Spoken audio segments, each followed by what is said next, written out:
hearing of the Financial Literacy Council, the Board of Elections, the Office of Campaign Finance, and the Office of Inspector General. The hearing is also being streamed on the committee's YouTube channel named EAL Committee. The purpose of today's hearing is to review how these agencies are performing and what they are doing to serve the residents of the District of Columbia. The mission of the Financial Literacy Council is to empower residents to achieve short and long-term financial goals, to assist and advise the mayor and the council in promoting financial literacy across the District of Columbia, and facilitate the coordination of public and private financial literacy and education services. The Board of Elections is an independent agency responsible for the administration of elections, including registering voters, preparing ballots, tabulating election results, and managing the district's vote centers. The Office of Campaign Finance is responsible for administering and enforcing the campaign finance laws of the District of Columbia. As such, the office oversees requirements for both traditional campaign finance and finance associated with the district's fair elections programs. The Office of Inspector General audits, inspects, and investigates matters pertaining to the district government, ensuring that agencies are meeting their responsibilities and providing recommendations for improvements. Today, we hope to get a better understanding of what these agencies have accomplished over this past year, and we will identify areas of success as well as areas for improvement. I ask our public witness to please keep your remarks to, 3 to 5 minutes. Let's say we're not going to do 10 minutes, okay? But we definitely want to hear from you. With that, I'd like to note that your entire written testimony will be a part of the record. If you have not already and would like to submit your written testimony, please do so by emailing it to the Committee on Executive Administration and Labor at CEAL@dccouncil.gov. That's CEAL@dccouncil.gov. I will check and see if any of my colleagues are on. All right. I always check, but it's traditional that when we conduct our oversight hearings that we do it kind of solo, unless an issue is really burning, and then you'll find there'll be 12 of us up here all trying to get a word in. But I believe any of my colleagues might want to join us a little later today. So with that, we'll begin today's hearing with the Financial Literacy Council. And what I will do is briefly review what the council's objectives have been. The District of Columbia Financial Literacy Council was established by the DC Council through enactment of the Financial Literacy Council Establishment Act of 2008. The purpose of the council is to assist and advise the mayor and the council, DC Council, in promoting the financial literacy of the city's residents. The council coordinates and promotes the district's various financial literacy efforts and reports to the public on the status of financial literacy in the city.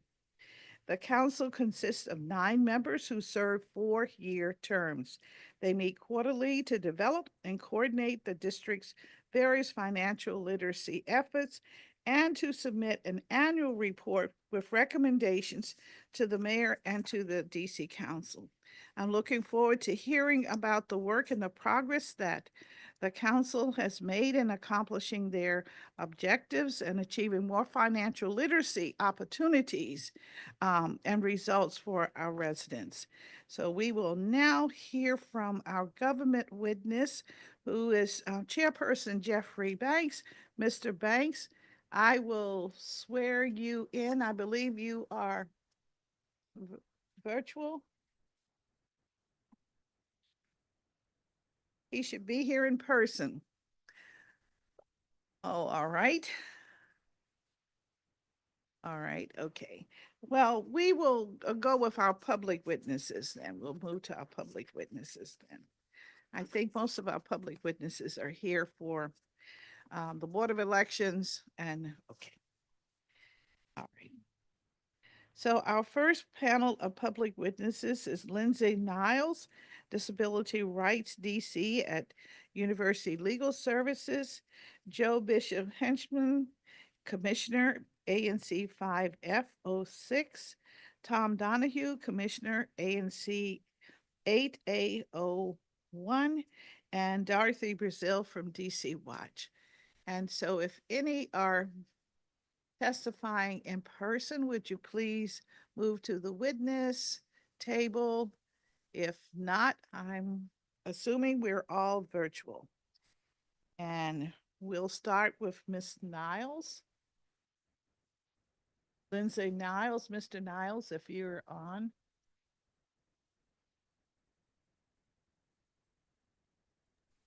It'll take us a minute to bring people onto the screen.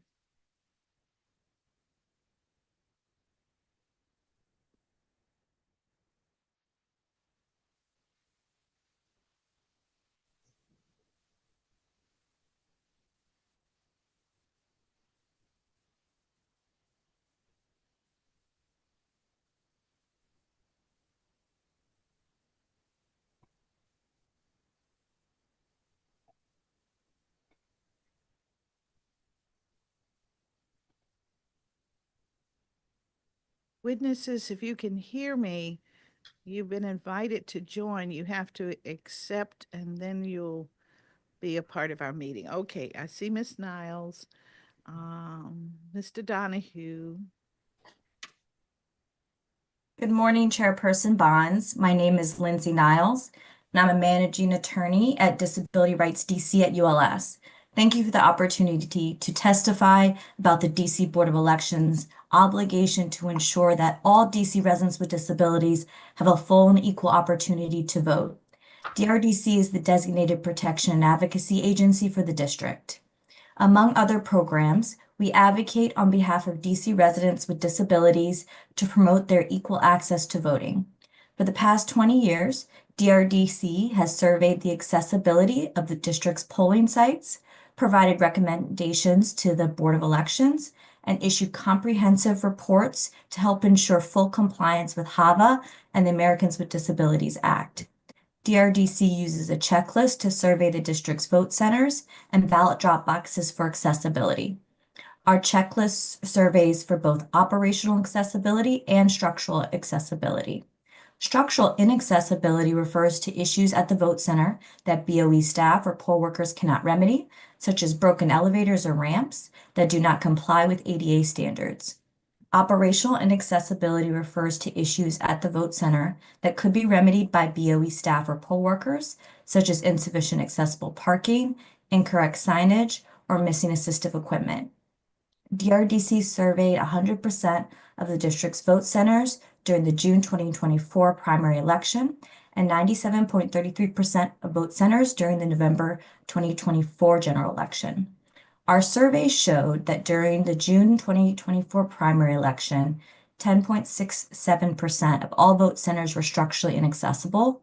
As the BOE acknowledges in its oversight responses, 70% of all vote centers were operationally inaccessible, and 9.33% of all vote centers were both structurally and operationally inaccessible. The preliminary findings for the November general election demonstrate that 61.64% or 45 of 73 vote centers surveyed were inaccessible. Specifically during the November election, 12.32% of all vote centers surveyed were structurally inaccessible, 55% of all vote centers surveyed were operationally inaccessible, and 6.85% of all vote centers surveyed were both structurally and operationally inaccessible. During the entire 2024 election cycle, DRD surveys found 12 unique vote centers to be structurally inaccessible. DRDC has repeatedly reported on one such vote center, Powell Elementary School, which has a very large, steep, and non-ADA compliant ramp. Despite the known issues with this ramp, BOE continued to use Powell Elementary School as a vote center during the 2024 election cycle. My written testimony describes the remaining structural and accessibility issues during the 2024 election cycle in more detail. The vast majority of barriers reported during the 2024 election cycle were those of operational inaccessibility. Common reoccurring issues in both elections including failing to provide accessible parking, failing to appropriately place adequate signage, and failing to staff curbside voting areas.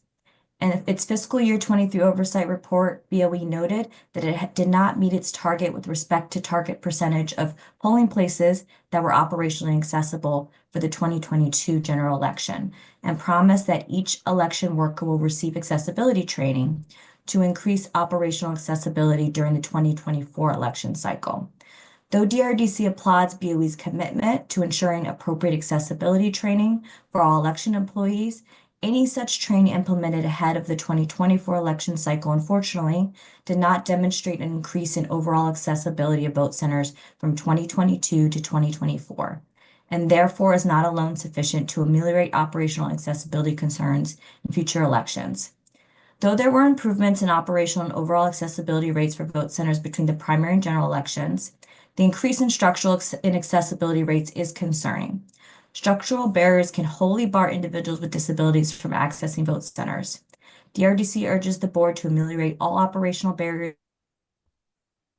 to accessibility at vote centers and relocate the vote centers that pose structural barriers.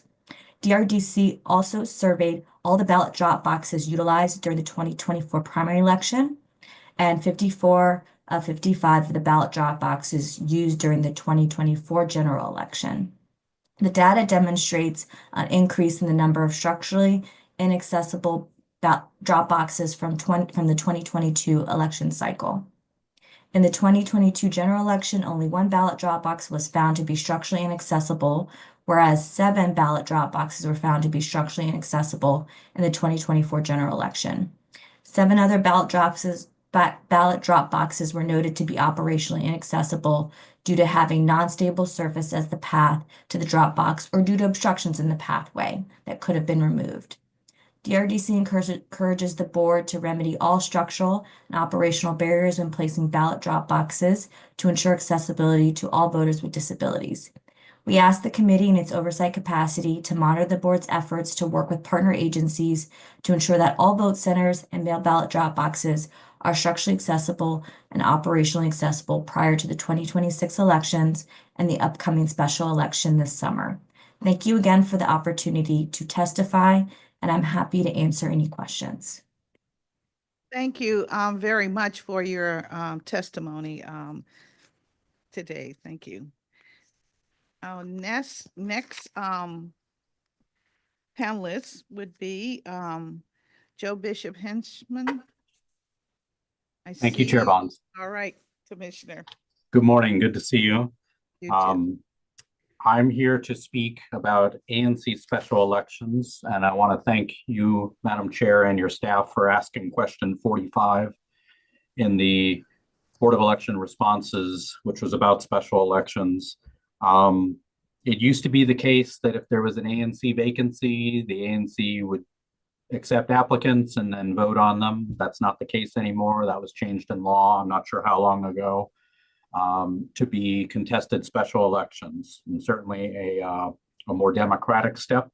But unfortunately, our infrastructure has not caught up to that obligation that's being put on ANCs. So I'm speaking today to ask that the council amend Code Section 1-309.06 which governs the process for filling ANC vacancies, and move the responsibility for doing contested ANC special elections from the ANC itself to the DC Board of Elections. Why is this? Well, for a couple of reasons. There's a practical reason in that DC BOE already has the staff, DC BOE already has the equipment, DC BOE already has the signage, and DC BOE already has the know-how on how to do special elections. ANCs were volunteers, many of us have full-time jobs.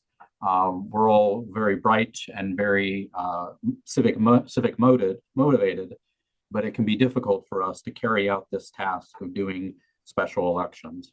There's also some things that we cannot do that the DC BOE can do, such as accommodating same-day voter registration.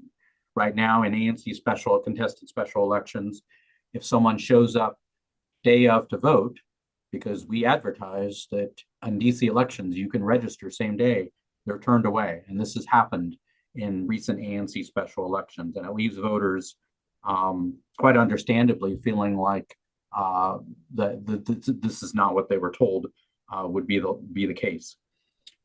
Neither the ANC nor the OAMC, which helps a lot in special elections, can accommodate voting for people who cannot use written English, such as those who have another primary language or a disability.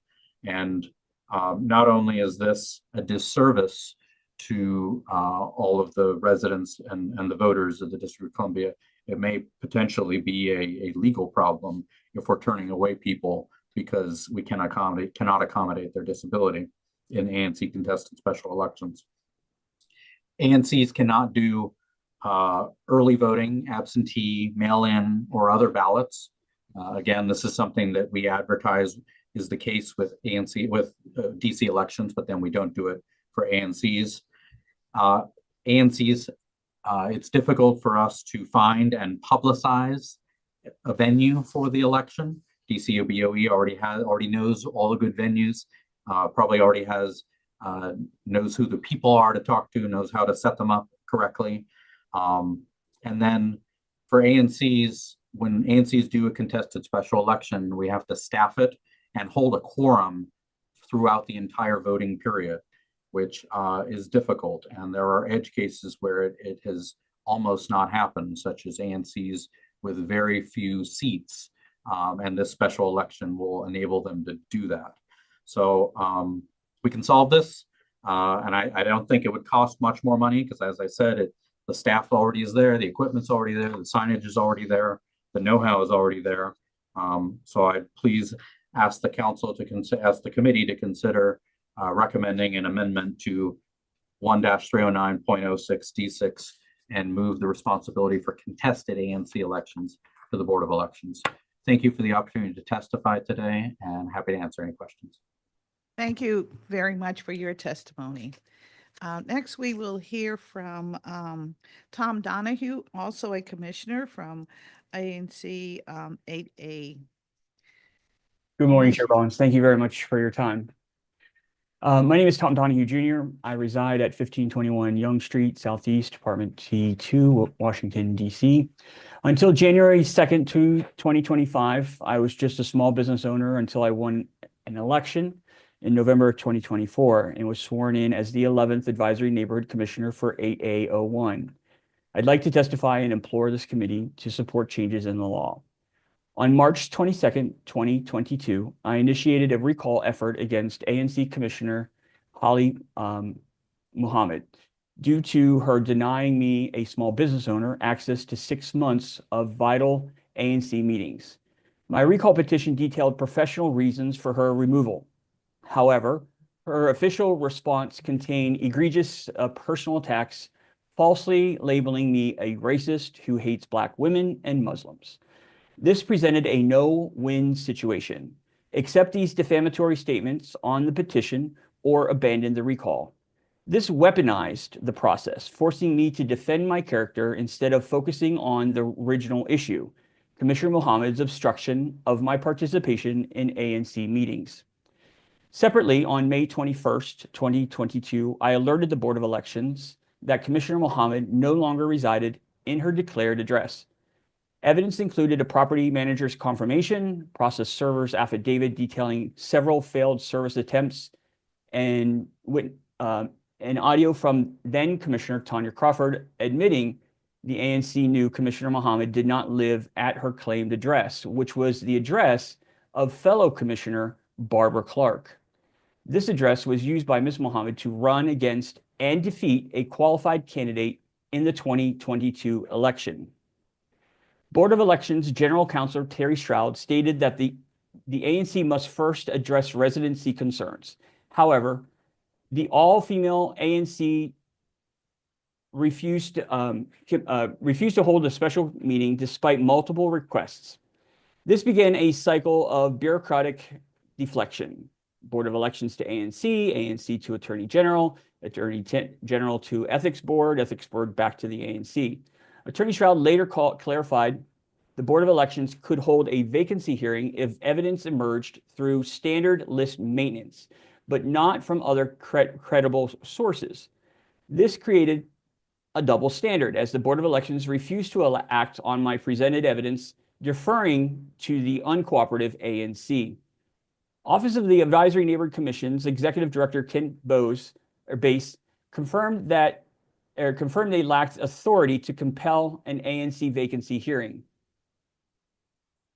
Finally, on April 25th, 2023, the Register of Voters, Melissa Corrente, emailed Chairwoman Jamila White stating a meeting was required to determine a vacancy.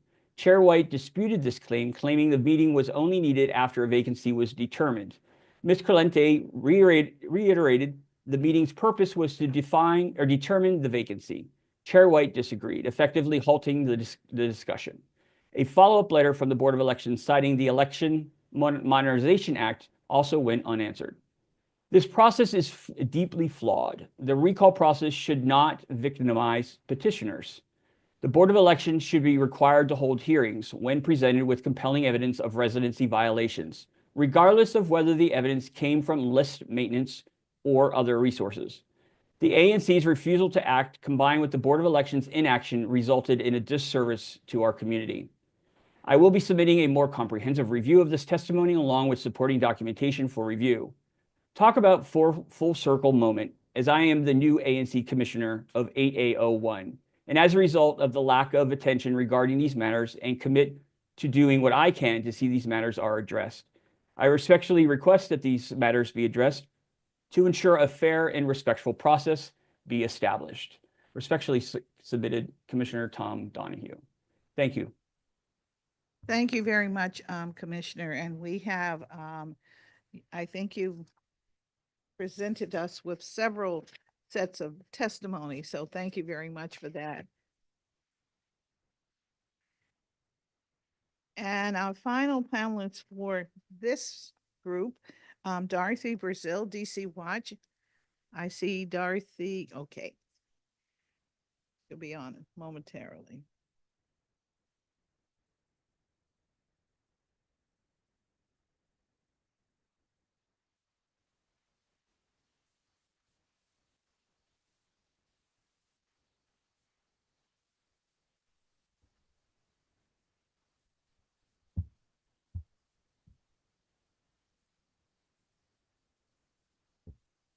Good morning.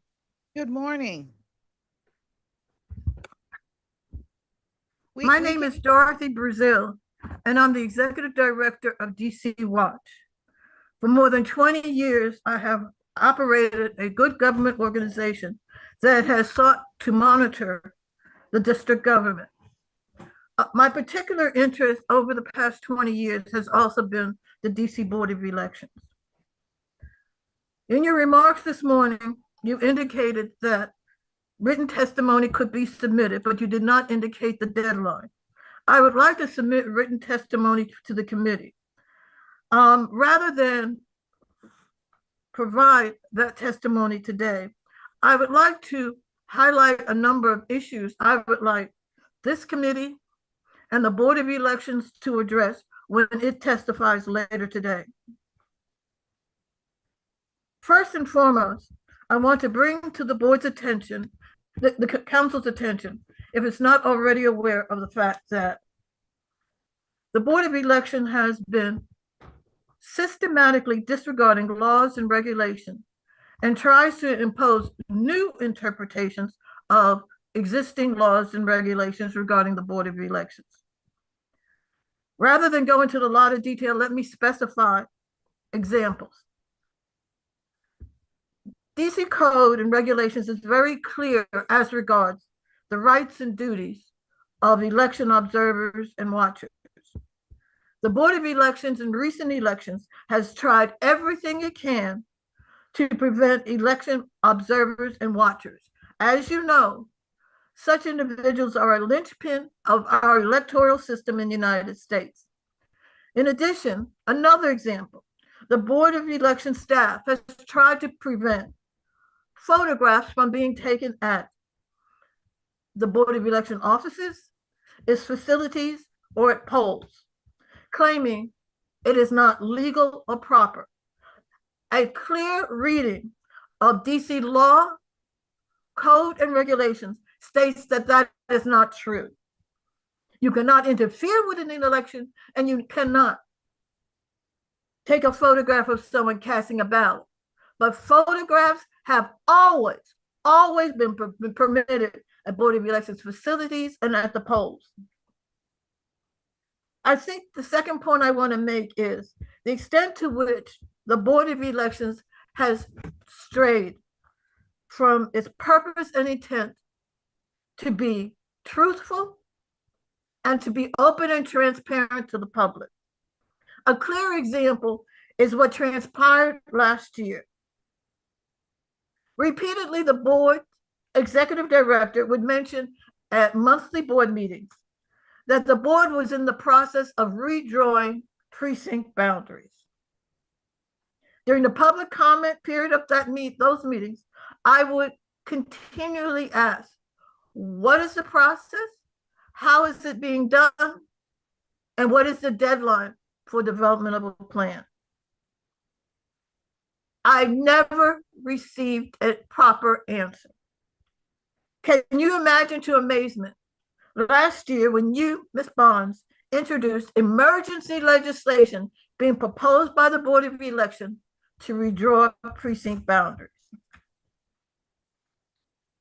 Because it was emergency legislation and there was an unwillingness by the council to adopt such legislation, the matter was withdrawn from the agenda.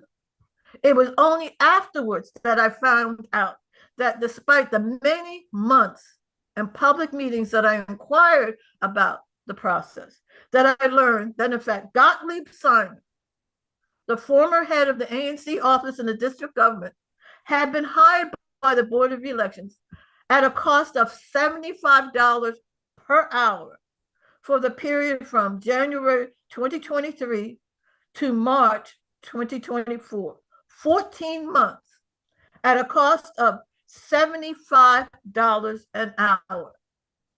Can you further imagine my surprise when Mr. Gottlieb did not apparently submit a written report, but it simply said that his recommendation was that precinct boundaries should coincide with ANC boundaries. As I previously mentioned, Mr. Gottlieb Simon was the head of the ANC office for the district government with offices in the Wilson building. Surprise, surprise, surprise. That was his great conclusion. Let me speed off to a few other points. I am not knowledgeable as regards whether or not you are aware of action taken by the Board of Elections last year in 2023 against at least 9 individuals who double voted, that is, voted in the District of Columbia and in another jurisdiction in the 2020 election. The board met and considered these 9 individuals and in some instances imposed fines against them. My question, however, was why was the action taken in December of 2023 when it concerned the election of 2020? According to Eric, within a few months of the November election in 2020, they submitted a written report to the Board of Elections, which then took no action for nearly 2 years. This is unacceptable. We are all concerned about the integrity of our election process.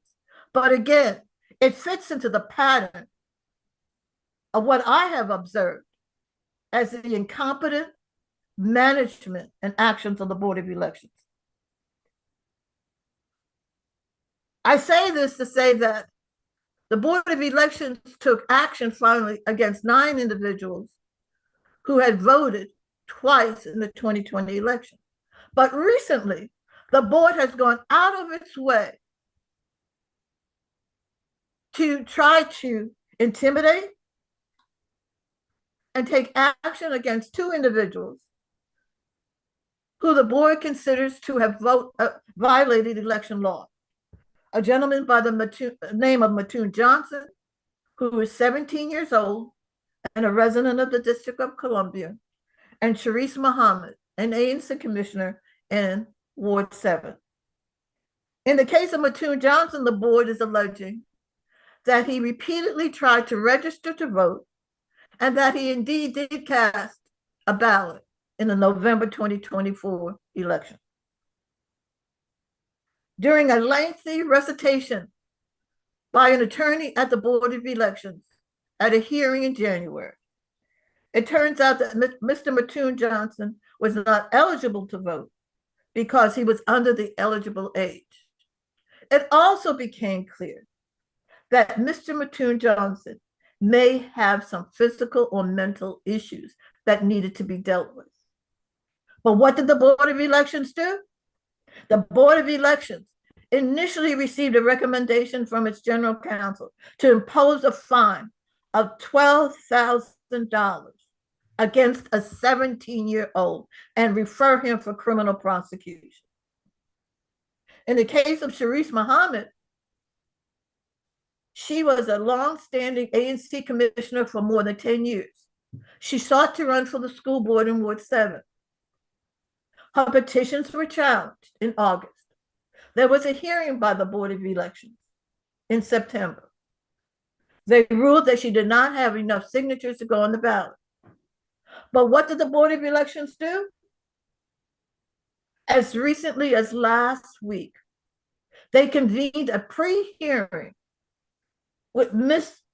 Muhammad to allege forgeries on her petition and to indicate that she would be subject to a fine in excess of $10,000 and advise her to engage legal counsel. I think that these cases are in sharp contrast to individuals who blatantly and admittedly violated DC election law by voting twice, at least twice, in elections in 2020. Finally, I would like to mention a long-standing issue and problem I have had with the preparation and operation of our elections by the Board of Elections. For the past 4 years, there has been a problem with regard to the Board of Elections having a safe, by safe I mean sanitary, meeting sanitary requirements, meeting security requirements, a safe place to process and tabulate votes.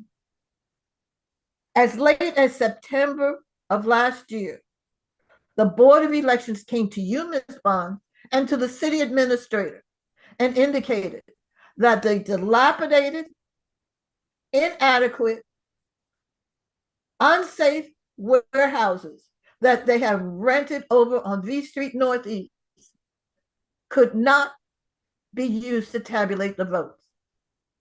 First and foremost, because they could not plug in the vote tabulating equipment. At the 11th hour, the city administrator visited the offices of the Board of Elections, spoke with individuals, including myself, and found a suitable rental space in the building that currently houses the Board of Elections.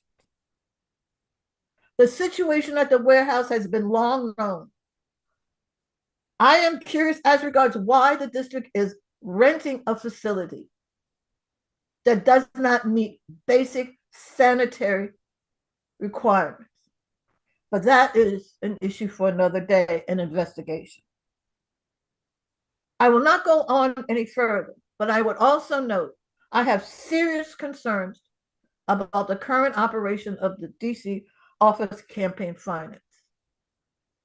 it became evident during the election last year and the financial report submitted by the Initiative 83 committee that they were abusing in-kind contribution to fund the initiative. And again, my visit to the Office of Campaign Finance found the staff that was not well versed in the law or the regulations and was unwilling to take any action and to put it off indefinitely.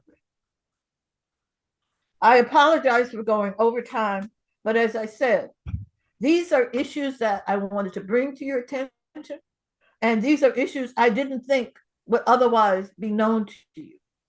I would like to submit written testimony and be responsive to any questions you might have. Thank you.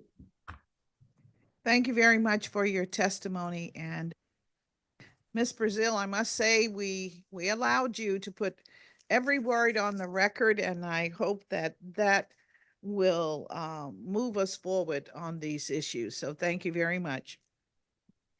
I would like to just remind you, Ms. Brazil, that as you also indicated, the issue of tabulation location has been addressed. And when I got involved in it, we got action that was needed. So thank you for bringing it to my attention. And I thank my staff and I for going over and checking on the facility. As you know, the government leases a number of facilities across the city, and the idea is that the facilities will be renovated to meet the needs of the agency that is going to move into the space or occupy the space. So I think that's what the intentions are and remain as it relates to the facilities on V Street that you mentioned. And I just want to bring that to your attention. Thank you for being here today and providing this updated information. There are some issues that we will discuss with the Board of Elections officials when they come on a little later today. So thank you very much. Ms. Bonds, if I could just add one point about the warehouse. You seem to leave the impression that when the district government leases space, that the space will be renovated to meet the needs of the agency renting the space. That's exactly what I said. Yes, ma'am. Okay, one of the warehouses that had been earmarked to be used for the tabulation of votes has serious problems. When I raised the address with another council member, he didn't understand why the building hadn't been condemned. It is in that bad a shape. But moreover, I want to stress the point. Miss Brazil, you say that the building should be renovated. They have been leasing one of the buildings that they use to tabulate and process the ballots for more than 10 years. There has been, why do they put DC government workers in a building that did not have working toilets, did not have running water at the height of the COVID? Ms. Brazil, I appreciate hearing from you. We have discussed this many times, and you are not providing all of the facts. The fact is that the warehouse is used as a warehouse to store the Board of Elections equipment. You and I know that. You and I know that. It is used properly for that purpose. You have taken issue again and again. It has been addressed. You have acknowledged in your testimony this morning that the issue of, let's see, you call it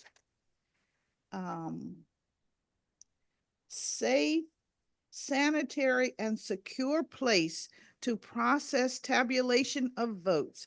That has been addressed. And so I would like to leave it there and move on to have opportunity to talk to our other public witnesses this morning. And I thank you so much for your testimony. You have mentioned many times that we would get written testimony from you. I would hope, since you have a number of allegations included in this testimony, that we will finally get some written testimony from you. That would be very, very helpful. So I want to thank you very much, and allow me, please, to move on to talk to the commissioners and to Ms. Niles. So thank you.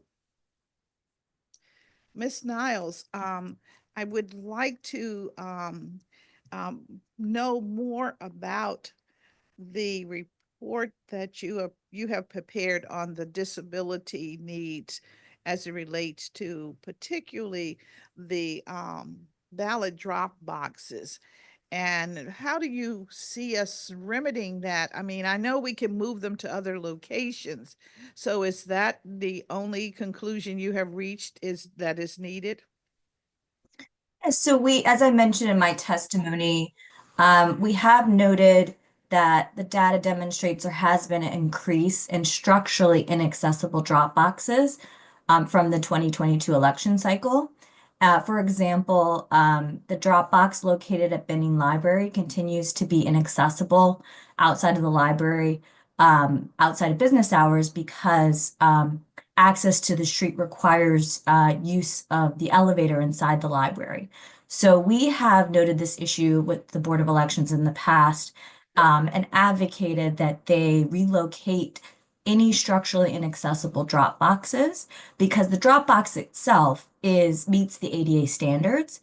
It's about its placement that creates a structural barrier for people with disabilities to be able to have unencumbered access to that ballot drop box.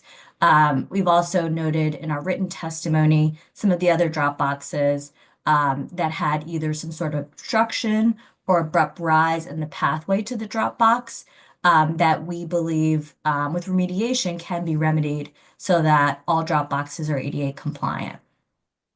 Okay, when you mentioned that there is some immediate rise in the pathway to a drop box, can you give me, are we talking about elevation in the sidewalk, which is natural because there's an incline there?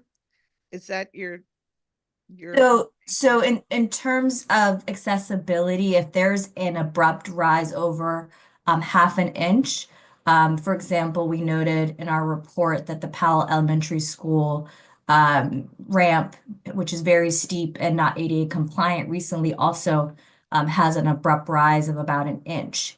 So that impedes access to users in wheelchairs to be able to navigate that path.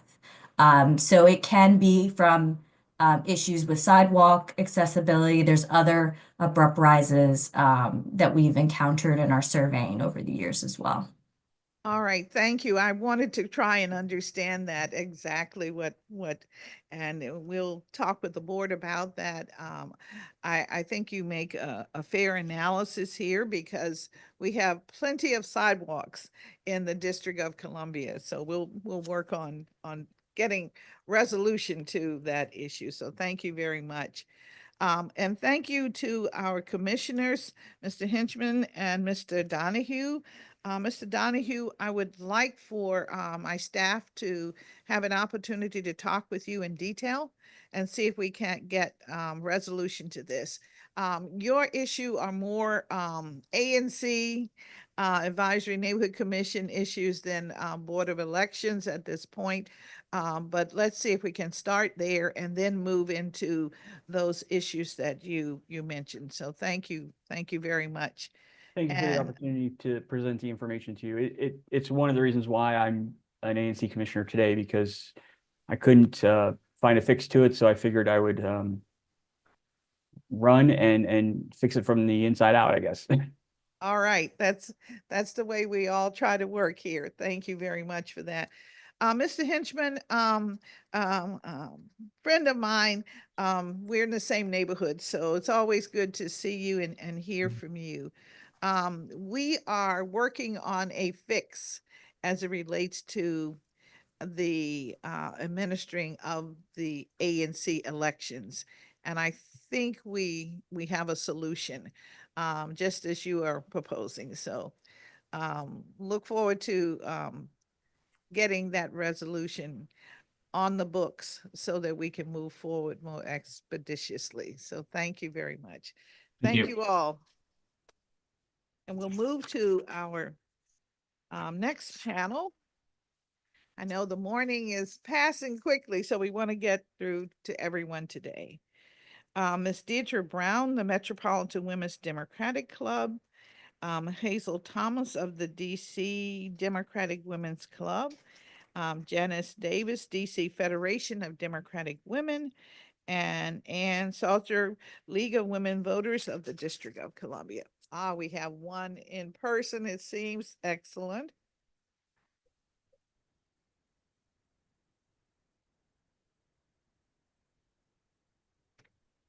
And we will start with our in-person witness, and then we'll move to those, I hope, who are virtual. All right. Ms. Salter, we'll start with you. Yeah, thanks. Good morning, Chairwoman Bonds. I'm Ann Stauffer, Vice President of Issues and Advocacy of the League of Women Voters of the District of Columbia and a Ward 1 resident. I appreciate the opportunity to speak with you today. The League appreciates the Board of Elections' dedicated work to register and engage voters in our democracy.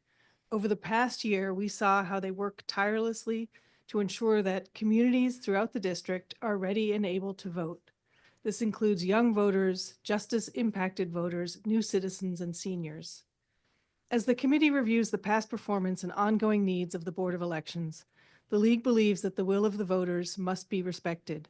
With 73% of support for Initiative 83, it's important that the Board of Elections receive sufficient resources to implement ranked choice voting and semi-open primaries by the next election. According to the Fiscal Impact Report, a majority of the funding needed is for voter education, which is key to the board's mission. The board has risen to the challenge of implementing other forward-leaning efforts the council has done to expand elections access and democracy, like non-citizen voting and all mail-in ballots. It needs this committee's support to do the same for Initiative 83. Thank you very much for the opportunity to speak with you. Thank you very much for your testimony. And now we'll move to our virtual witnesses. Ms. Deirdre Brown, I see you. You're on. Great. Good morning. My name is Deirdre Brown. I'm a Ward 3 resident, a business owner, and the former chair of Vote No on Initiative 83. Today, I'm speaking to you as the co-chair of the Legislative Committee of the Metropolitan Women's Democratic Club. Thank you for the opportunity to testify on the Board of Elections petition verification process and the broader lack of transparency and uniformity in enforcing election laws. The integrity of our electoral process depends on fair and transparent and consistent enforcement of election laws. Unfortunately, what I witnessed during the verification process for Initiative 83 raises concerns about the arbitrary handling of petitions and the absence of clear policies governing the use of whiteout on petition pages.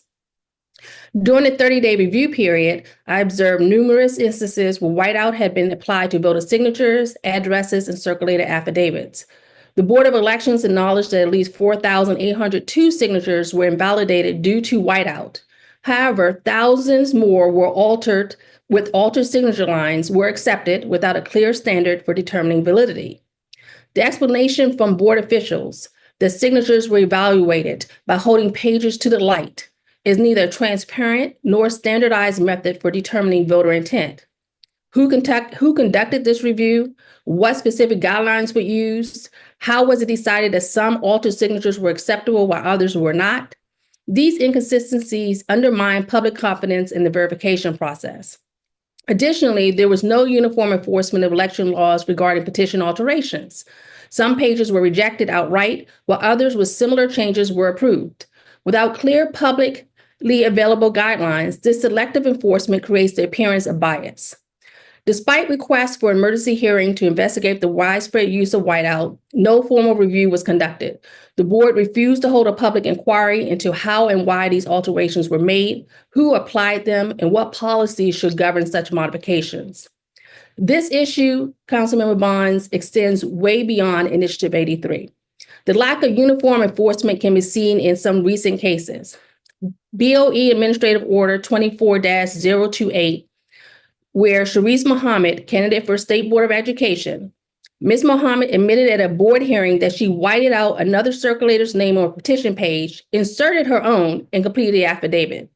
Despite this, the board dismissed the challenge and accepted the signatures. BOE Administrative Order 24-005, Jill Stein, presidential nominee. A circulator admitted to collecting signatures via email rather than in person and submitting digitally signed petition pages. The registrar testified that she determined whether the signature was genuine by running her hand along the back of the paper. The circulator also stated that board staff told him email collected signatures were acceptable. BOE Administrative Order 24-025, Kevin Rapp, candidate for at-large council member. The board determined that a circulator submitted forged signatures, but only threw out some of the forgeries while allowing the remaining signatures collected by that circulator to stand. No enforcement action was taken against the circulator. These cases highlight a troubling pattern of arbitrary decision-making. Without uniform standards, election integrity is compromised and public trust is eroded. Councilmember Bonds, in your oversight capacity, I urge you to request the Board of Elections to take the following actions. 1, conduct an independent review of the petition verification process, specifically examining the handling of whiteout alterations, email collected petition signatures, forgery, and the decision-making process concerning them. 2, establish clear written guidelines prohibiting the use of whiteout to modify voter-submitted information. 3, mandate transparency requiring the board to issue administrative orders explaining ballot access decisions whenever a challenge is raised.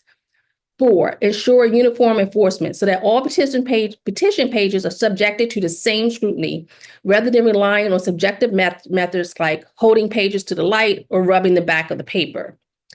5, strengthen enforcement measures by investigating and prosecuting circulators who use whiteout to modify voter submitted information, submit petition signatures they do not personally witness, commit forgery on petition pages.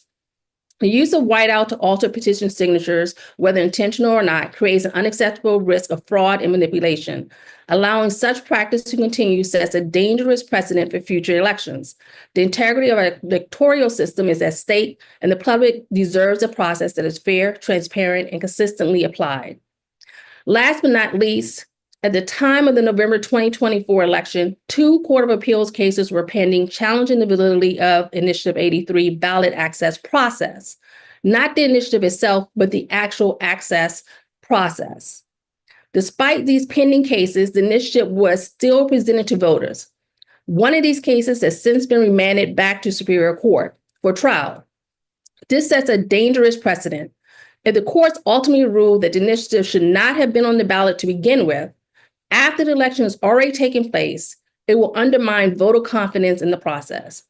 Clear rules and regulations must be established to determine how ballot access is granted when legal challenges are pending. Thank you for your time and consideration. I look forward to your questions. Thank you very much for your testimony. Next, we'll hear from Hazel Thomas.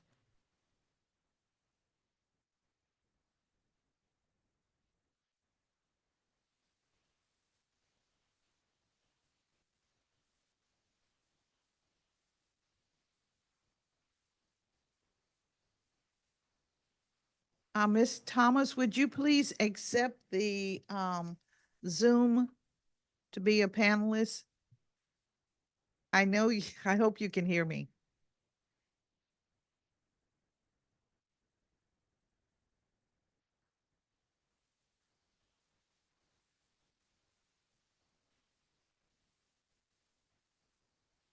Could you unmute your system?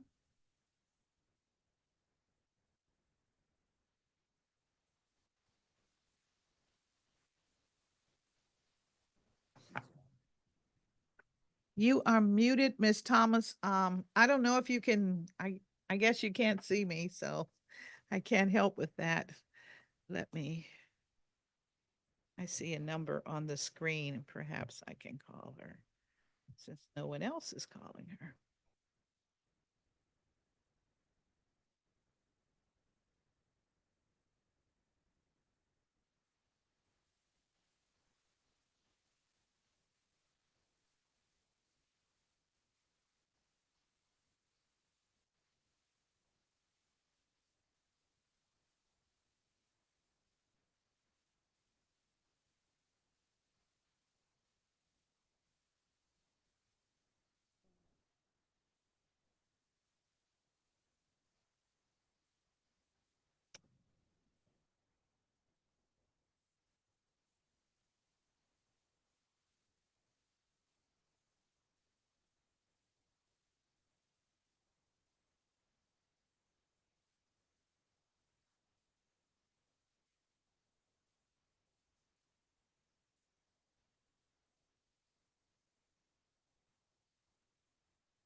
All right.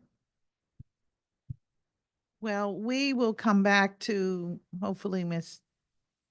Thomas. And we'll now move to Janice Davis.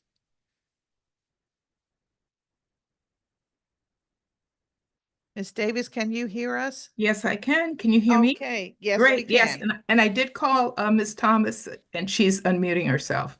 All right, thank you. Okay. All right. Good morning, Councilmember Bonds and the members of the committee. I'm pleased to come before you. Let's see, I don't know whether you can see me or not, but anyway, I am pleased to come before you this morning. I am a representative of the DC Federation of Democratic Women. My name is Janice Haynes Davis, and I am a fifth-generation Washingtonian and reside and own a business in Ward 4. Currently, I serve as legislative co-chair for the DC Federation of Democratic Women. The right to vote is a precious one.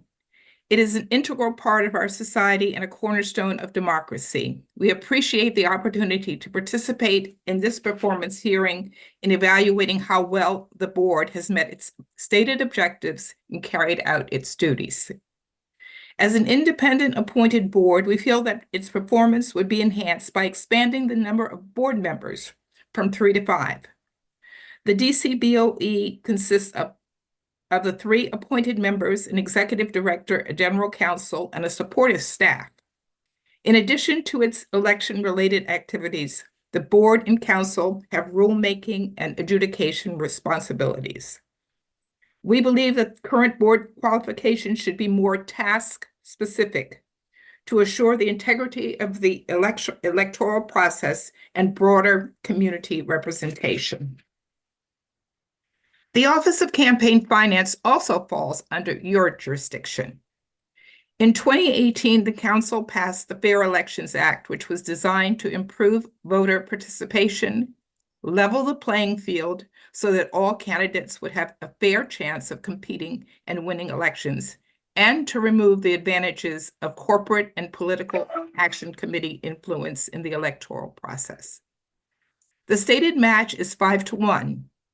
Many states also participate in fair and clean elections. However, DC's match exceeds that of any other state. In the 2024 election, those candidates who participated raised $570,000. Our city matched this with $2,260.41. The total payout was $2,830.15. In 2 wards, there were no primary challenges, and the voter turnout at that primary was only 25%. The presidential election usually yields a larger turnout. In 2024, 70% plus of registered voters did vote.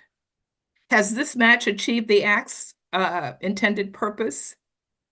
Has the board conducted studies to determine the effectiveness of the match? We recommend the match be changed to a 3-to-1, which is more reasonable and fiscally responsible, especially given our budget crisis. Many of you know that our federation is opposed to I-83. My colleagues have testified before this body in opposition to this initiative and enumerated their concerns with BOE and the handling of this initiative process again today. Nevertheless, the people have spoken.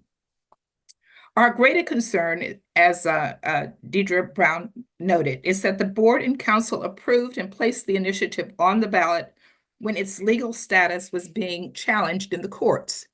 To date, the court has not ruled on its legitimacy, and it has been transferred back to the courts for additional review to examine the merits of the case. It appears that the only criteria is the number of, quote, valid signatures to add an initiative to the ballot. Given the current budget, we feel that the implementation of I-83 should be postponed until funds are available to educate the citizens, make the needed ballot and infrastructure changes, and most importantly, the court's rule on this case. Today, the U.S. faces its own constitutional crisis, and our city's home rule charter is being challenged. The importance of voting and the viability of the electoral process is more important than ever. As the Board of Elections seeks to enfranchise, to educate, and engage DC residents in all 8 wards, BOE must be more proactive, innovative, resourceful, and accessible. Most importantly, the Board of Elections must operate with clarity and transparency to foster faith in our own DC's democratic system. We recommend the following: expand the Board of Elections, reduce the match formula in fair elections to develop clear, uniform guidelines for the initiative process, and to delay implementation of I-83. Thanks so much, and I really appreciate being here today to represent the DC Federation. Thanks again. And I'll submit the written testimony. Thank you. Thank you very much for your testimony. Ms. Hazel Thomas? If you would unmute yourself. All Good right. morning. Can you hear me now? Yes, indeedy. All right. Oh, Please great. move Thank forward. you. So happy to join my colleagues, Janice Davis and Deirdre Brown. Good morning, Councilmember Bonds. My name is Hazel Bland Thomas, and as a fellow laborer in the Ward 5 community activist vineyard, I am privileged to know you, and I am speaking to you today as the co-chair of the Legislative Committee of the DC Democratic Women's Club, and as a former president of the DC Federation of Democratic Women.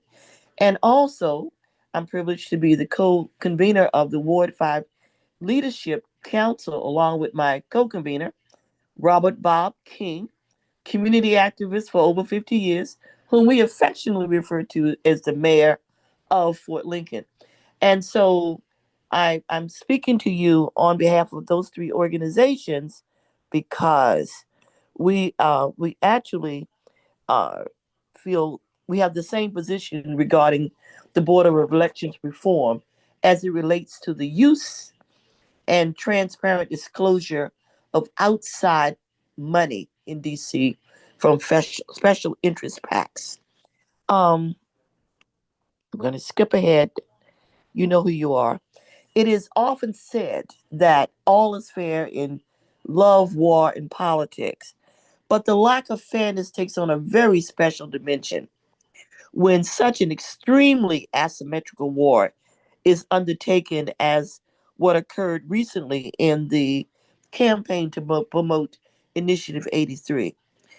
It was asymmetrical because most of the money was assembled from outside Washington, D.C., and it amounted to 80% of the money raised by the organization called Make All Votes Count.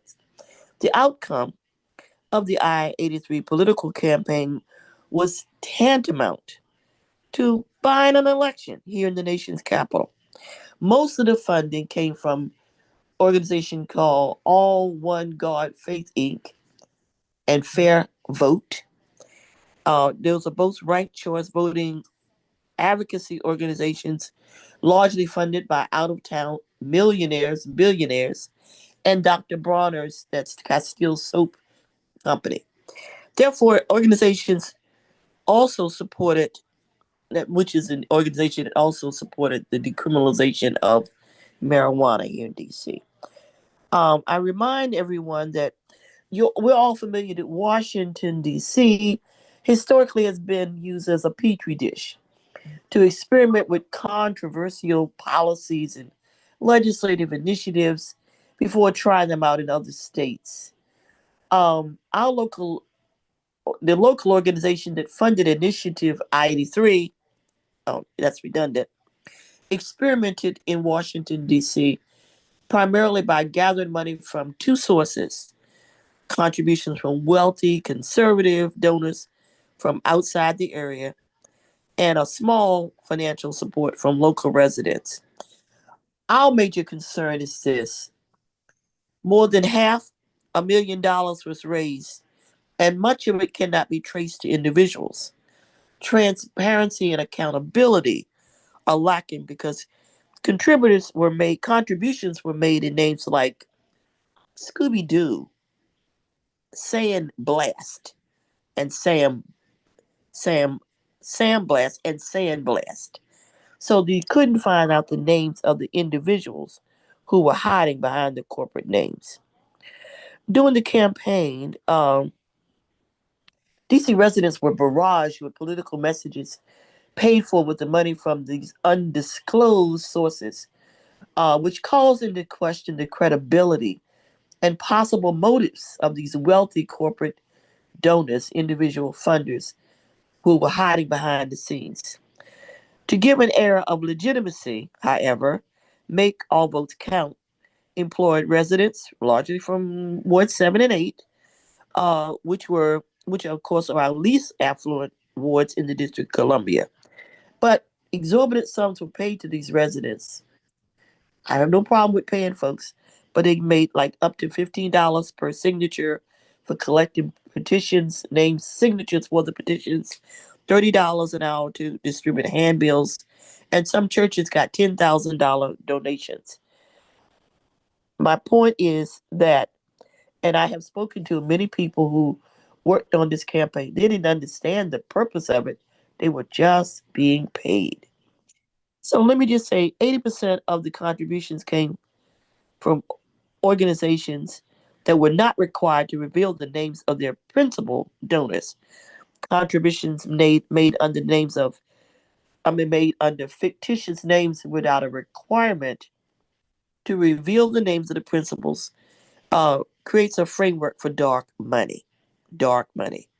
The result is a campaign finance system that allows influence buying and selling by donors through a flood of secret money from influence seekers and participants in the federal elections working around and simply ignoring the campaign finances laws as we see fit.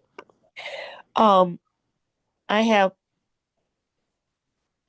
just a few recommendations to increase openness and transparencies. These recommendations are as following. Number one, to avoid the corrupt days of the waterfront campaign scandals of the 70s and the robber baron era of the late 19th century, the names of principals making contributions to PACs should be required to be revealed. The names of the principal donors should be revealed. Number two, transparency of donor names is needed to minimize the influence of today's political money system in Washington that is dominated by billionaires and millionaires, lobbyists, funders, super PACs, and dark money organizations that have undue influence in our political DC elections and a corrupted influence over our government decisions. They really outweigh the will of the people. To prevent corruption and the appearance of corruption, and more importantly, to enhance the integrity of our system of representative democracy, The Office of Campaign Finance should disallow the practice of allowing bogus names to be listed for contributors. The names of principals or organizations should be required. Number 4, as the immediate past Chairman Michael Bennett recommended, to save money, better utilize staff and time to improve efficiency and minimize duplication, we suggested the Board of Elections and the Office of Campaign Finance, particularly since they be combined, since they report to the same board. Finally, and I thank you for your time, the current members of the Board of Elections come from 2, I repeat, 2 census tracts in wards 3 and 4 west of the park. To provide fair representation and inclusion, we recommend, as my colleague Janice Davis had so aptly described it, we recommend expansion of the Board of Elections specifically to include members from wards 5, 7, and 8, which are the most populous and diverse wards in the District of Columbia. There's a solution to our core problem, and the creation of an alternative financing system that requires transparencies of the donors. This would lessen the reliance, hopefully, on big money donors and the possibility of being trapped in a corrupt funding system. Until then, number 7, the will of District of Columbia's residents, voters, will be subordinated to the influence of opaque donors, thus giving permission for political money corruption to thrive in Washington, D.C. D.C. residents, D.C. voters deserve better. We owe it to the voters to stop the expansion of dark money in the D.C. in D.C. initiative campaigns. This very day, the 19th of February, we are living in a tumultuous time when the guardrails of law are being torn down and the rule of law is being destroyed every day. It's a very slippery slope. We cannot allow the residents of the District of Columbia to be caught up in this whirlwind of lawlessness. We fought too hard and we sacrificed too much for home rule. Thank you, Madam Chair. Thank you for the opportunity to testify. Do you have any questions? Thank you very much. And thanks to this panel. You have raised so many issues that are items that the committee has been focused on to develop laws and regulations. As you know, the Board of Elections is an independent entity. And as such, it usually reports to the public in the form of regulations, giving the public an opportunity to review the public regulations, to comment on them, and then after a period of time, they become law. Perhaps over the period of the District of Columbia, we're now in our 50th year, perhaps that worked when we were a smaller, engaged universe. But today, so many of us are engaged and we're looking and sharing information across many different platforms. In other words, it's no longer just word of mouth, or you go and you talk to a neighbor or you get information at a meeting. We now have access to information electronically, and it is filtered into our, I'll say, our memories. And because of that, we have many opinions are developed, and we're requesting action on it. And in the District of Columbia, we at the, as elected officials, try to gather those opinions and create the legislation that will provide governance over the processes that we use. I know I took a long time to get to the point that you're going to see some legislation, all of us, because we're past the time when it can just be a body of 2 or 3 people that are making decisions that govern all of us. And you're correct.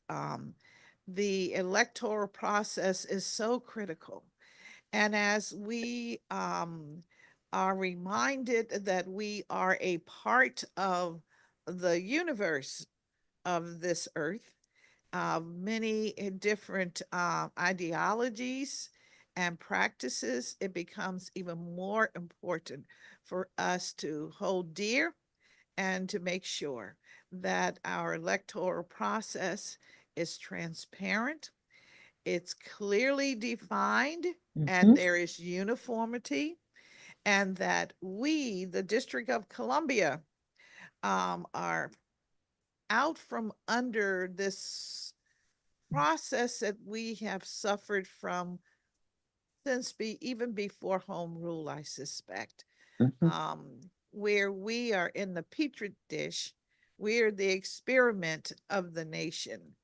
And so I appreciate, so as a woman, a part of all of these organizations, indirectly, I just applaud the fact that you are in hitting zero ground when you talk about the importance of the electoral process. Choosing my words very well this morning. I want everyone to know that we're all about liberty, justice, making sure that we are very clear that we want to have a quality community, and it does involve all of us, and we have to depend on the regulations. We have to depend on the laws that we have. So that's where I'm coming from. So I'm going to examine some of these issues today with the Board of Elections officials, but I do feel strongly that the discussion we've had thus far says New Day, District of Columbia, making sure that everyone feels enfranchised to participate in the process, knows how to do it, and what have you. So thank you very, very much, panelists. Thank you, Madam Chairwoman. All right. And now we'll move to panel 3. Robert Vincent Brannon, Chrysanthemum, I'm sorry. Chrysanthemum Cornelius, okay, Cornelius, okay. Tiffany Montgomery and Tanya Martin, and these are all public witnesses. And they're all on Zoom. Thank you very much. Mr. Brannon, we can begin with you.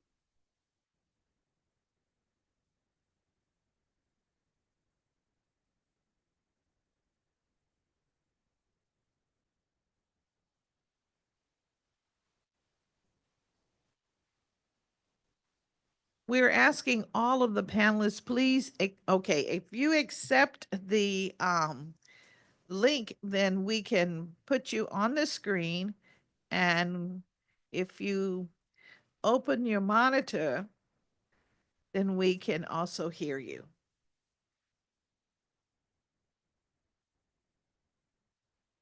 All right, so who's on?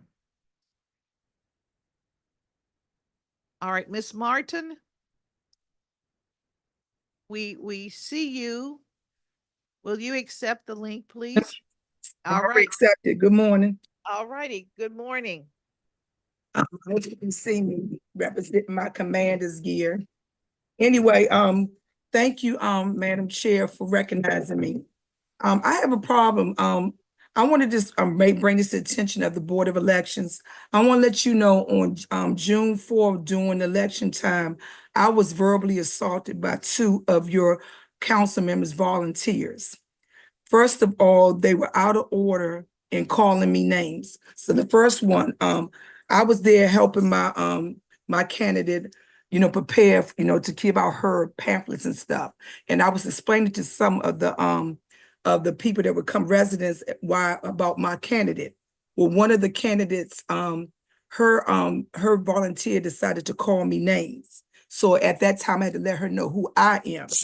And so then someone said, "Oh, that is council member Lord George's mother," which I didn't care because her behavior was unacceptable. So after I told her who I was, she had called her daughter in her posse, and they came up there, I guess, tried to intimidate me. And when I explained to her, Councilmember Lewis George, her mother was out of order, calling me names. Then one of her posses had the nerve to say she misspoke. No, she didn't misspoke. She had the nerve to call me a name that was unacceptable at all costs. Then she called the mother, called up other people to come and harass me. They called me all types out my name, but little they didn't know. I let them know about Genia Craig, Weight Watchers, and any other things, because that's not what you do. Second, Council Member Robert White, he had one of his volunteers came up there looking for me while I was gone, saying that he came up to approach the woman who was having an argument with Lewis George's mother. I don't know what's going on, but I told him they should let him come back so he could talk to me personally. It was harassment. It was disrespect. Lewis George was there. She saw it all and she did nothing. Unacceptable. And so when I went to the Board of Education to tell them, Board of Election to tell them what was going on, they did nothing. I had witnesses. It should have been an investigation. But when you don't do your job and you sit there and you get a paycheck, this is what you do. So I'm not understanding the behavior of people when there is an election. Also, too, when you go to the ANCs, they're worthless. What are they? Who do they do? Nothing. Nobody does anything now that is in the best interest of the residents. So I'm still waiting for the Board of Elections to give me a report and not an email of their findings. And I'm still waiting for that. Thank you. Thank you very much for your testimony. I believe we also have Ms. Cornenos. I think we see you. Are you Yes. all right? Great. Please go right ahead. Thank you for having me here today again, about 2 weeks after coming to this committee for another matter.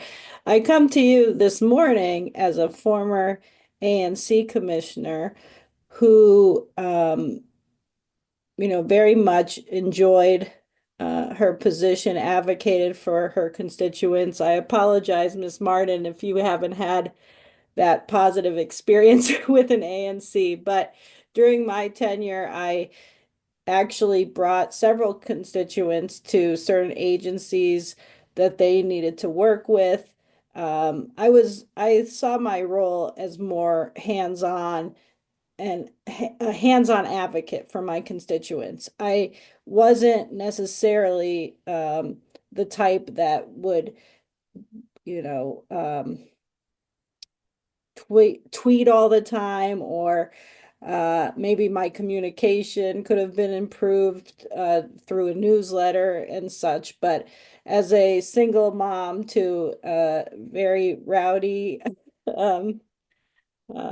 toddler, my time in the role was rather limited. In any case, I was fully committed to running for re-election for a second term to tie certain initiatives up when it comes to public health, pest control, etc. I collected over 40 signatures. I usually, to be on the safe side, I usually collect 50 to 60 signatures. But again, during the signature gathering time, my oldest cousin, my daughter's godfather, had a massive heart attack and actually passed away during on the day of my appeal to the board. And so it was just a very hectic time. But in any case, when I submitted my signatures, I did it with the knowledge or that all of the signatures that I gathered were valid signatures. And I was taken aback when my signature forms were being protested by not even a resident of my ward, not to mention my single member district. And when asked, or when I asked around, has this person done this a lot? And the answer was yes. And when he's been asked why he does it, he says it's because he can do it. And I feel like there are a couple specific people, one of which, testified on an earlier panel, who target, ANC candidates or other candidates for sport. And I don't understand what the outcome that they're wishing for is, but again, I feel as though, I could have chosen to be a write-in candidate. But again, with everything else going on in my life at the time, I decided against it. And so a neighbor of mine, a couple neighbors of mine, ran and as write-in candidates, and I fully support the new ANC commissioner. But at the same time, I feel as though my time as a commissioner and my choice was taken away from me. And also those signatures of the constituents that I did receive, primarily many residents in the Colony House, which is a building where advocacy is greatly needed for those residents. They were disenfranchised because they wanted to vote for me and they didn't have that choice. And not to mention, I did receive, even though I wasn't running actively as a write-in candidate, I did receive several signatures. And the candidate that did win said she would not have ran if I was running or if my name was on the ballot. So I feel as though, again, the system of protesting, especially ANC candidates who are unpaid volunteers, basically an extension of a council member's staff in a way. The element of protest and who can protest really needs to be looked into, and maybe legislation should be created. Because again, there are a couple, I would call them bad apples, who are doing it not necessarily to benefit the community at large. Thank you. Thank you very much for your testimony. I just want to, if I can just ask you, are you testifying that your 40 signatures were not enough, or are you testifying, and because they were not enough, No. that this individual No, that no, you no. said- You're only required to have 25 signatures to run for ANC, and this individual focuses his protest efforts on primarily the 8 or 9 people that he protested this last cycle. Most of them are women for whatever reason. And he targets, it seems, people who have less than 50 signatures because he feels as though, if he protests the signatures, that the Board of Elections and the auditor will be able to find like 15 to 17 potential invalid signatures to kick a person off. all right. And so of the 40 signatures, did you have 25 that were valid? I had because I collected most of the signatures from the Colony House, I believe actually I submitted 32 signatures, not 40. I apologize. But of those 32 signatures, 21 were found to be valid. And when your your signatures are protested, I don't feel as though you as a or I as a candidate had time to cure the accusation either, in the sense that, you're notified and then you have, I believe, I don't know, less than a week to cure it, but there isn't, the way to cure it is to like go to these, residents' homes and say, can you register to vote at this address, and so on and so forth. And during that curing, quote unquote, curing period,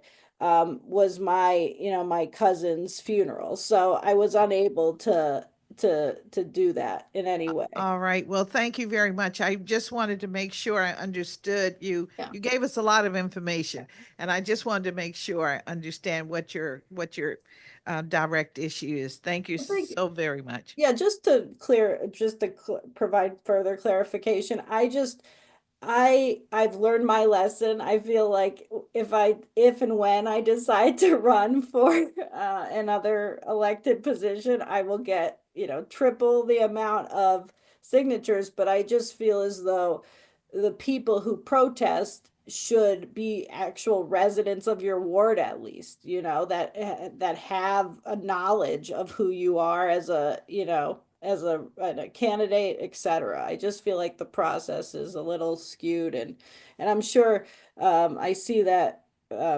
former ANC Commissioner Rev Wendy is also on a panel later, probably the next panel. So she may even reemphasize our issues with the protest process.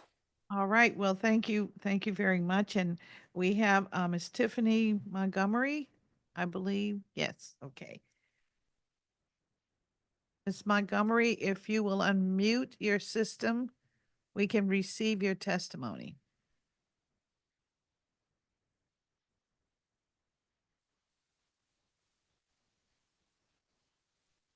Hi, good morning. This is Tiffany Montgomery. All right. Please proceed. Yes, thank you for the opportunity to testify this morning concerning the DC Office of the Inspector General.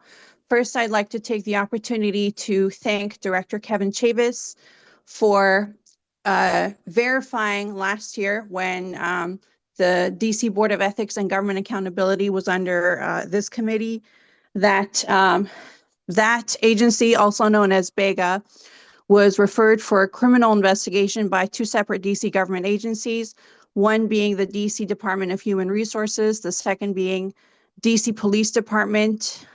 Both criminal investigation referrals were sent to the DC Office of the Inspector General. And unfortunately, both those criminal investigations were obstructed. The DC Office of the Inspector General, for reasons unclear, was not truthful to either DCHR nor MPD, nor even the U.S. Attorney's Office. And I was fairly recently contacted by the DC Superior Court concerning the fraud on the court and perjury committed by BEGA Director of Office of Open Government, Nikhil Allen, and the criminal misuse of public office by former BEGA Chief Counsel Johnny Barton. As of now, I understand that the DC Attorney General's Public Corruption Division, they have confirmed that, the allegations I made were, first of all, they were valid. Second of all, they are criminal offenses. And I'm glad that the DC Superior Court agrees. So does MPD. So does the U.S. Attorney's Office, as well as the U.S. Department of Justice Civil Rights Division. But I'm very disappointed and concerned at the obstruction of the criminal investigations that were supposed to take place by OIG. And I think you need to investigate why OIG agents outright lied to MPD, DCHR, the U.S. Attorney's Office, and also made untruthful statements to DC Council last year concerning my case. But, you know, there's something very corrupt going on, and I'm very happy that the United States Congress is also investigating the matter. And I do want to put on the record, Councilmember Anita Bonds, I am disappointed in the fact that you failed to recuse yourself of the Bega matter while you were the subject of a formal investigation for an ethics violation as alleged by a former employee. But you should have recused yourself, and you failed to govern yourself accordingly concerning Bega. And I am glad that the Republicans have now taken over, and they are now investigating the matter. Thank you for the opportunity to testify this morning. Thank you very much for your testimony. And do we have? Okay. All right. That completes our panel. Mr. Brennan, I think has dropped off or is not on. Okay. Thank you. I wanted to Ms. Martin, I want to assure you that we will follow up on this situation, as you mentioned, that occurred. I know it occurred at the polls in 2024, but we will follow up with the agency about this. Did I say something, Madam Chair? Yes, I all reached right. out, I think, Mr. Flanagan in your office. Is that his name? Is it Flanagan? No, I do not have a Mr. Okay, Flanagan. it's it's a person that I spoke Someone to. in my office? Yeah, I don't know if it's Flanagan. Maybe Mr. Fanning. Fanny, John Mr. Fanning. Fanny. Mhm. Okay, Mr. yeah, so Fanning. I reached out to him and I'm waiting for him to respond back to me in reference to this situation. All right. Well, one of the things that we'll do is, one, it sounds like we need to be assured by the Board of Elections that there is security at all of the polling locations. And while we know we have secured the ballot by indicating that volunteers and others cannot pass a certain square footage, of access to the ballot box, it sounds like we also need to make sure that the volunteers are feeling comfortable and cannot be harassed. That's number one, and that's the very basic step that we can take. I wanted to say this. I think what happened was both of the tents were right next to each other, which I thought that shouldn't have been allowed, because then that means you could hear exactly everything that was going on between each candidate and what was going on in their tent. So I think they should have been spaced out and not really right next to each other as well. That's a very good point, and we'll explore that.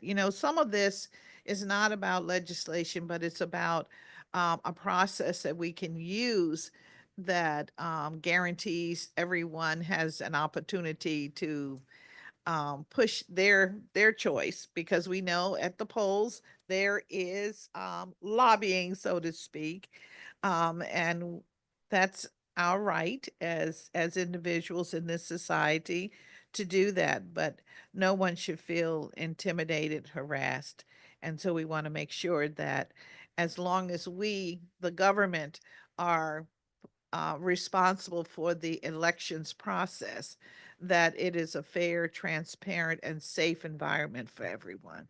So we'll work on that for sure. Thank you. Thank you.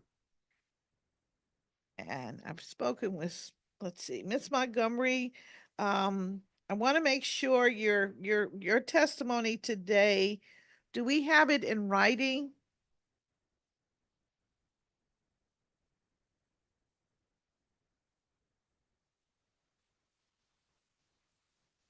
I'll be submitting testimony in writing. Okay. Thank you very much for that. Thank you. And now we'll move to panel 4. Gail Arnell, Wendy Hamilton, and Huma Emetius, all right. All right, and they're all public witnesses. And you are, all right, Miss Arnell is in the house, so we'll start with our in-person witness. Thank you. My name is Gail Arnell. I've lived in Ward 4 for 21 years and in the district for 50. I am on the board of 2 nonprofits in Ward 1, Family Place and Festival Center, have been on the board of the Potter's House and Jubilee Jumpstart. Only 26% of the eligible voters in DC actually voted in the primary elections in 2024. And as everyone knows, in DC, the primary elections are de facto our elections. Here we are in a time in which the idea of citizen-led democracy is in question. So what can be done in this community to encourage civic participation, to ensure that this democracy of ours continues? One important change is to allow citizens more freedom to express their preferences. Cities and states across the country are implementing this change. This is not a trial that others have not engaged in, and even states, Alaska and Maine, have implemented ranked choice voting, as is in 20 other states. Over 73% of voters last fall asked for an important change in how we conduct elections. They understood how ranked choice voting works, and they want this change in our system. I'm hopeful you will honor the will of the people by including Education for Initiative 83 in the budget this spring. Every single precinct in the city, and every ward voted for this change with a supermajority. Unprecedented. You now know the will of the people. Here's the good news for council members. Almost all of you all got over 50% of the vote in your ward or even citywide.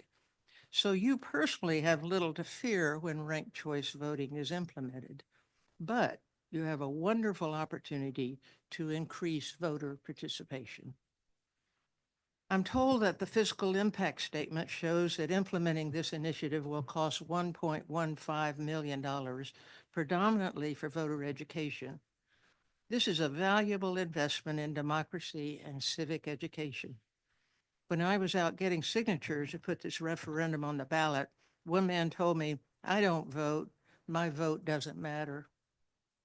Is he right?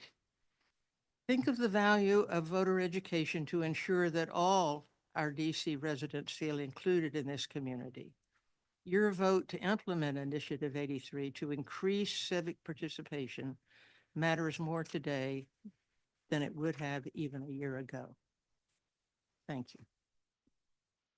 Thank you very much for your testimony. Do we have? All right, Wendy Hamilton. Reverend Wendy Hamilton. Hello, how are you? Can you hear me okay? Yes, we can. Thank you. I am desperately over here trying to figure out why my camera is not working, so I do apologize. I have not pressed some button, but I'm old and technology is failing me in this moment. But good morning, Councilmember Bonds and those members of the panel. I'm here this morning particularly to speak in support of I-83, but before I get to that, because I was brought up earlier by a previous panelist, I did want to just take a brief moment to confirm and affirm what Ms. Kirinotis, Crescent, I believe is her name, was speaking on regarding the challenge process as it pertains to ANC commissioners and just races in general. And Councilmember Bonds, I think you and I have sat down and talked about this. I would still very much like to come in and talk with someone, a member of your staff, perhaps about particular changes that might be able to be made to the challenge process in particular. As Ms. Kieranotis was mentioning, she was challenged. Her ANC signatures were challenged. She was running in Ward 4 because she and I spoke as well. I was running in Ward 8 at the time. We were both challenged by the same individual who lives in Ward 2. Who has no particular interest, no vested interest, really no knowledge, probably had not visited either one of our single member districts, either in Ward 8 or Ward 4.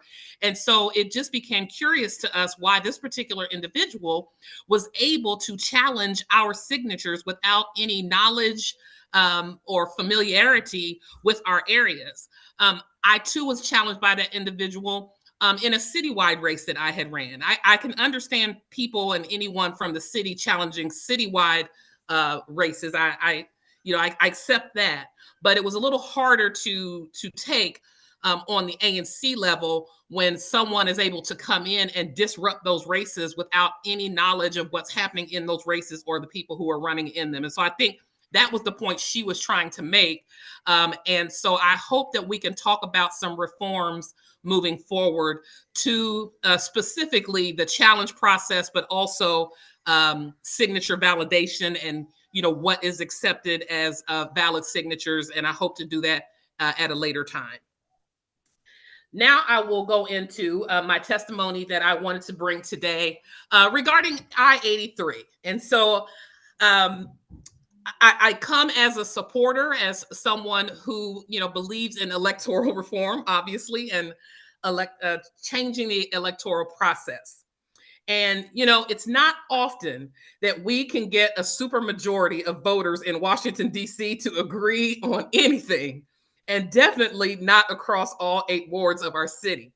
But that happened this past November. 73% of voters citywide decided that they are ready for electoral reform, that they are ready for a new approach to our elections in DC.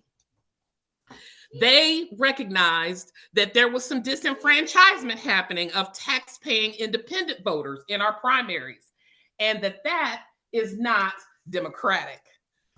They took to the polls and they made their voices heard. This is now where the DC Council and you, the Board of Elections, have the opportunity to honor the voices that spoke on Election Day. With the power of the city purse strings in hand, Council now must fully fund the initiative, thereby providing the necessary resources for you, the Board of Elections, to begin the implementation process. There's no need to delay. Big change requires big action. And one of the biggest components of I-83 is voter education. And it will take money to begin the process of educating voters on this new system and process. Voter education and outreach is priority number 1. And the sooner that process begins, the more successful and seamless the implementation process will be. Hundreds of thousands of DC voters are watching and waiting for Council to do the right thing, the legal thing, and fund the initiative so that Board of Elections is fully empowered to do the work. This is an incredibly exciting time for DC local elections for all of our voting residents. It's a chance to significantly increase voter turnout, particularly in Wards 7 and 8, where the initiative won overwhelmingly. And it's an opportunity to engage more people in our electoral process. That is a good thing all the way around. Finally, it's an opportunity for DC voters to get leadership outcomes and representation that reflects the majority of all voices across the city. That's a win-win scenario all the way around. So I come today asking that we move this process forward, that the Council provide the money so the Board of Elections can get to work in implementing I-83 and the components, particularly of voter education and outreach, so that voters' voices that were so resoundingly presented this November can be heard. The people have spoken. It's now up to you all to make it happen. Thank you. Thank you very much for your testimony. Next, we'll hear from Huma and Taza. Dropped off.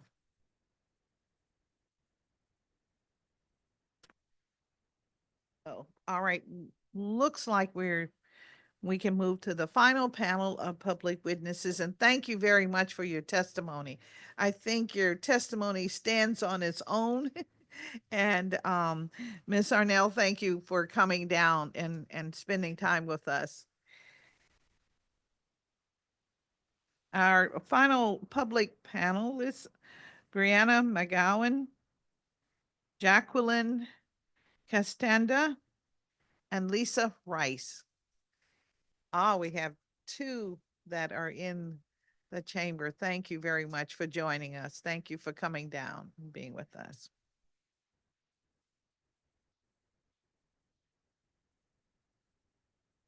And Ms. McGowan, we'll start when you're ready, and just hit the mic. The red light will come on. Okay. Okay, good. I don't know if it's morning or afternoon. Good afternoon. Still morning. Still morning. Okay, great. Good. Good morning, Councilmember Bonds and committee. My name is Brianna McGowan, one of the organizers of Rank the Vote DC. It's a grassroots movement to make politicians work harder and strengthen our democracy. Our coalition had laid the foundation over the past 6 years. So you have seen me grow from my early 20s when I was 22 to now 28 in this movement for Initiative 83, laying the foundation for Initiative 83, which was approved in a historic landslide by 72% of DC voters. We won every precinct in the city, as someone mentioned previously, and won over 68% in every ward. During election night, people said it was a bright spot. The campaign for Initiative 83 connected with over 300,000 voters across the city throughout the campaign and submitted over 40,000 signatures, enough to guarantee ballot access despite challenges and the inevitable mistakes people might make when filling out a petition. Our city is inspired by a proven system that allows us to vote our values and know that the winner is being held accountable to over 50% of the vote. So here are 3 things that I believe are important to highlight as we enter the next phase of this movement. 1, there is some misinformation about how implementing 83, how much it will cost. DC's voting machines are compatible already, and the software upgrade is free and open source. 2, the fiscal impact statement for Initiative 83, which I am attaching, and I have it here, this impact statement here, states that most of the funding will go towards voter education. And then 3, there is a dire need for more meaningful voter education. I know that the Board of Elections sends out a voter guide for each election, but it is long, and I have found to not be very user-friendly and provides no information about the candidates or the responsibilities of each elected official. It is obsolete now, since every voter is already being sent their ballot by mail. Implementing Initiative 83 could be as simple and cheap as revamping the existing voter guide, so it provides helpful information and informs voters about the change to their system. I strongly believe that our elected officials in DC need to defend our democratic rights and honor the outcomes of Home Rule's democratic process. We especially need to protect the neutrality of the Board of Elections and make sure the board is allowed to use staff to educate and conduct our elections successfully. I say honor the will of the people and let 83 shine. It will be one of the ways we can strengthen our democratic process as we will face the inevitable attacks on our sacred home rule. Thank you. Thank you very much for your testimony. And now Ms. Rice will bring you on. Thank you. Thank you. Good morning, Councilmember Bonds. Thank you so much for the opportunity to testify today. My name is Lisa Rice, and I'm a Ward 7 resident, native Washingtonian, and I'm the proposer of Initiative 83, a ballot initiative that we'll hear over and over again, won with over 72% of the vote in November. To strengthen our democratic process in DC by letting voters vote in independents vote in taxpayer-funded primaries and implementing ranked choice voting.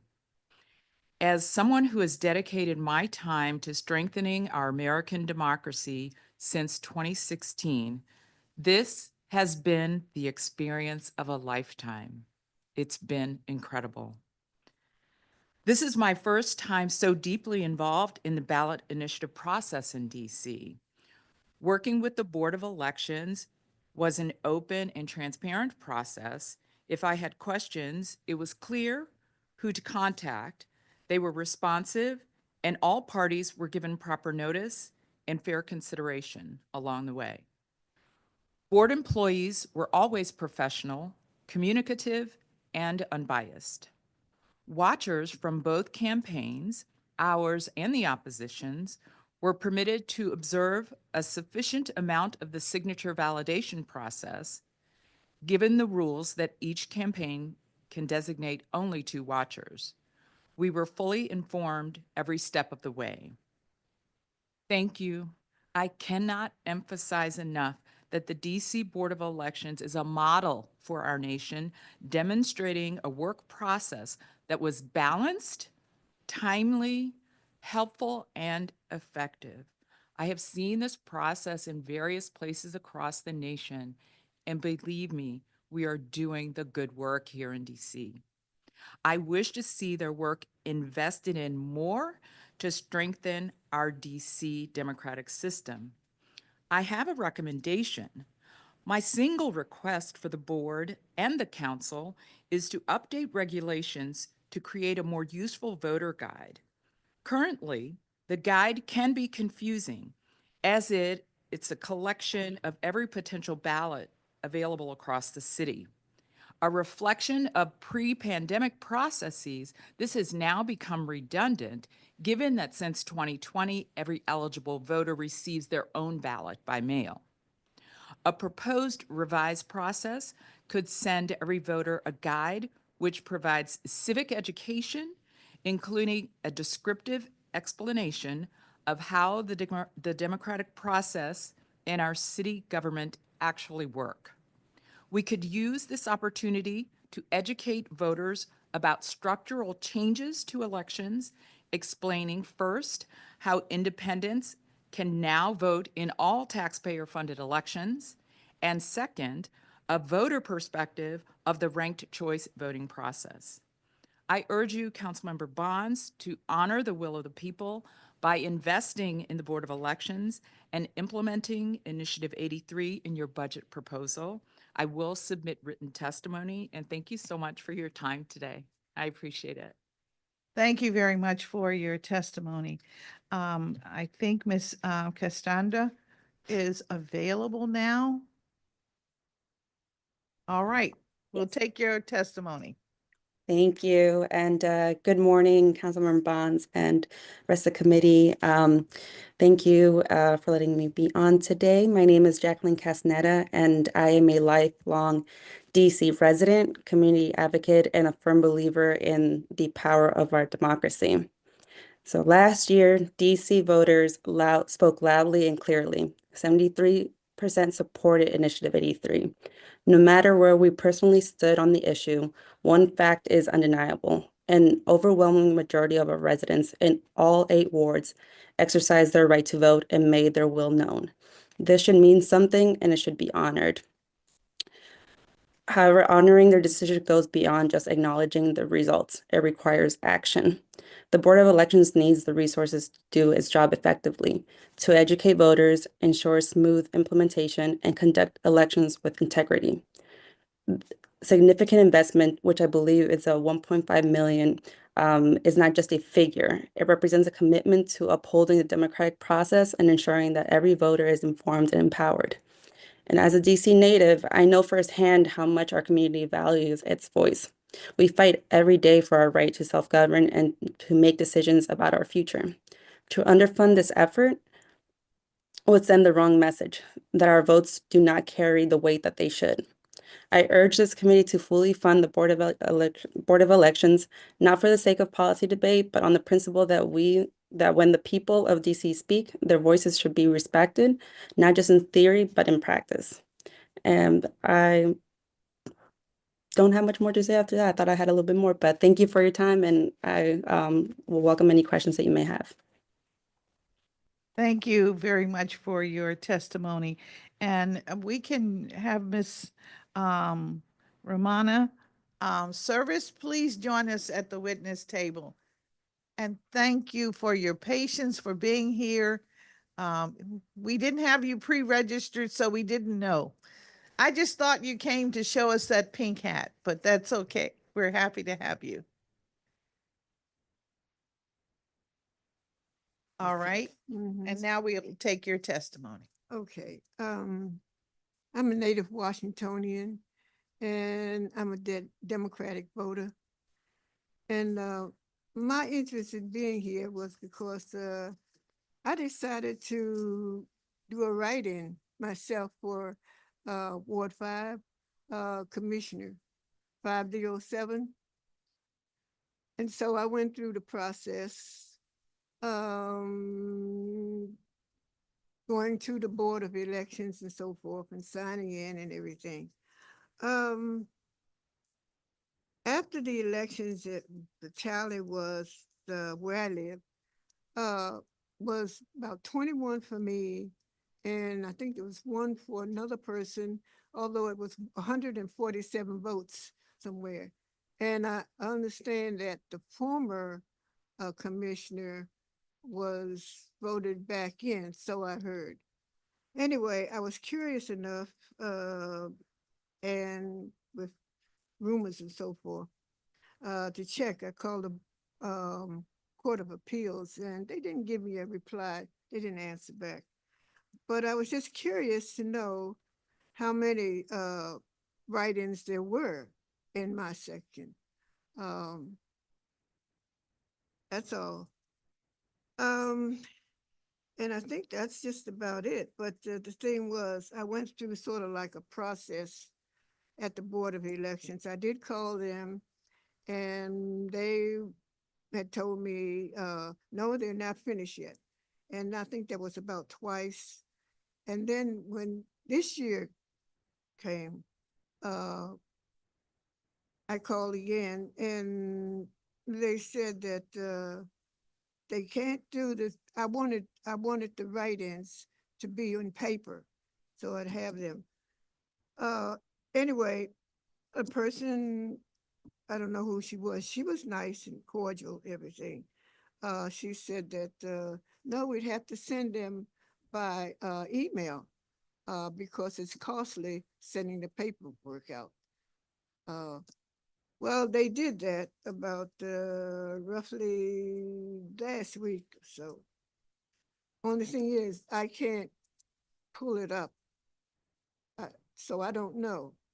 And I was, like I say, once again, I was just curious how many write-ins there were in my section, in my ward. All right. And that's it. I appreciate you hearing me.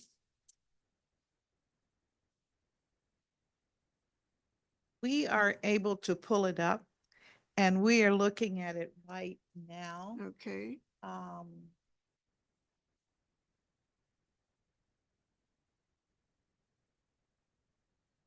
What we are able to see for that position, I think you said that there were 147 votes. Yes. That's what they told you? Mm-hmm.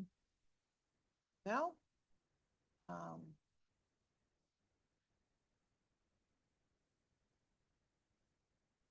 I'm not sure what they counted. We see for ANC 5D07, note that there were two candidates.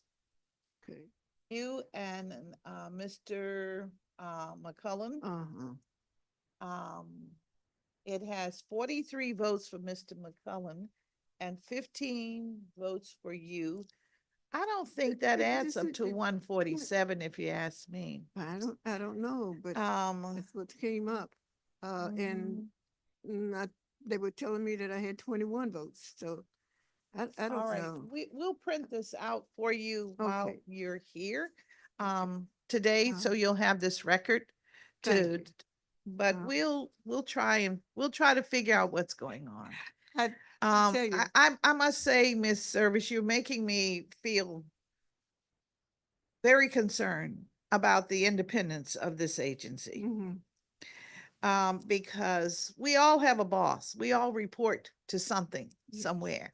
And this agency reports to the courts. And we've heard today the wonderful things that the initiative, as an example, can bring to the table.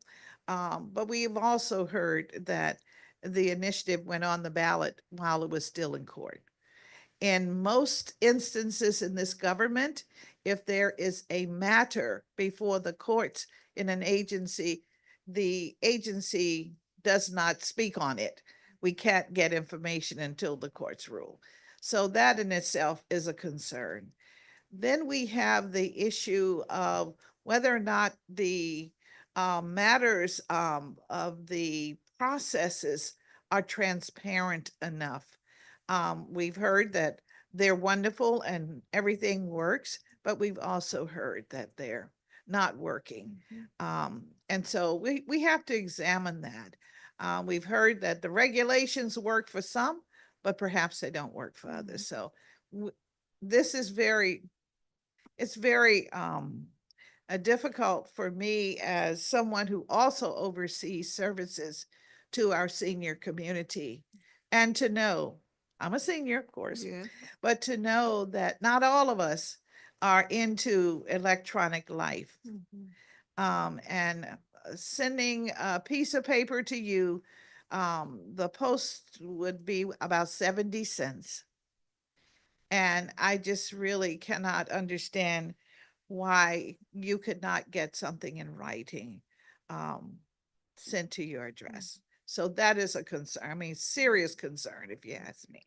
So anyway, we'll take a look at that. The board will be coming up shortly. We're first going to have the opportunity to talk to the Financial Literacy Council, which is trying to get us all to understand how finances work in this great society of ours. But thank you so very much, and we'll print this out and get it to you. I think we have it right now. And thank you all for your resounding voice. I remember 72% of the voters. I got it. Okay, thank you. Thank you. That concludes all of the public witnesses that we have. And so we are now going to transition to our government witnesses. And first up is the Mr. Jeffrey Banks, chairperson of the Financial Literacy Council. And we'll hear about their work and where they are going to take us into the future. Mr. Banks is here with us in person with his team. And so we'll ask them to raise their right hand. All right, and we'll swear you in. Do you swear and affirm that your testimony and any statements made before us today to be truthful and complete? All right, thank you very much. And you can proceed with your testimony.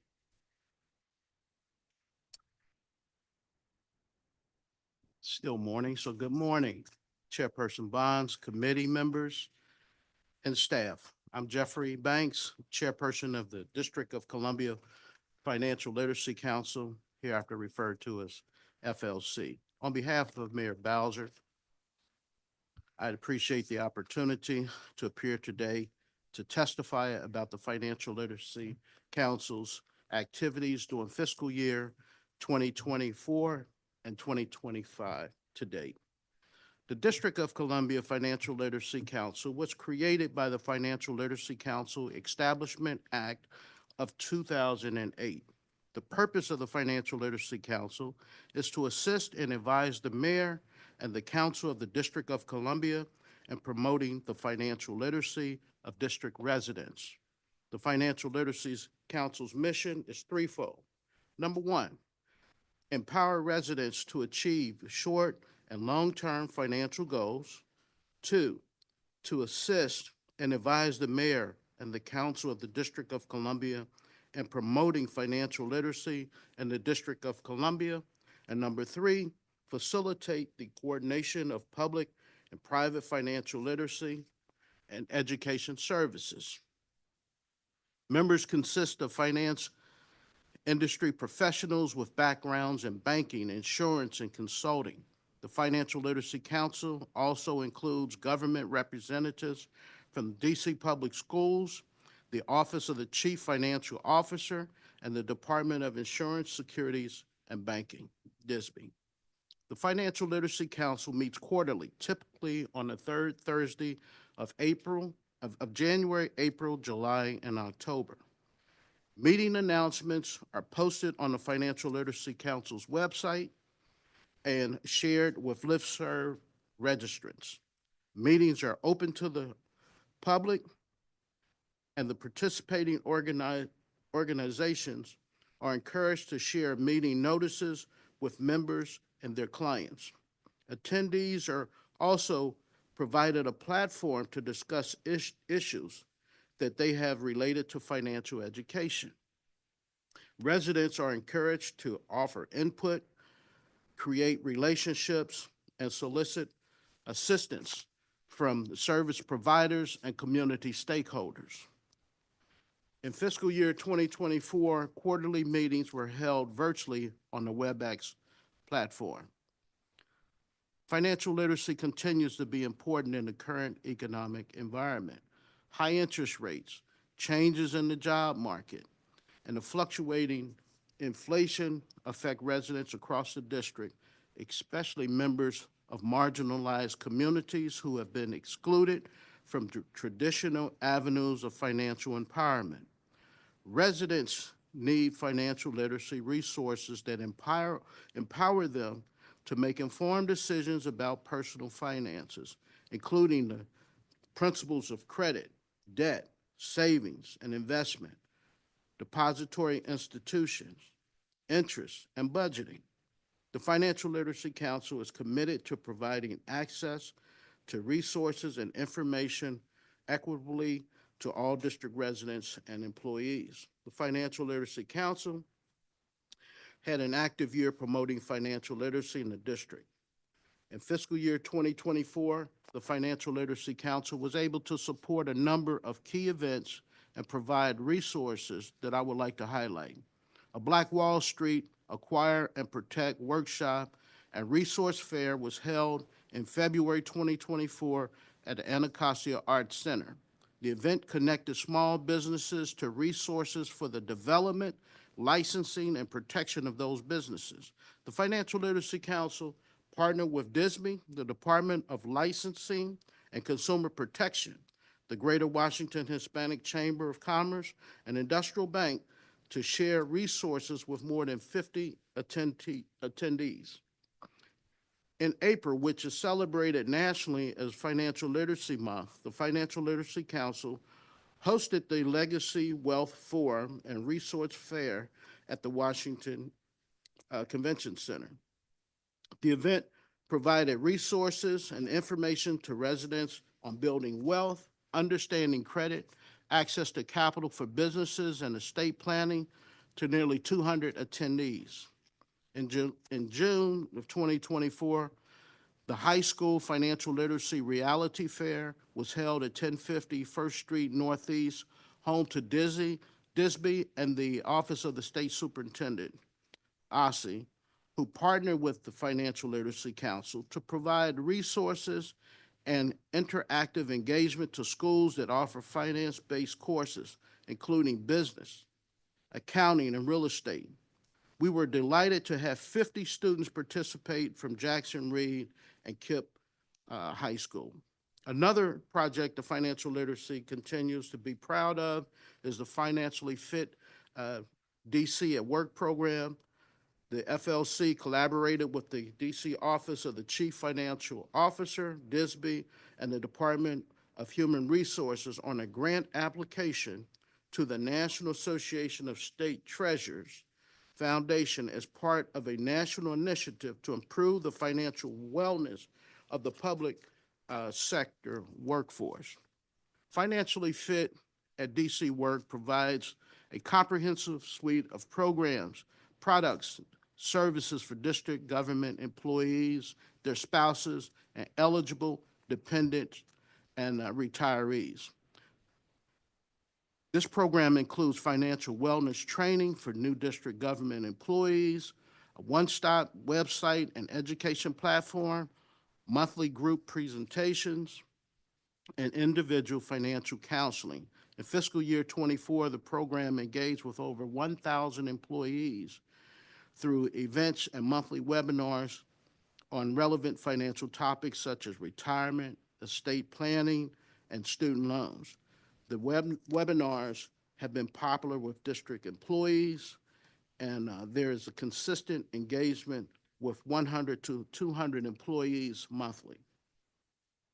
To round out the Financial Literacy Council's fiscal year 2024 activities, I would like to highlight the Returning Citizens Empowerment Summit held in September 2024. This was the second year for the event that brought together 15 returning citizen service organization providers. These organizations connected with residents and families to support their access to banking, resources for building wealth, and credit assistance needs. The event also included a presentation by a local business owner who was impacted by the criminal justice system and how he was able to move forward in a positive and productive way, and in a fantastic way. This young man is building high-rise buildings for the city. On December the 5th, 2024, the Financial Literacy Council held its first open house at the National Union Building. The event highlighted collaboration efforts by the partners, business organizations, and residents to create a brighter financial future for DC residents through financial education. The Financial Literacy Council continues to use its 2021 Core Recommendations Report as a guiding document for its work, as the implementation of many of the recommendations in a multi-year process. The report, which represents Mayor Bowser's ongoing commitment to creating pathways to financial freedom for district residents, was produced to capture the needs and aspirations of district residents, change in the financial literacy landscape, and new programmatic opportunities. The Financial Literacy Council reviewed the core recommendations and determined that they were relevant in fiscal year 2024 initiatives, especially as efforts to share resources and implement programs remain. The council drafted additional recommendations for fiscal year 2024 and 25 that are based on the similar ideas. The recommendations are: number one, integrate financial literacy in DC Public Schools curriculum at all levels. Include a financial literacy course as a high school graduation requirement. Strengthen implementation of financial literacy programming and resources for returning citizens. Number four, promote financial capability training and wealth management training in the workplace. And number five, produce a biannual financial literacy guide. The Financial Literacy Council is excited to continue its momentum in fiscal year 2025 and will continue to support efforts that embrace these recommendations and adapt to changes in the economic landscape. We're excited to expand our outreach and our efforts to share resources that will improve the financial well-being of individuals and families across the district. I want to thank my fellow council members, Mr. Anthony Stevens, Mr. Chip Lust, Ms. Jennifer Burkett, Ms. Melissa Mazard, Ms. Bangale Cook, Ms. Michelle Hammonds, Mr. Benny Richardson, and Ms. Jennifer Burkett for their service to the district and dedication to increasing the financial literacy among residents of all 8 wards. Thank you, Chairperson Bonds, for your leadership and support of the Financial Literacy Council as we work to empower residents and promote and advance financial literacy education initiatives. I appreciate the opportunity to share the Financial Literacy Council's activities, as well as its plans for continued innovation and improvement. I look forward to working with the committee, and I'm happy to answer your questions at this time. Thank you very much for your report, and I'm excited about the 5 workshops that you produced. I want you to do more. I want you to educate everyone throughout the city. I mean, quite honestly, it's so needed. But thank you very much for this robust report of great progress. We actually have more events that take place throughout the city. Do you have the total number?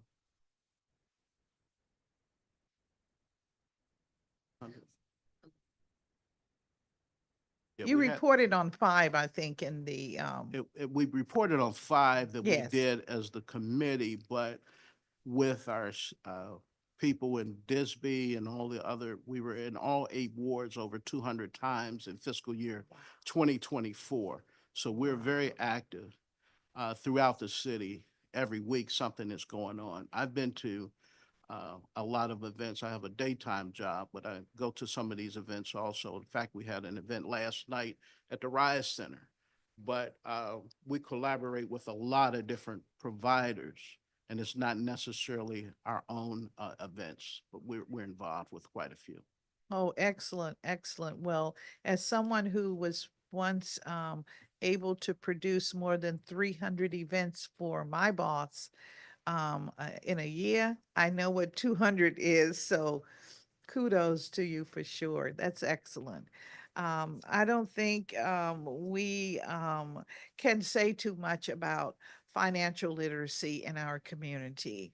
And because you are doing financial literacy, you're also helping people to read better. Because in order to learn how you can move forward financially, you also have to, you got a bunch of words there that are helping to put together sentence structure, etc. So thank you very much for that, sincerely. I wanted to ask, of the 5 programs that you mentioned, what was the attendance? Are we talking 5 people, 20 people, 200 people at each of these events, or what's your thought? The Wealth Summit at the Convention Center was right around 200 people. And we've done this before, and it continues to grow. We allow third-party vendors to come, and we get good participation from across the all 8 wards. But our focus is really has been with that Wealth Summit is for people that have been knocked out of the housing market, especially with what's happening with so many jobs being lost. That will continue to be our focus when you look at what's happening right now. We had the event at the school, Jackson Reed. That was how many, about 50? It was 100 to date. It's been 100 to 150 students with the Jackson Reed High School and then the KIPP School. All right, and so do you have plans to go to all of our high schools?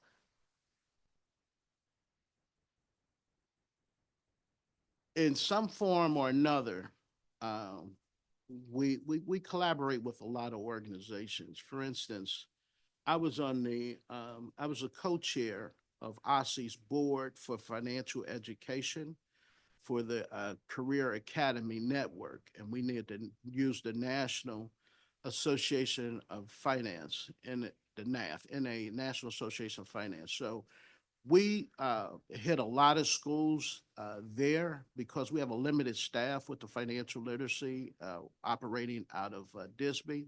So we have collaborations with other organizations like Jump, what is it? Jumpstart, different organizations that are members. And with all of the people that we affect, I think we will hit most of the schools. And when we look at all these organizations.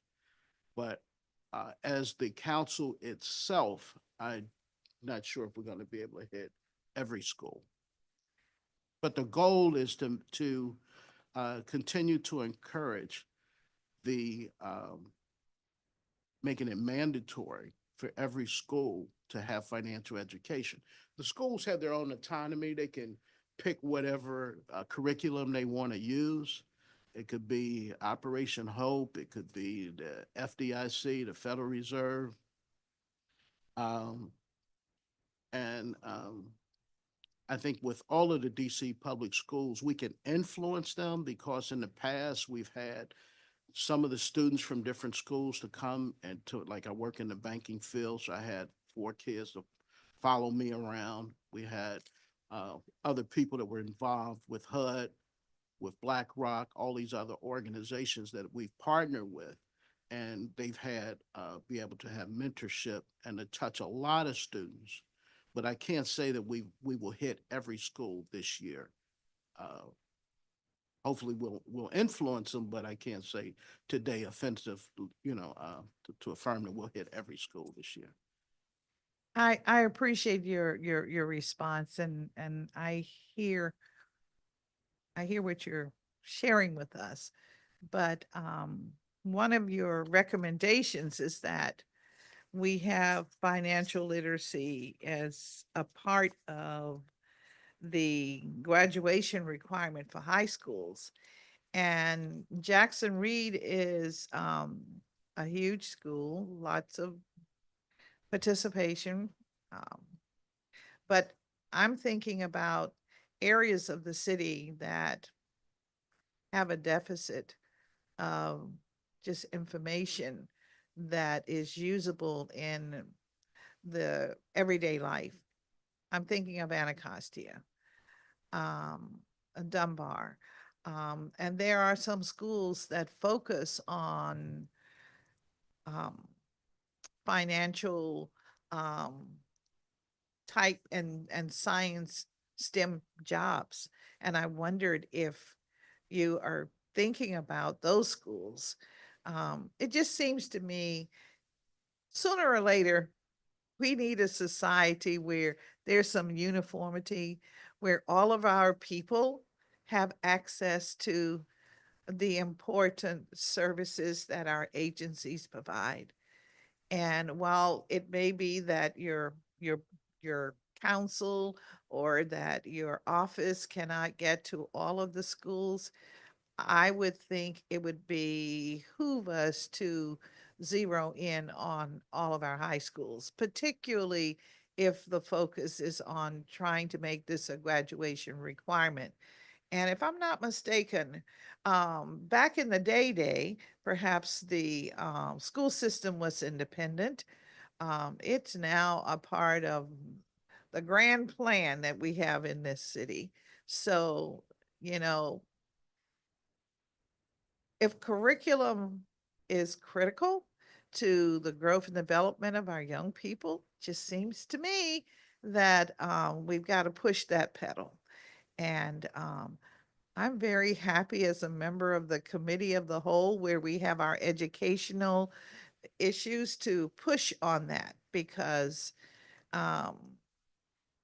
we know the value of financial literacy. You know it as a banker. So it just seems to me that we got to get this done. You tell me how and what it would require. This is a very pressing issue for us. Yeah, we have we don't hit all of the kids, but I've like this year worked with the kids at Anacostia High School and Ballou High School with organization Life Strides. And we met over at George Washington University while they were having intake for new students coming to the university. We used the university to teach financial education. There's so many other organizations that I meet with at the bank. We bring them in, but I had a program before I was involved with the Financial Literacy Council that was set up at Ballou and Anacostia High School. I think we need to bring it back. When we talk about making it mandatory, it may be in your oversight with the OSCE, with the schools, that if there are any resources, because that's one of the pushbacks to why that recommendation hasn't been implemented yet. But I can remember back in the day when my daughters went to college, there were free credit cards that was given to students, and if they didn't know any better, they would go out and just use that as free money, and it could end up causing them to have some credit issues, and employers are looking at your credit report when you retire. So, I mean, when you graduate and you go into the job market, and it could hinder you. So I think it's really important. That's why we are without a budget. The committee doesn't have a budget, so we work with different partners, and hopefully all of them are hitting the schools east of the river, 7 and 8. All right, well, thank you. And you also have Roosevelt and McKinley. Oh, yeah. And, just to name a few other, our schools, and Woodson, of course. I just think that this is a goal of yours, the council, a goal to some degree, I'm sure, of our education system. So we just really need to buckle down and figure out how we can get it done.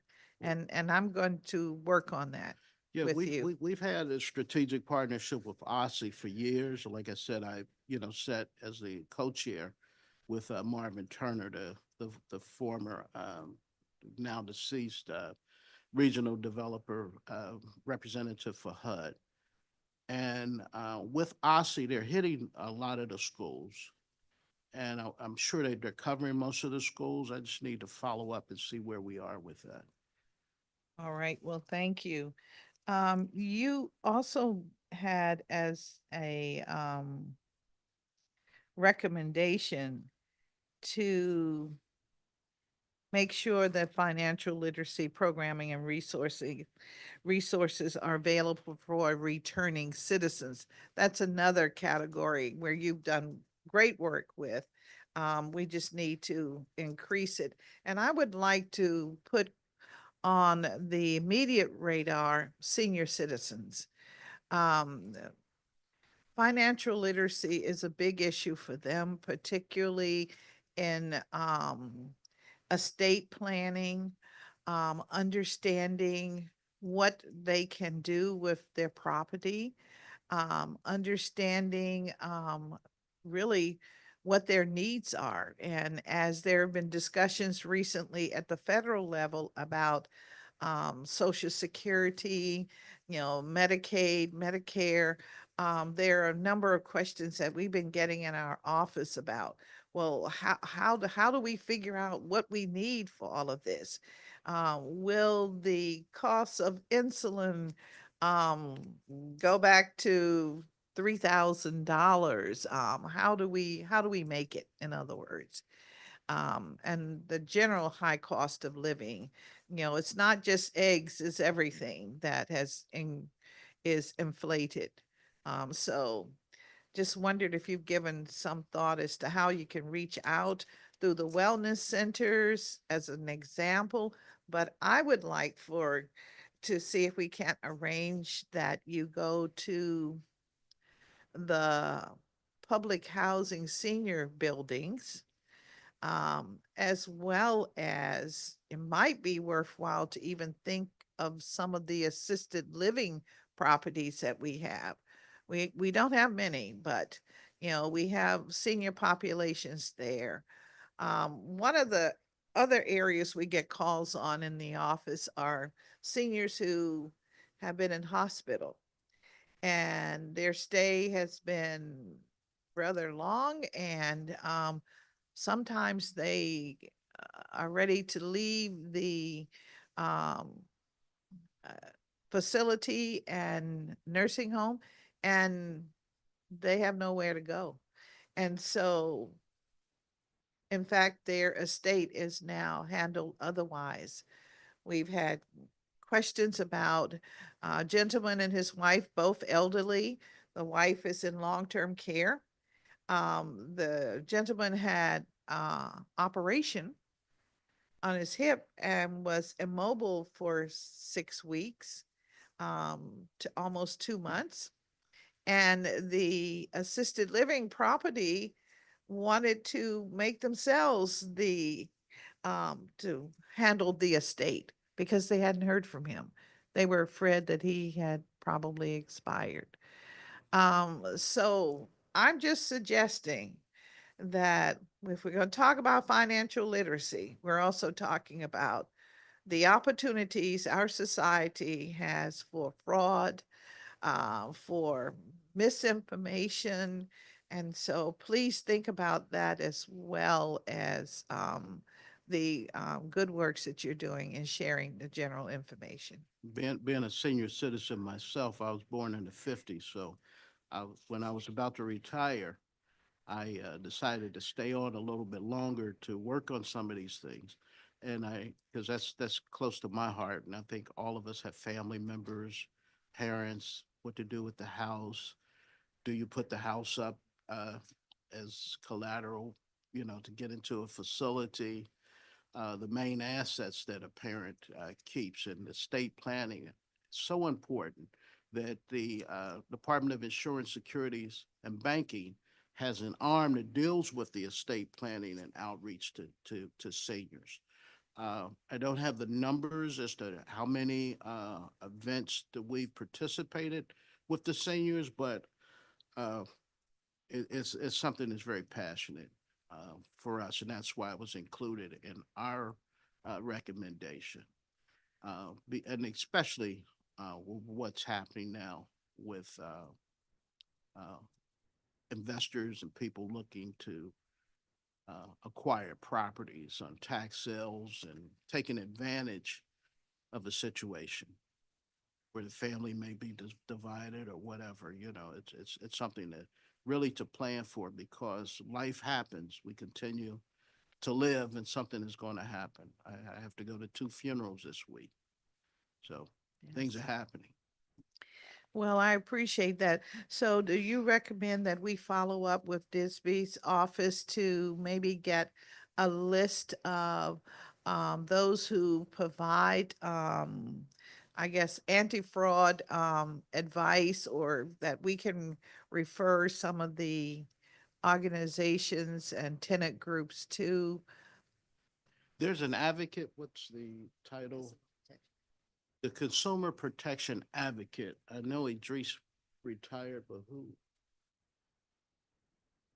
And that person is in Disby? At Disby, yes. And they take all of the calls on, potential fraud, disputes with financial institutions.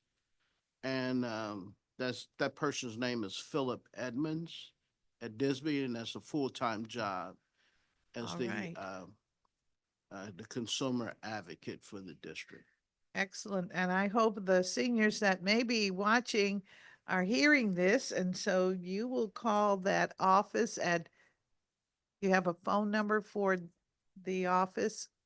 727-8000, 202. Okay, the general number. All right. And ask for the Consumer Protection Advocate located in DISP, which is Department of Insurance, Securities and Banking. Securities and Banking. Thank you very, very much.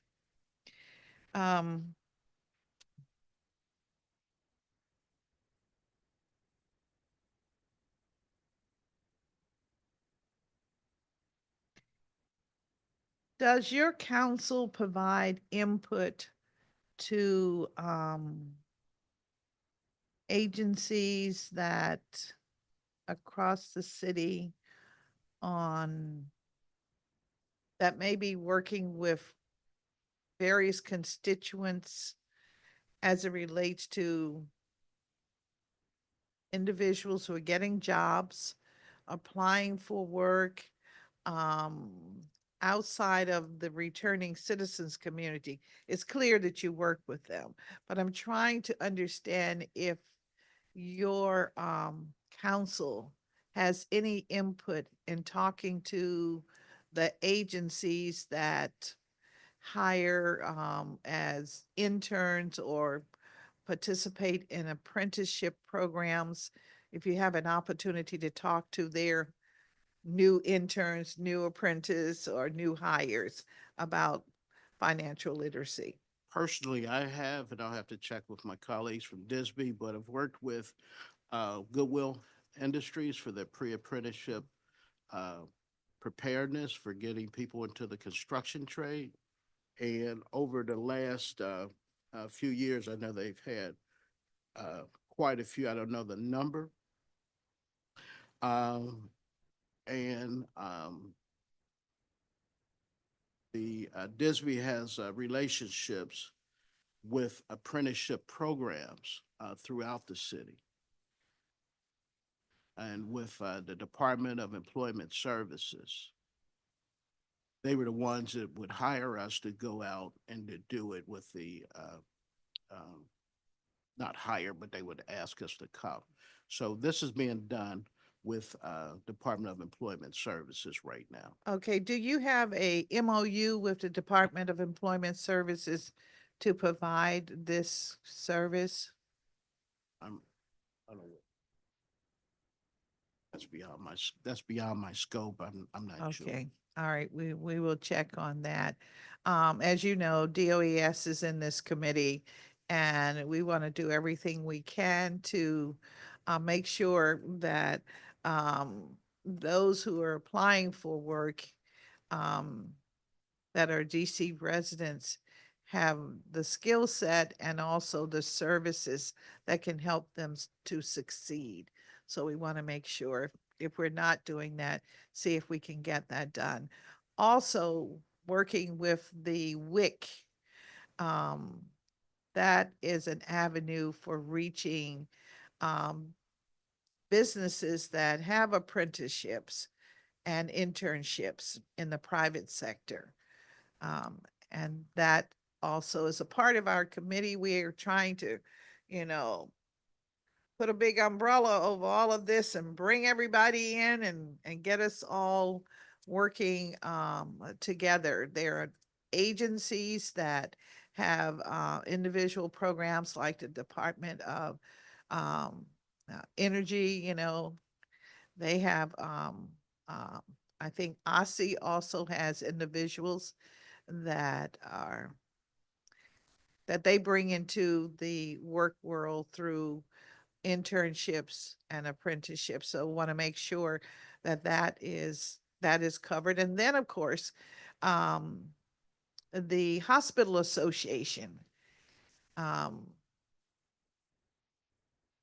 and at DOES, you have the Infrastructure Academy. We also have those that are in IT, and you know, IT thinks they know everything about, you know, all the numbers and what have you. But we're talking about how to keep them solvent as with whatever their income and estates may be too. I know that OSCE has it. They have the hospitality, the hospitals, the IT, the financial services sector that they're working with the youth on. Yes. And I'm involved with the National Association of Minority Contractors for the DMV on that board. And that's one of the things that we're working with the members to hire apprentice, especially with what's happening in the White House with the workforce is changing right now. Met with Clark Construction yesterday, and they're having a need for employees to replace some of their staff. And also work with your old colleagues over at Fort Myers with the Small Business roundtable with Ms. Evelyn Ross. We meet once a month, and we bring in resources, and everyone has an opportunity to talk about what they're doing. And one of the things that's always comes up is like, are there any opportunities for apprenticeship with those companies? Because the small companies hire a lot of people. They're the number one employer around the country of those small businesses. Yes, and I'm just proposing that those who are going into these new opportunities, these jobs, that it would be great if they also knew a little bit about how they're going to manage their resources and get answers to what it perhaps is going on in their household or, their estate. So I see your council work as being very valuable to those that are starting into the work world, are those that are, re-entering the work world. And on that note, I know we're going to have a number of people, as you just mentioned, that are available to look at all of our jobs and what have you. I'm not suggesting that you have to educate everyone.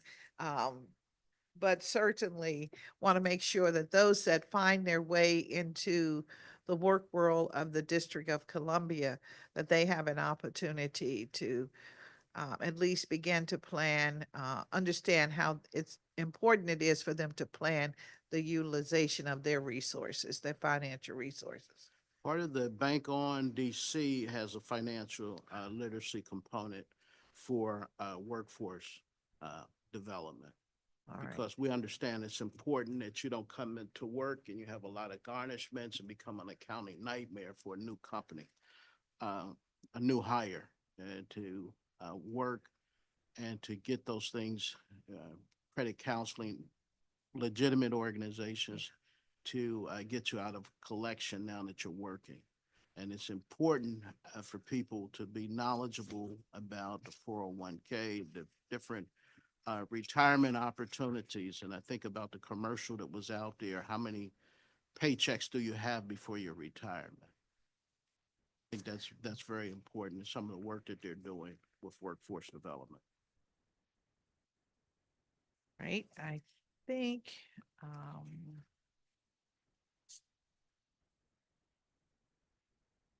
let me just check. Have I done?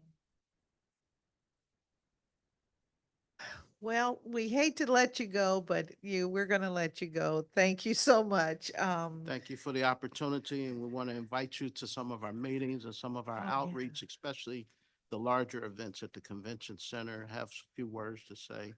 Yes. Martin Luther King Library, April 30th is the date that we're planning. If you could mark your calendar, we would love for you All to right. talk. And we'll have some people that can give some testimonials about some of the work. I think that's very important, hearing testimony from those that, thank you so much. Thank you all. Thank you. So that concludes our discussion with the Financial Literacy Council. And we're going to take a 10-minute break, and then we'll come back and talk with the Board of Elections and the Office of Campaign Finance.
They just joined, they found it on the agenda.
We are reconvening our oversight meeting today, and next up is the DC Board of Elections. I will quickly go through some of the highlights of their work and then turn it over to the Executive Director for her testimony and her staff. The Board of Elections is responsible for administering the district's elections, including both federal elections and local elections. Most recently, the board oversaw the 2024 primary and general elections. Leading up to these elections, the Committee on Executive Administration and Labor, we held a series of 4 public roundtables on the board's preparation for the election season. As such, today we will focus on the overall operations of the Board of Elections, including the significant work that the board does between elections. We will discuss what lessons were learned from the 24 election, what the board is working on currently, and how the board is planning for upcoming elections. We will go over the board's performance during the 24 and the 25 to date and the remaining work that they plan to do this year. And now we will turn to our government witness for the Board of Elections, Executive Director Monica Evans. I will ask that you raise your right hand so that we can swear you in to receive your testimony. All right. Do you swear and affirm that your testimony and any statements that you make before us today to be truthful and complete? I do. I do. Okay, we can hear you. Thank you so much. And you can begin your testimony when you're ready. Thank you so much. Good afternoon, Chairperson Bonds and members of the Committee on Executive Administration and Labor. My name is Monica Evans, and I am the Executive Director of the DC Board of Elections, or BOE. With me today is Terry Stroud, the board's General Counsel. On behalf of BOE, thank you for the opportunity to appear before this Oversight Committee to discuss our agency's performance in fiscal years 2024 and 2025 to date. As you know, the Board of Elections is a chartered independent agency comprised of a 3-member board with a small staff that carries out the agency's mission. The mission of the board is to enfranchise eligible residents, conduct elections, and ensure the integrity of the electoral process. The fundamental criteria governing the board's program operations are that 1, election programs are legally mandated. 2, these programs are all subject to fixed statutory deadlines. Thus, these programs must be sufficiently financed to meet time constraints imposed by the electoral process. The inability to fund any of the board's programs has the potential to undermine the integrity and efficiency of the overall electoral process. The operating budget for BOE for FY24 was approximately $14.8 million, supporting a staff of 65 full-time employees through local funding. The FY 2025 approved budget is $14,455,500. 2024-2025 elections and year in summary review. During FY 2024 and FY 2025 to date, BOE conducted a total of 2 elections, the June 4, 2024 primary election and the November 5, 2024 general election. The planning associated with the regularly scheduled elections conducted during 2024 began in FY 2023. We had to put systems in place to ensure compliance with the Local Resident Voting Rights Amendment Act and the Elections Modernization Amendment Act. The June 4, 2024 primary election. For the June primary election, we had 378,821 registered voters. We utilized 25 early vote centers and 75 election day vote centers. 27,534 individuals voted in person, reflecting 28.2% 0.03%, and 70,687 voters used the mail-in ballot, reflecting 71.97%. We had 25.93% voter turnout. All contest results and the complete breakdown by party are listed on the BOE website. Of the 378,782 ballots mailed, approximately 42,000 mail ballots were returned as undeliverable. Primary election communications, we mailed a voter guide and 3 informational postcards to every household and utilized television, radio, and print advertising. We advertised on bus tails and distributed yard signs and door hangers. The November 5, 2024 general election. For the November 2024 general election, we had 464,502 registered voters. We opened 25 early day vote centers and 75 election day vote centers. 155,310 individuals voted in person, representing 47.23%, and 173,561 voters used the mail-in ballot, reflecting 52.77%. Of the 453,858 ballots mailed, approximately 36,000 mail ballots were returned as undeliverable. As far as general election communications, BOE mailed a voter guide and 3 informational postcards to every household and utilized television, radio, and print advertising.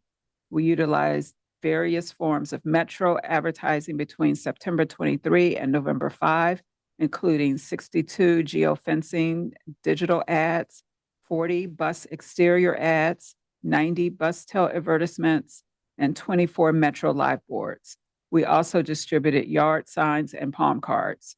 We ran 40 print ads in collaboration with 5 different print newspapers, the Washington Informer newspaper, the Hill Rag, East of the River newspapers, El Tiempo Latino newspaper, Washington Blade newspaper, and the Georgetown newspaper.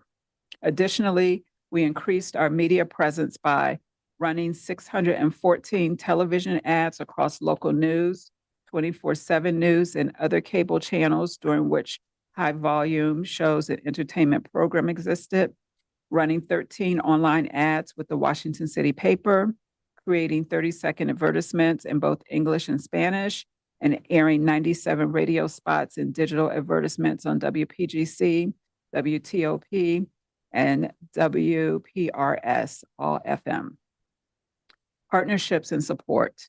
We rely on our partners for success, as has historically been the case. BOE received support from the Department of General Services, the Office of Disability Rights, the Department of Public Works, the local and federal departments of Homeland Security, the Department of Transportation, the Office of Contracting and Procurement, the Office of the Chief Technology Officer, Metropolitan Police Department, DC Parks and Recreation, DC Public Schools, the Department of Motor Vehicles, and our other government agencies.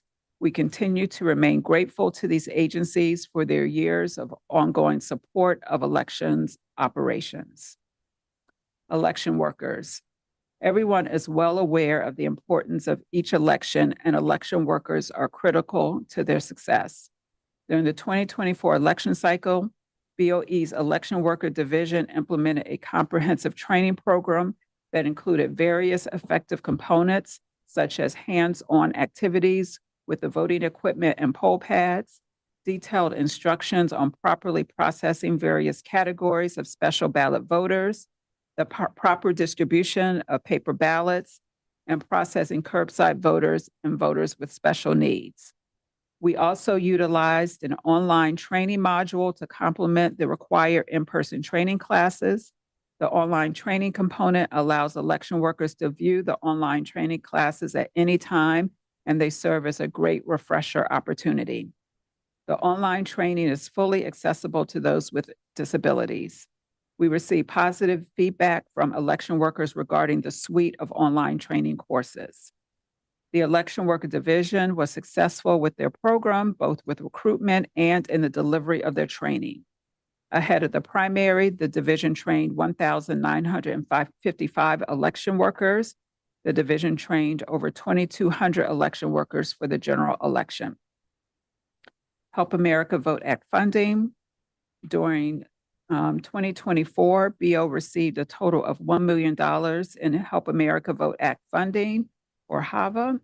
Remaining HAVA funds will be used for IT infrastructure upgrades and the migration to a .gov domain. The District of Columbia is required to provide a 20% match for this funding. Technology enhancements. We are continuing to assess our technology infrastructure to identify necessary replacements or upgrades and ensuring readiness for the next election cycle. We are working with our election partners to conduct a nationwide cybersecurity risk assessment to evaluate our current environment. Following the assessment, we will receive a customized report with recommendations to strengthen our threat environment. Students incarcerated and returning citizens. BOE continues to work with schools to ensure students are registered to vote.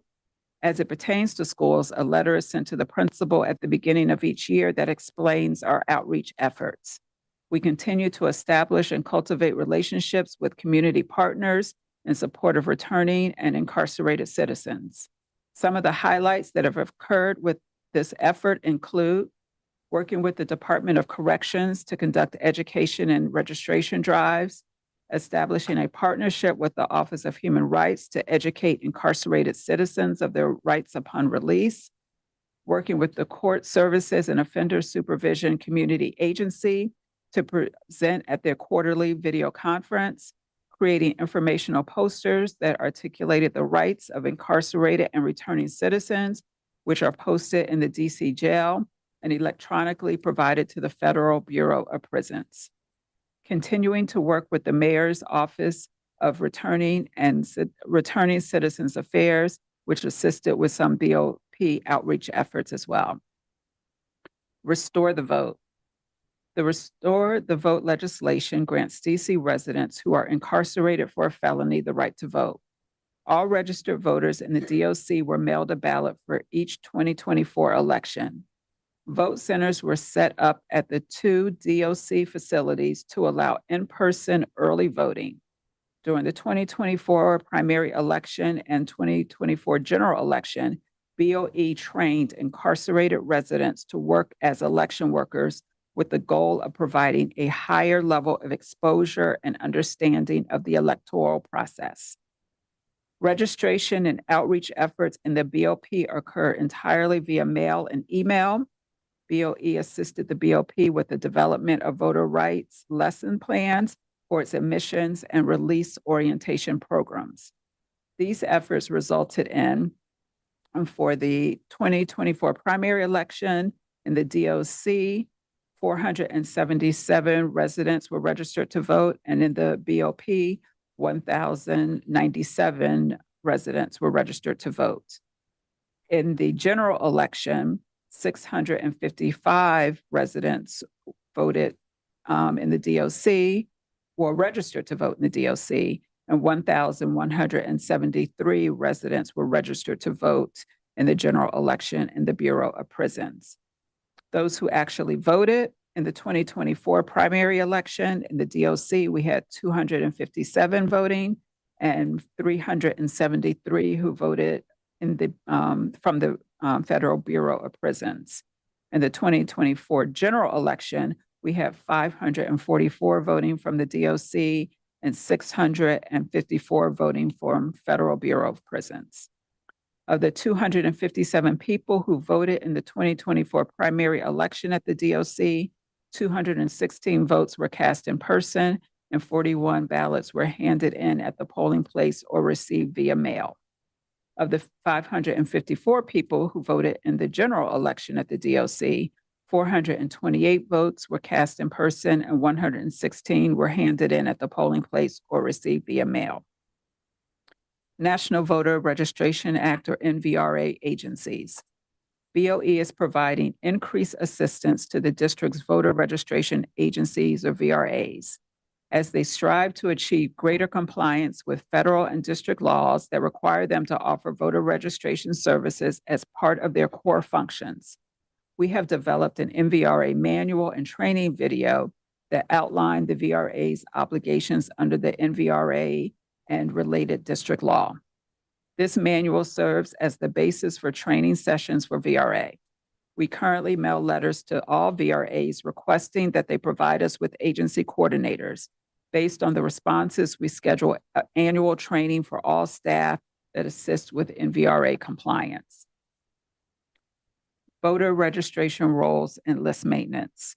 We encourage voters to review and update their voter registration information regularly. We conduct a canvass after every general election that allows us to move voters from an active to an inactive status and make other necessary adjustments to the voter registry. Our data services team continues to focus on keeping voter registration records accurate and up to date by conducting essential tasks such as identifying registrants who have moved, whether in-state or out-of-state, verifying deceased individuals, addressing duplicate records, and identifying ineligible voters and inactive voters. We are conducting our biennial mail canvass to confirm the residential addresses of voters who were eligible to vote but did not participate in the 2024 general election. This will involve mailing a first-class, non-forwardable canvas postcard to the mailing addresses listed in our records. We are in the process of finalizing the address confirmation postcards and plan to mail approximately 135,000 canvas postcards.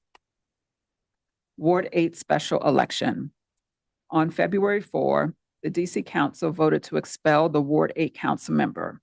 We received the expulsion of Councilmember Trayon White Sr. Resolution of 2025 on February 5, 2025.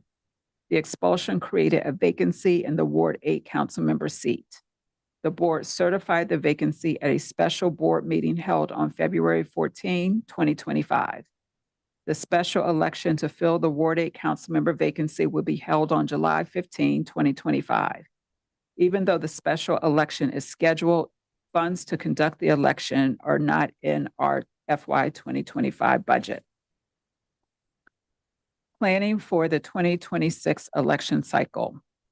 We began planning for the 2026 election by holding debriefing meetings with our vendors regarding what worked well and what can be improved with future elections. We are looking at the 2024 general election and exploring ways of improvement and assessing the needs of our new equipment. We are taking steps to fully implement new legislation ahead of the 2026 election cycle. We are currently reviewing the requirements of the Automatic Voter Registration or AVR Expansion Act. Additionally, we are exploring updates to the Election Worker Training Manual, developing our voter education and outreach plan, and assessing our plan for vote center and mail ballot drop box locations. Finally, we are planning to convene all of our vendors together to develop a strategy to conduct a mock election later this year. As always, it is BOE's goal to provide competent and professional service to every registered voter in the District of Columbia. BOE has and will continue to seize every opportunity to review, modify, and adjust processes and procedures wherever possible so that techniques can be improved with each successive election. Through our focused efforts on the election process and office administration, the staff at BOE served the district residents admirably during the 2024 election cycle. The Board of Elections consists of a small but dedicated staff, all of whom work extremely hard to meet the challenges that each election cycle brings. They are all immensely proud of the work they perform and take seriously the responsibility of delivering elections with integrity. During an election cycle, it is not unusual for staff to work over 12 hours a day. Statutory deadlines also require us to work weekends and holidays. I would be remiss if I don't just briefly recognize the DC Council, DGS, and the Office of the City Administrator to help us meet the needs of BOE in our efforts to gain space for our mail ballot processing unit. Those efforts are greatly appreciated. Additionally, I would like to note some of the specific challenges our agency faced during the 2024 election cycle. New legislation and messaging from its opponents caused our agency to be the recipient of threats. Many of these threats were racially charged. In order to address these threats and ensure the safety of staff, we hired armed security for our offices. Additionally, we were harassed by those who have a disdain for us and our commitment to enforce policies and laws that are in place to ensure the integrity of the electoral process. It is unfortunate when a government official is called out of their name and slandered as a result of performing their job responsibilities. However, the biggest challenge we faced during this election cycle was the loss of 2 members of the BOE family. We dedicated the 2024 elections to Michael Gill and Robert Reds Hunter. They will live in our hearts forever. Thank you, and we are available for questions. Thank you very much for your testimony. We all have been waiting for you, as you know, and you had a battery of individuals that had one question after the other or one comment after the other. I think it's all good, and you are battle trained, so I know you know what this you know the electric in the District of Columbia. So thank you for appearing with us today. I do have a few questions, and I'd like to start with on page 2, you mentioned the number of mail ballots that have been returned because they're undeliverable. I guess I'm very curious about that number. Curious about the comments that you get from undeliverable. What does that include? Are there people who received a ballot at their residence or at an address and they marked and said, not at this address? Or is it that the address was not findable by the Postal Service? Just trying to understand what is counted as undeliverable mail ballots. Absolutely. One, I think it's no secret that election jurisdictions across the country have had issues with the U.S. Postal Service throughout this past election cycle. And so some of the ballots we have received returned as undeliverable were absolutely deliverable, and we have confirmed that they were valid addresses. And so that is an issue we are currently working out with the U.S. Postal Service. We also have individuals who have moved, and so that is a reason that ballots were undeliverable. In some instances, we have an address, but possibly not a unit number for certain apartments, which causes ballots to be returned as undeliverable. We have also had instances where voters incorrectly provide us with their address, their mailing address, when they submit their registration. And so we have had ballots returned because of an incorrect mailing address, even though the registration address was correct.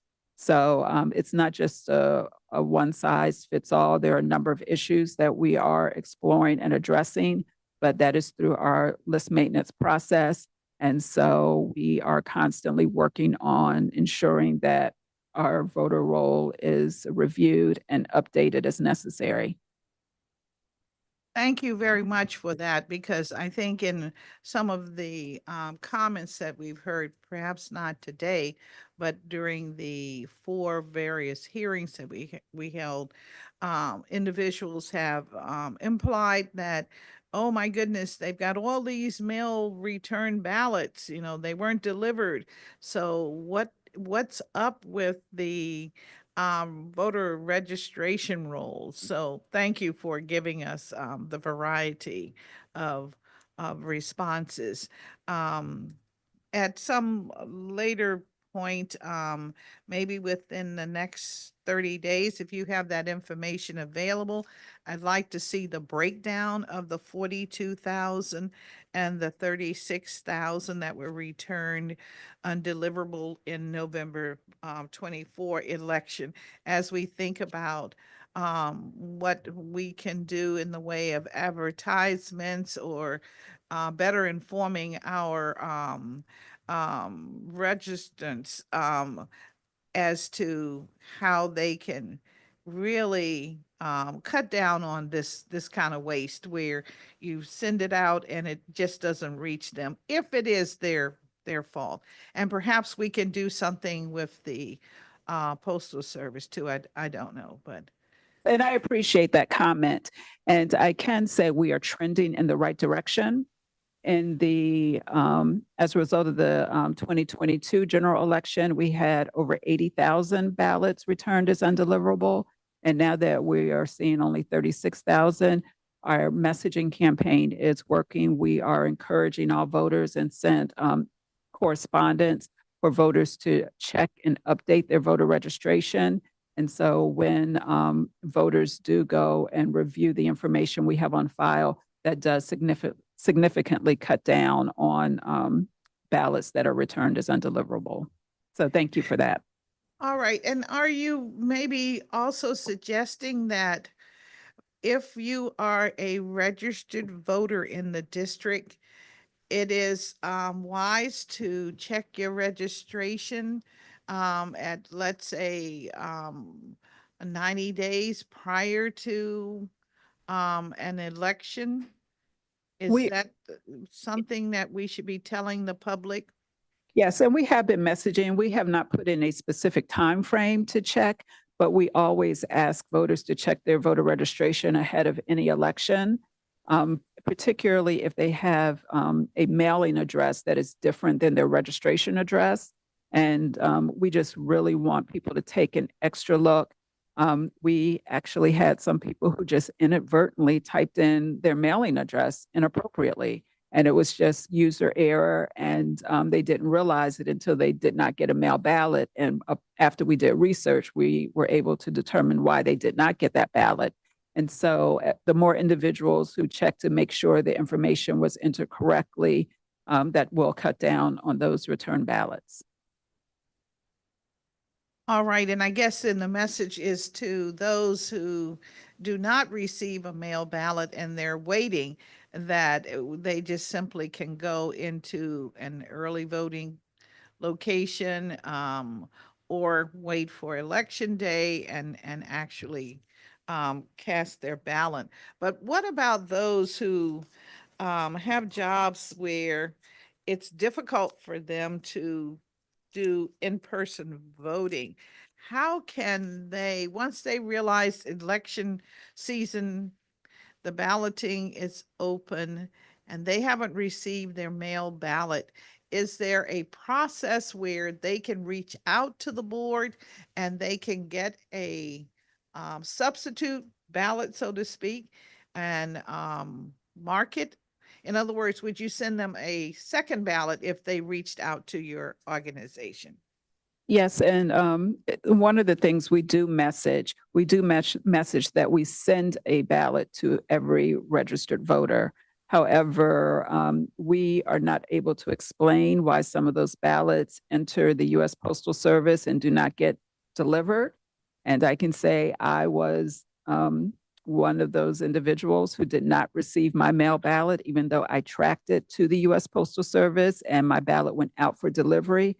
For whatever reason, I did not receive my own personal mail ballot. And so we do indicate that we mail a ballot to every registered voter, but we cannot speak to what happens to that during the U.S. postal system process. However, we have been very determined to ensure that anybody who wants to vote by mail, particularly those who have challenges, whether being homebound or whether having jobs that don't facilitate in-person voting, they have been able to reach out to our offices. And our goal is to ensure that anybody who wants to vote has the ability to do so. All right, and so does that mean that you would send them a follow-up ballot, or they can pick it up at a location in Yes. order to cast their ballot? That is correct. In some instances, particularly with homebound individuals, we have hand-delivered ballots. Oh, my goodness, thank you so much. I know who that group might be. Thank you. Thank you so much.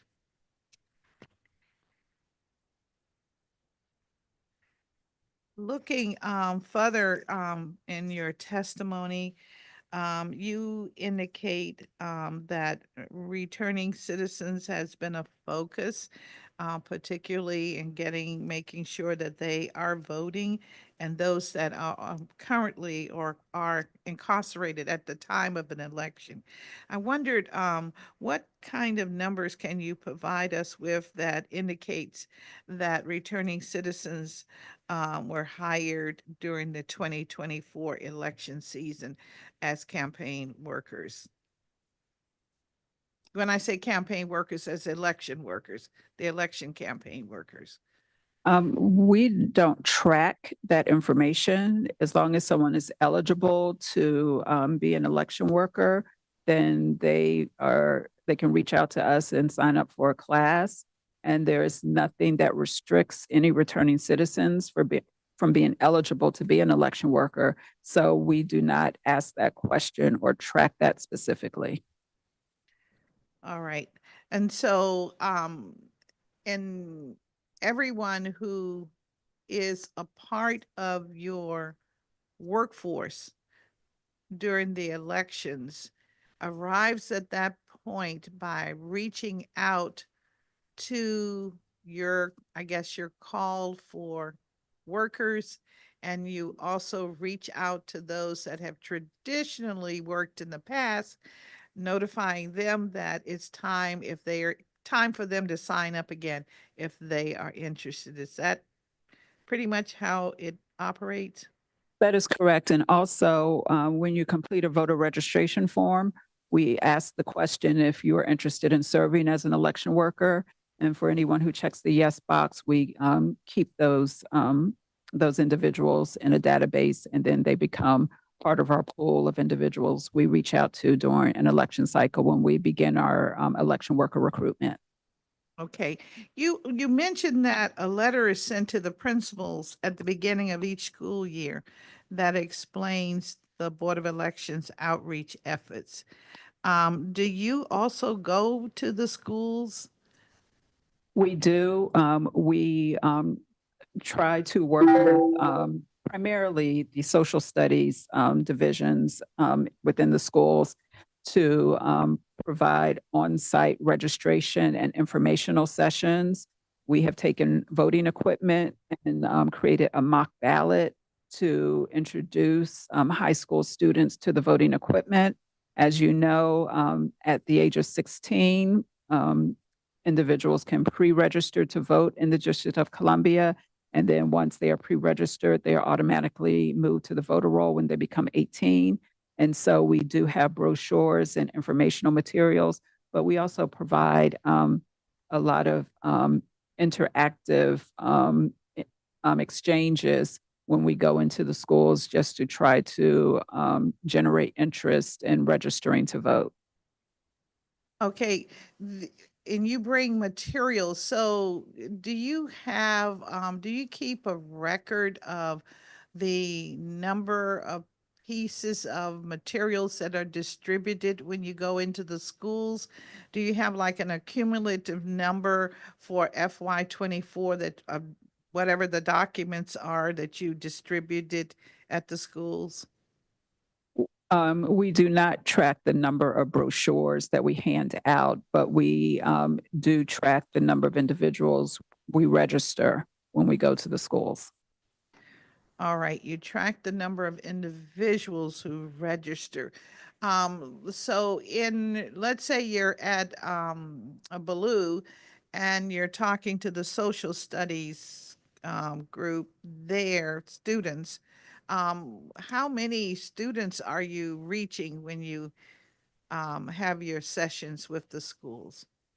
It really depends. When we go to some schools, sometimes they have us set up during lunch. in which case we're able to interact and engage with greater numbers of students. In some instances, we may go and talk to an individual class. And in some instances, we have partnered with organizations to have a kind of voting palooza where we bring in voting equipment and we have a presentation and we have promotional items. And so there are a number of different ways we engage students, and it depends on the school. A lot of schools have us working around their schedules, so there's no one size fits all.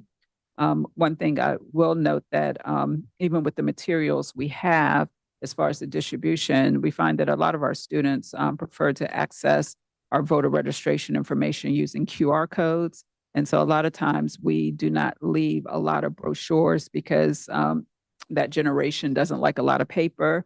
And so when we have the digital means to get information and to register, they tend to prefer that over the paper. All right, thank you for that. Could we get from you a list of your community partners and include in that any of the schools that you visited in FY24? Absolutely. Okay, thank you.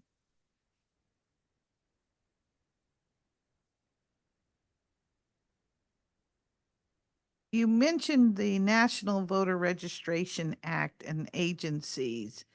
Who are these agencies that you are working with? There are a number, and they are identified in statute, but Department of Health, libraries, basically your government agencies, and we have partnerships with them. Is your partnership through a MOU, or is it some other way that you engage with them?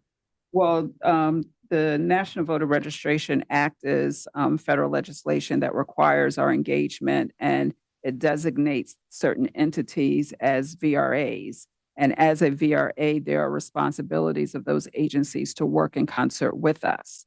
And so based on how that is outlined, we provide training to the VRAs to ensure that they are aware of their responsibilities under the NVRA. And then we work with them to ensure that they are compliant. All right, so for FY23 and 24, can we get from you a list of those agencies that you worked with under this National Voter Registration Act? Absolutely. Okay, thank you. The list maintenance, you mentioned that, and there have been some concerns from time to time, and you've been kind enough to share it with us. How many vendors do you contract with now as it relates to list maintenance and other types of services that are provided to the board? I'm not sure that I completely understand the question, but when we engage in our list maintenance process, we develop a Canvas mailer that goes out to individuals who did not participate in the most recent general election. And so, of course, one of the vendors would be our print vendor, because they would prepare the postcard that goes out to that list. We do, well, not a vendor, we also work with the U.S. Postal Service, because they actually approve the dimensions of that mailer before it goes out. So we work with the U.S. Postal Service, we work with our print vendor, and then we send those out. As far as the information we get back, that's done in-house as far as reviewing the mailer information or returned any returned cards we get, because that first mailer is not forwardable. And so that allows us to determine our population of individuals who would get a second forwardable mailer. All right. So you have other I guess businesses that you work with that provide your equipment and et cetera. So I'm asking about all of your vendors. How many different vendors do you have? And including your printer or printers, including the processes that you have in place to make sure that your equipment is operating. For instance, is there a service contract for the maintenance of your equipment? So I'm asking about all of those that are paid through your budget. Understood. And Okay. need to follow up to get you that information because Yes. we have like one voting system vendor. We have different vendors for different pieces of the system and different service contracts. And so I don't want to give a partial answer at this time, but I will absolutely follow up with you with All all. right. If we could get it in, let's say, might be 3 weeks. Yes, that would give us, as we are going into budget. So I just want to make sure that whatever is needed in order for this agency to move forward, that we have it. Because you said something very significant earlier. You said, okay, let's talk about the Ward 8 special election, and there is no budget for it. So I'm like, okay, let's figure out what has to happen. So well, you know me, you know where I'm coming from. I'm trying to make sure that for me, elections are sacrament. So I just want to make sure whatever you need, that we're on top of this.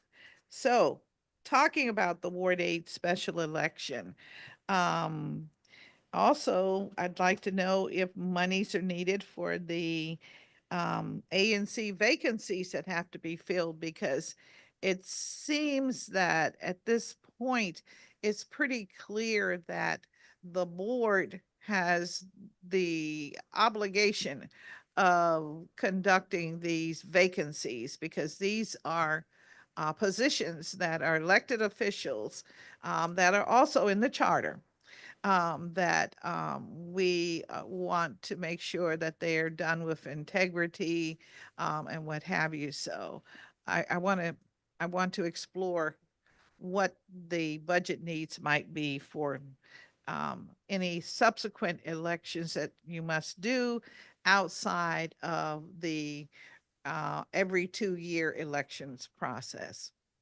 Certainly. And for FY 2025, the only special election we have under our umbrella would be the Ward 8 special election. We currently have 33 vacant ANC seats. While we do declare the vacancy, those elections are handled by the Office of ANC. And so we do not incur a cost with those elections. I hear you, but I think things are changing, and I'll just leave it at that. So for the Ward 8 special election, you estimate $500,000 or 2 million? What kind of numbers are you coming up with? No, we have done some rough estimates at this point. We're Okay. gauging like our mail house vendor, and part of it depends on the number of individuals who are registered in the ward at the time. But we're looking at between like 380,000 and probably 400,000 right now for that special election. All right. Thank you very much for that.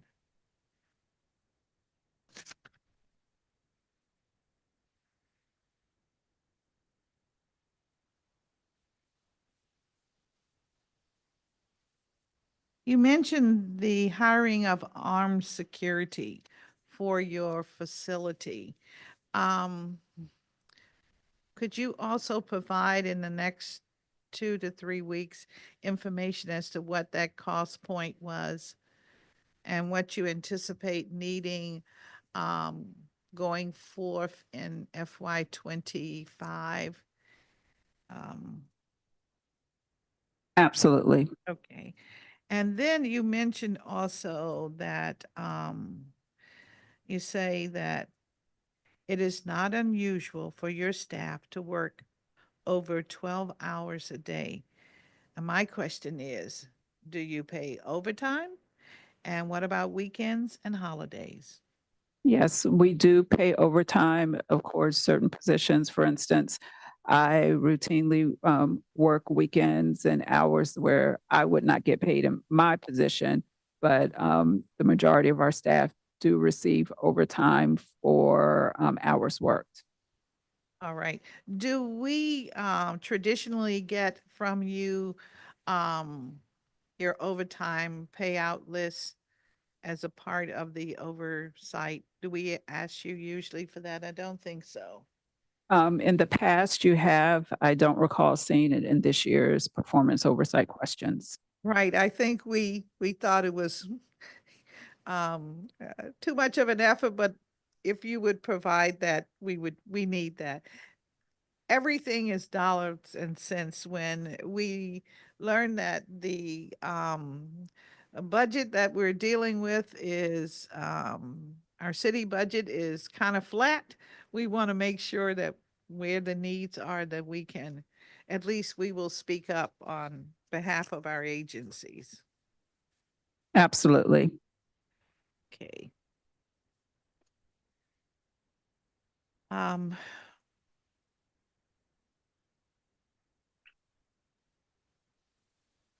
Can you just very quickly put on the record how a member of the public access the voter registration list? A FOIA request? I'm really thinking just a voter who really wants to know, am I registered? I mean, I know that it's electronic, but is that the only way that they have for? Yes, if someone is trying to access their own voting record, they can go to our website and they can type in their information and check their voter registration from our website. And then, of course, they can always call our office and get information regarding their own voting information. If they want to run for a position or just want to have access to the registration rules, is there a way for them to get that information? Is it public information that they can get from your agency? Public information. And when a candidate is running for position for elected office, they can get the voter list for the jurisdiction for which they're running, whether it ANC, ward, or citywide.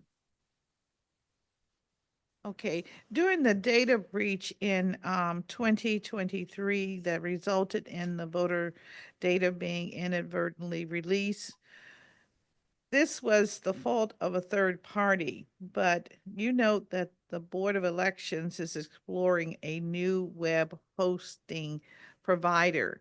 And when that breach occurred, if I'm not mistaken, I think we had conversations that indicated the same.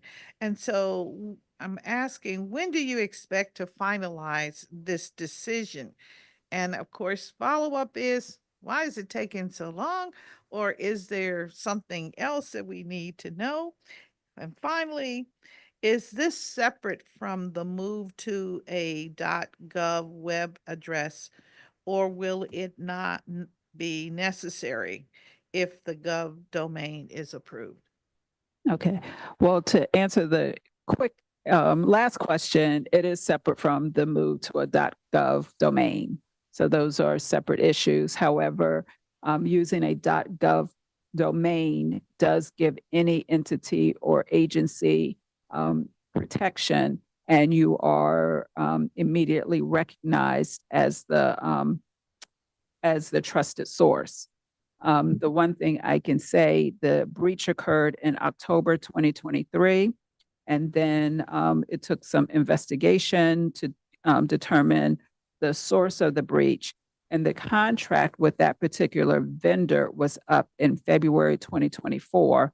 And so once we found out that the breach was the responsibility of that vendor, we were essentially coming up to the end of their contract being 2024, and there was not enough time for us to work with the Office of Contracts and Procurement to put a new solicitation out to get a vendor in time to properly execute the 2024 elections without jeopardizing the integrity of those elections. And so we made a business decision at that time to go with the current vendor. But of course, we had heightened oversight, heightened scrutiny, and the vendor has been performing very well since we put additional measures in place that required greater oversight. But now that we are in an off-election year and we've completed the 2024 election cycle, we are working with the Office of Contracts and Procurement, and we've developed a statement of work. And so we are moving forward with the solicitation of a web host vendor. And so now we're just going through the process with OCP to see how that plays out with the selection of a web host vendor. All right. And would you please send me a copy of the OCP solicitation request? Absolutely. All right. Thank you. You've heard a little bit today about the V Street warehouse. And you have mentioned that the warehouse operations and logistical division coordinates intra-district agency support. Can you describe what work the agency conducts with other agencies, including DMV, OCT, OCTO, and others?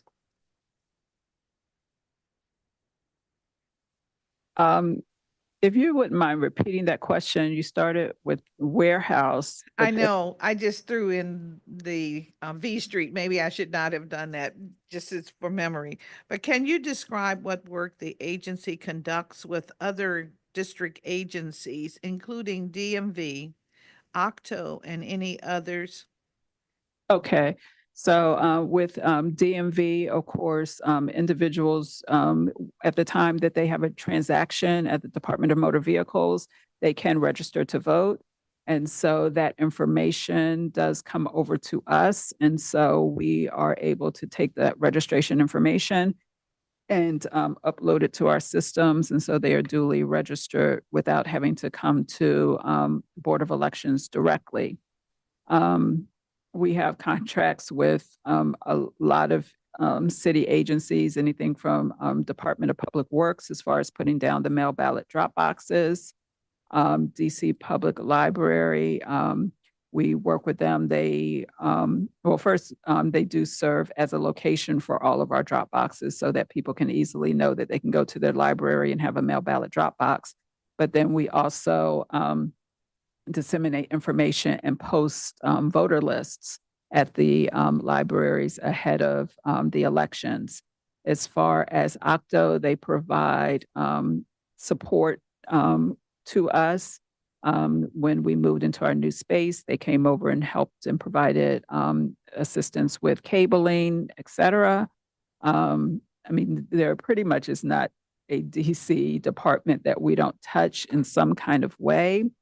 One of the things that we did this year that I probably should have mentioned ahead of the general election, we actually engaged in a tabletop exercise that Hasima put on that involved almost every government agency in the district. And we came together for a full day exercise, just walking through some different scenarios of what would happen in the event that there was some sort of disruption on election day.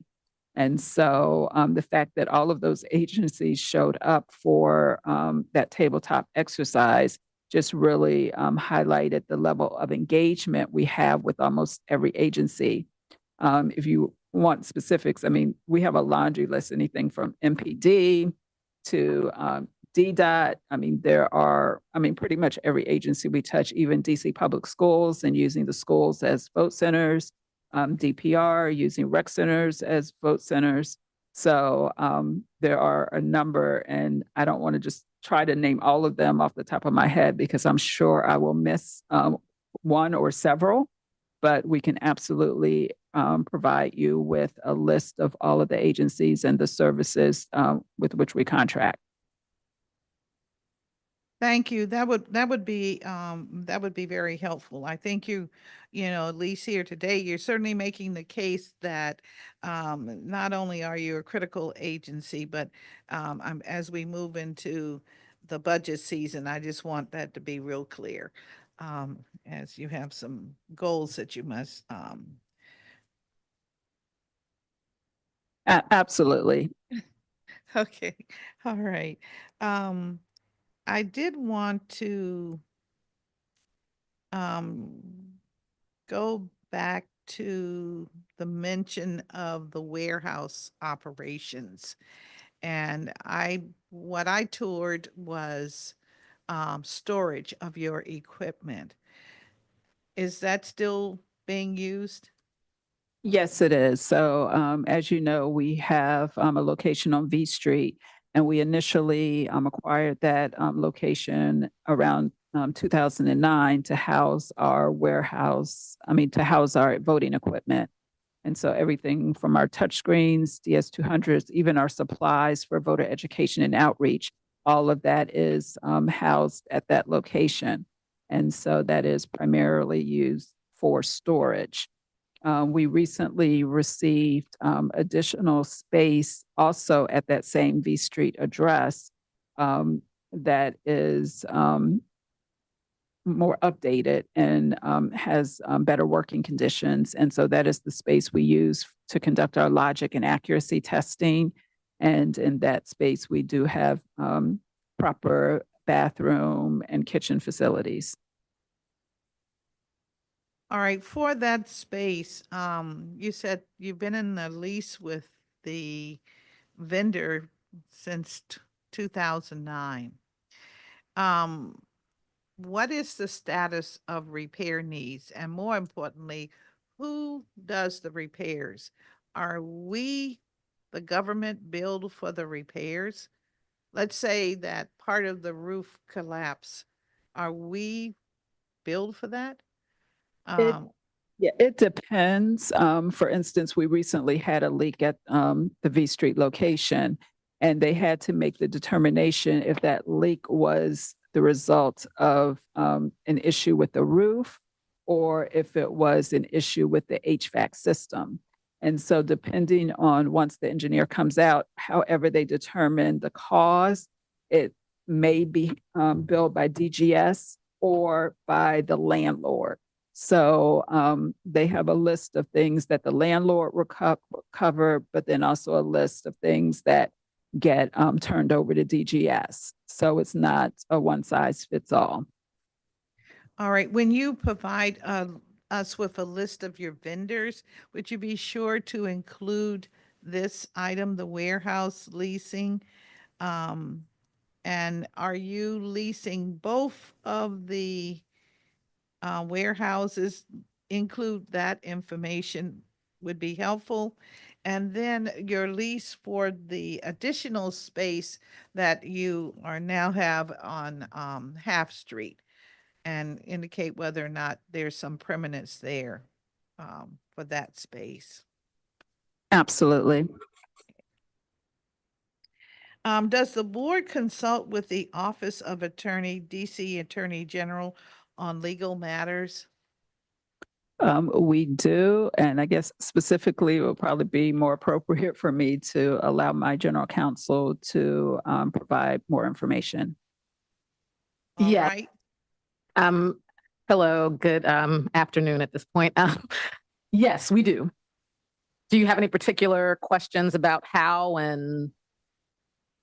Well, I noted that on the proper subject matter for initiatives, also your You mentioned that the OIG memo was necessary to follow up or to follow through on the expulsion constituted that happened because of the vacancy in Ward 8. So I just wanted to understand whether these decisions are generated internally, or are you in touch with the DC Attorney General? I remember it as the old Corporation Council, which was the law of the land. So I'm just trying to understand the relationship to the DC Attorney General. Yes, we do consult with them on cases. Sometimes we are both defendants in matters and we work with them. We work in conjunction with them with respect to these matters. As you mentioned, they do provide advisory opinions pursuant to the statute with respect to initiative measures. They do represent the board in instances where there are challenges to district law, which of course the board does not legislate. And so because the OIG does defend the council, in those matters, they provide, they litigate on behalf of the board because council acts are involved. So there's a range of matters there where we consult with them. So yeah. All right, the matters that they engage with you in, are they a part of formal regulations, or is this just lawyer to lawyer? I'm just trying to understand. You're asking if there are regulations that would stipulate that you as an agency would engage with the DC Attorney General's office on these kinds of matters, as opposed to some other kinds of matters. I'm just trying to understand, where is the precedent? Where is the authority for these engagements? I guess it would depend on what the specific matter is that we are, cooperating with them on. Okay, so there are no regulations. It's just that your office might reach out, they might reach out. So it's done. Okay. Okay. I'm just trying to understand how it works. Okay.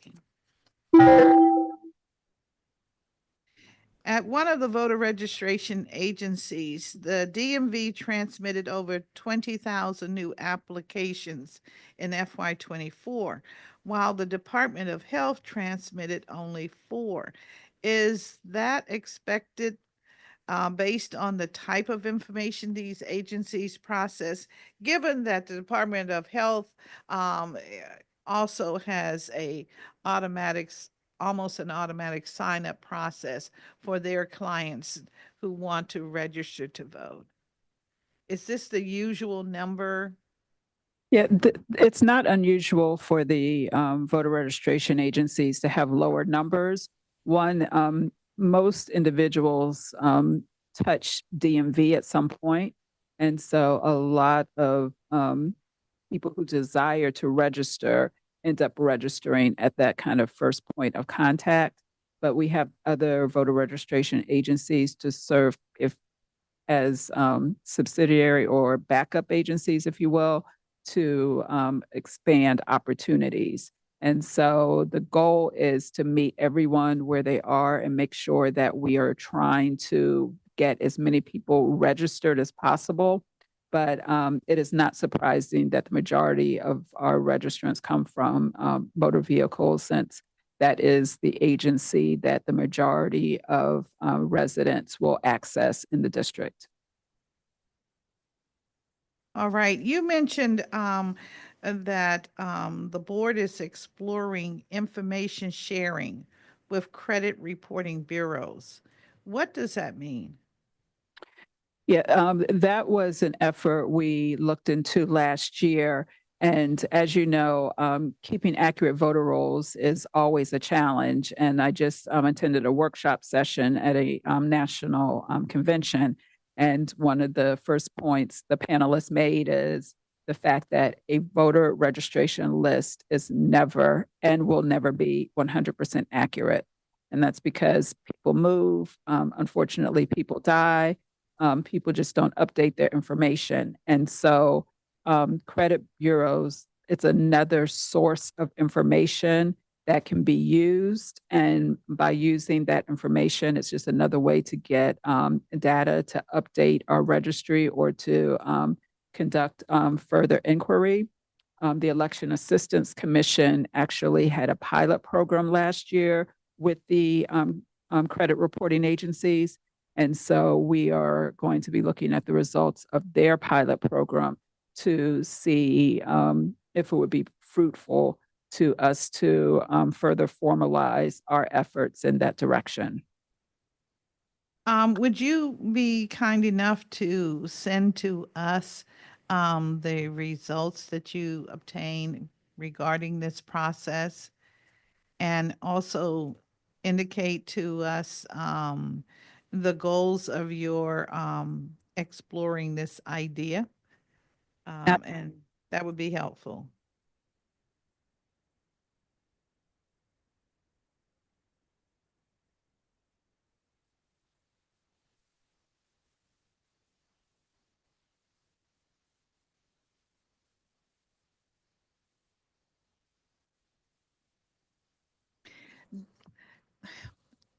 How does the board monitor or interact with candidates during the election season as it relates to the board's, I'll say the candidates' materials, advertisements, any information that they may post regarding the voting process? Do you become involved in that at all, or is that purely through the Office of Campaign Finance? That is through the Office of Campaign Finance. On occasion, they may give us a flyer to include with the information that goes out to candidates. And so we will include that information in the candidate packet. But as far as that engagement and exchange, that is the Office of Campaign Finance. Okay, so then I would like to know, how does the board identify vacancies that occur in different elected positions? For instance, if I'm an ANC commissioner and I leave my post, or I want to leave my post, is there a notifying process that I must use to inform the board? There is not a specific process. Most often, they will reach out to us and provide their letter of resignation and effective date. And so that's the information we would need to declare a vacancy in that ANC. Okay, all right. What are the most common FOIA requests that the board sees? That would be either data requests for the voter list or information on particular individuals. Okay, and so data requests, meaning they didn't get access to the registration rolls? Or they would be asking about the outcome of an election or the registration in a particular area of the city, or certain meetings, certain demographics, or? Well, I mean, I think I was just answering the question about what the most common requests are. Yeah, I'm just trying to understand it too, yes. So when you say it's data requests, what does that really mean? Can you elaborate? Requests for the voter roll, requests for a list of voters from candidates who are trying to figure out who resides in their role in their jurisdiction for petition circulation purposes, information about particular individuals' voting history, those kinds of things. So the requests for the rolls and lists of voters, whether citywide or by a particular jurisdiction, are the most common requests that the board gets through FOIA. All right, and so the voter history let's say I'm a commissioner, you want to know my voter history, I can understand that maybe through the FOIA. What I don't understand is why a request for access to a list of registered voters, which is the voter roll, would require FOIA. I'm just trying to understand that part of it. Well, I mean, I just want to, it's simply a form that is processed through the FOIA division. So Okay, I hear you. that testified, Mrs. Ramona Service, who indicated that she filed a data request for 5D07. That actually happened on February 12th, and it was fulfilled that day. It's just that she went through the portal. So it's just the means by which they request this information. So typically, I see. Gotcha. Okay, so this is the official process for these requests. That's correct. All right. Well, I'm glad you mentioned Miss Service because she shared, as you heard, that there were 140 some voters that competed or that voted in that single member district election. She was told she had 21 votes and that when we look at what was on the paperwork that you published, it showed that she had like 15 votes and that there was one other individual who had 47 votes. That doesn't add up to 147. So I'm trying to understand why the document did not take us to the total number of votes that were cast in that single member district. Yes, absolutely. So there were a number of write-in votes that were for other individuals. And sometimes we get write-in votes for a mythical or fictional individual, such as Donald Duck or Mickey Mouse. And so unless someone comes in and files the declaration of candidacy to indicate that they do want to be considered for that, then they are not included as an individual who has received write-in votes for our official records. So for instance, if I live in a particular area and someone writes me in for a candidate, I'm a DC government official, and so I'm not even eligible, so I'm not going to file that paperwork. And even though there may have been a groundswell in my neighborhood to elect me for my council seat or what have you, if I don't file that paperwork, then I would not be included in that list. So those are just other write-in votes that did not go to those two individuals. All right, so you're I think what I'm hearing is that your process is to be responsive to the inquirer, and the inquirer, in this case, Miss Service, she got her number and then she got the number that would indicate to her the winner. Right, and she would have gotten any other number if somebody else had submitted a declaration of candidacy. So anybody who actually expressed interest in that contest and said, yes, I am interested in being considered for that contest, then we would have considered them a viable candidate. And then she would have gotten the write-in votes for all of those individuals. So let's talk a little bit about the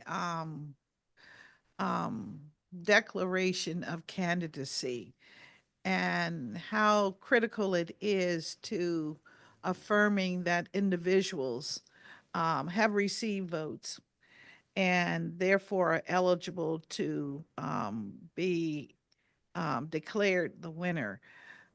It just seems to me that there are opportunities for persons who may receive votes and they don't know about it. And if they don't know about it and they don't contact the Board of Elections in a certain number of days, then it just falls off the scale. I'm wondering if there is a way for us to notify people. I know we've had the conversation where you've said, if the name is Jim Jones, there must be how do you know which Jim Jones it is? But I think we can narrow it down to single member districts. Everyone lives in a single member district. Just wonder. What do you think about that? How can we improve this system so that those who may be write-ins and have a preponderance of votes can have the opportunity to become that elected official? Yeah, I honestly, I absolutely see your point. So that's first and foremost. But it would be a heavy lift for a number of reasons. One, there are oftentimes write-in votes, and we're not able to even decipher the name to determine what the name is at all. But then when you do have multiple names within an SMD, there's no way for us to determine who that vote was intended to be cast for. And one of the things that I would like to think, if there is an overwhelming desire in a jurisdiction to have someone fill a seat, I would like to think that the people voting for that individual would have somehow contacted or reached out to them to determine their interest. And so the likelihood of someone really being interested in holding a seat and then being a write-in and not being aware of it, I don't know, to what extent that would be the likely scenario. But, Okay. I hear you. I'm wondering if there is a place on the ballot, language that we can put on the ballot, because we put on the ballot an opportunity for you to write in. So maybe we need to say, stipulate, if you choose to use this process, then you must notify the person that you write in, name that you write in, so that they can be in touch with the Board of Elections to validate this vote that I'm casting for you or something. Yeah, and I don't know that the ballot would necessarily be the best place, but we could absolutely message that in our materials. Well, yes, I'm thinking the ballot because that's where you put in the write-in name. So a write-in name means nothing as a candidate if you don't have a way to validate it from the processes that we currently use. So I'm struggling with how can we make it clear to anyone who writes in a name, a legitimate name, fictional too, I guess, but certainly legitimate name. If you would just think about how we might make that clear, because everyone will not see our advertisements, but everyone who matters, that is the voters, will see the ballot. Understood. Okay, thank you.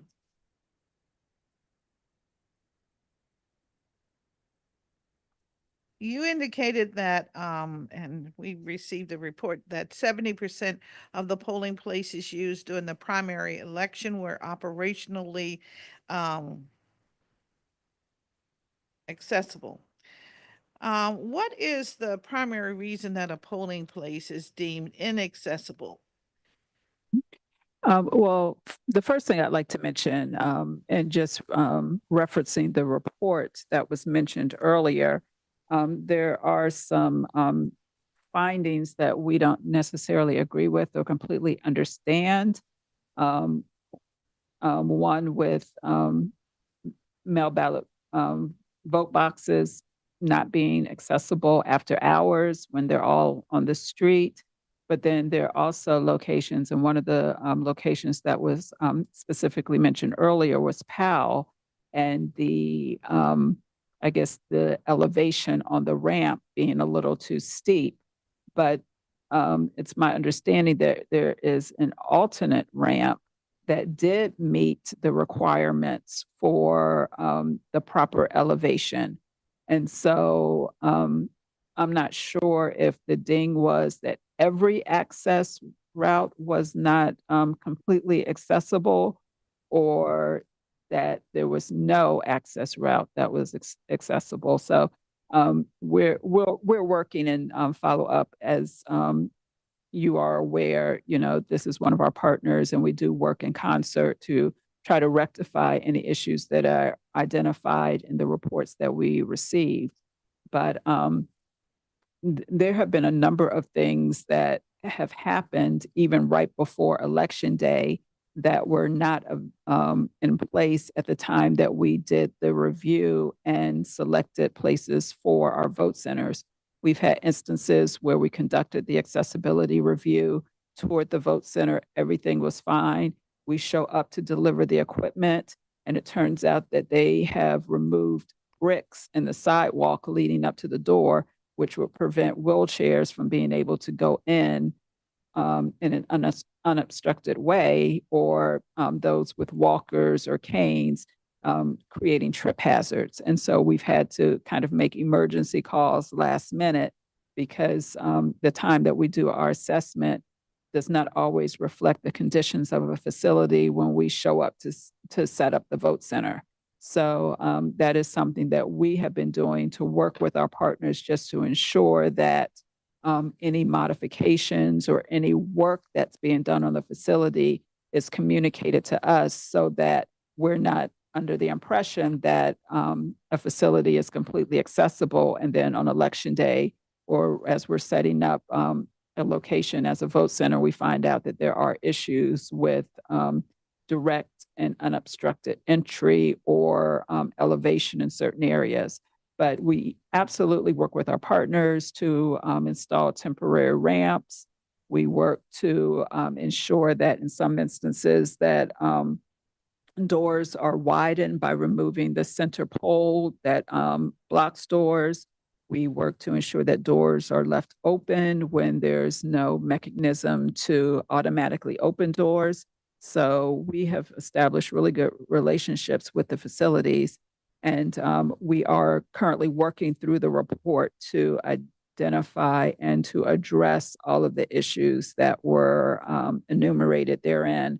And so we will be able to provide a more specific information about each finding, but we have not completed that review as of yet. Thank you. Thank you very much. I was just, as you were speaking, I was thinking about how the city prepares for the inaugural parades and the inauguration in general.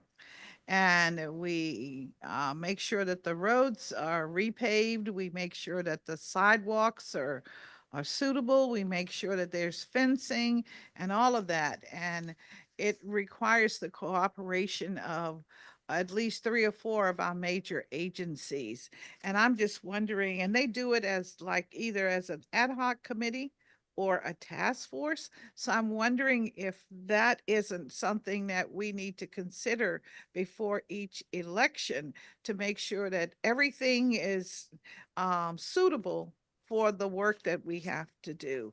Because, as far as I'm concerned, the elections process is tantamount to us continuing to have a society that we all can be a part of and have appreciation for. So I would certainly suggest that we put a little more emphasis on that.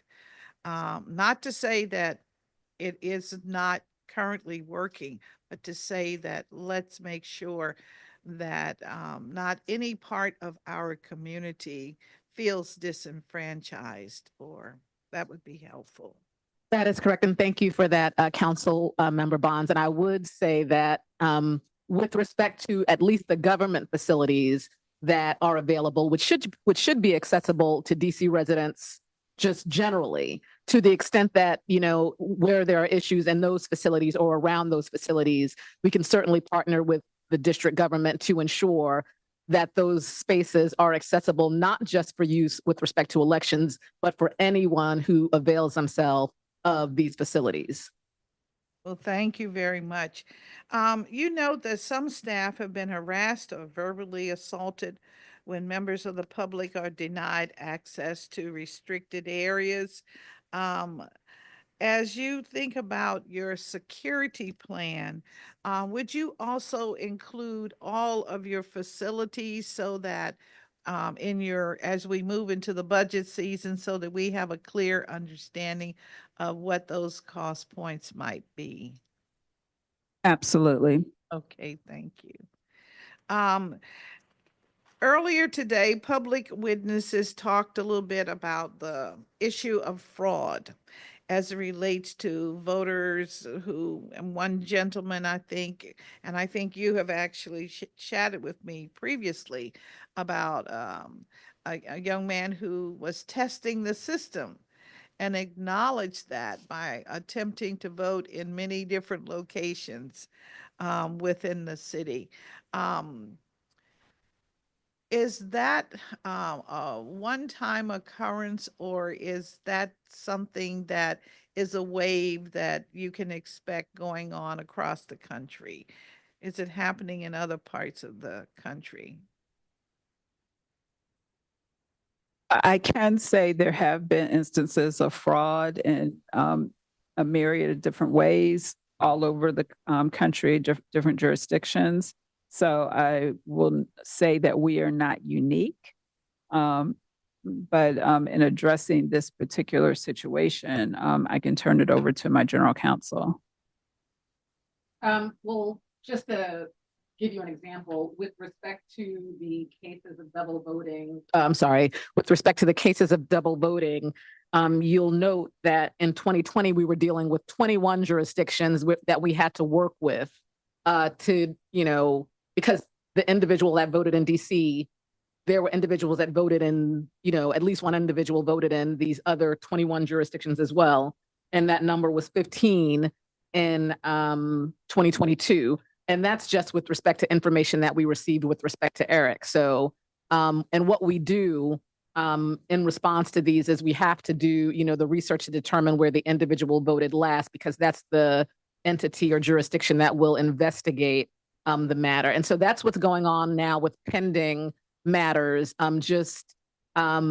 gathering the information and understanding that we have to work with various jurisdictions. And I wanted to say that in response to an allegation about how much time it takes to process these things. Number one, again, we are working with multiple jurisdictions. And number two, we're doing investigations on several levels. One is our data team that's working directly to perform research and coordinating with the other jurisdictions. And then it goes to the Office of the General Counsel. So, and we don't work on these matters during the election cycle because it just takes too much time, and we have to focus on putting on the most efficient and accurate and successful election that we can.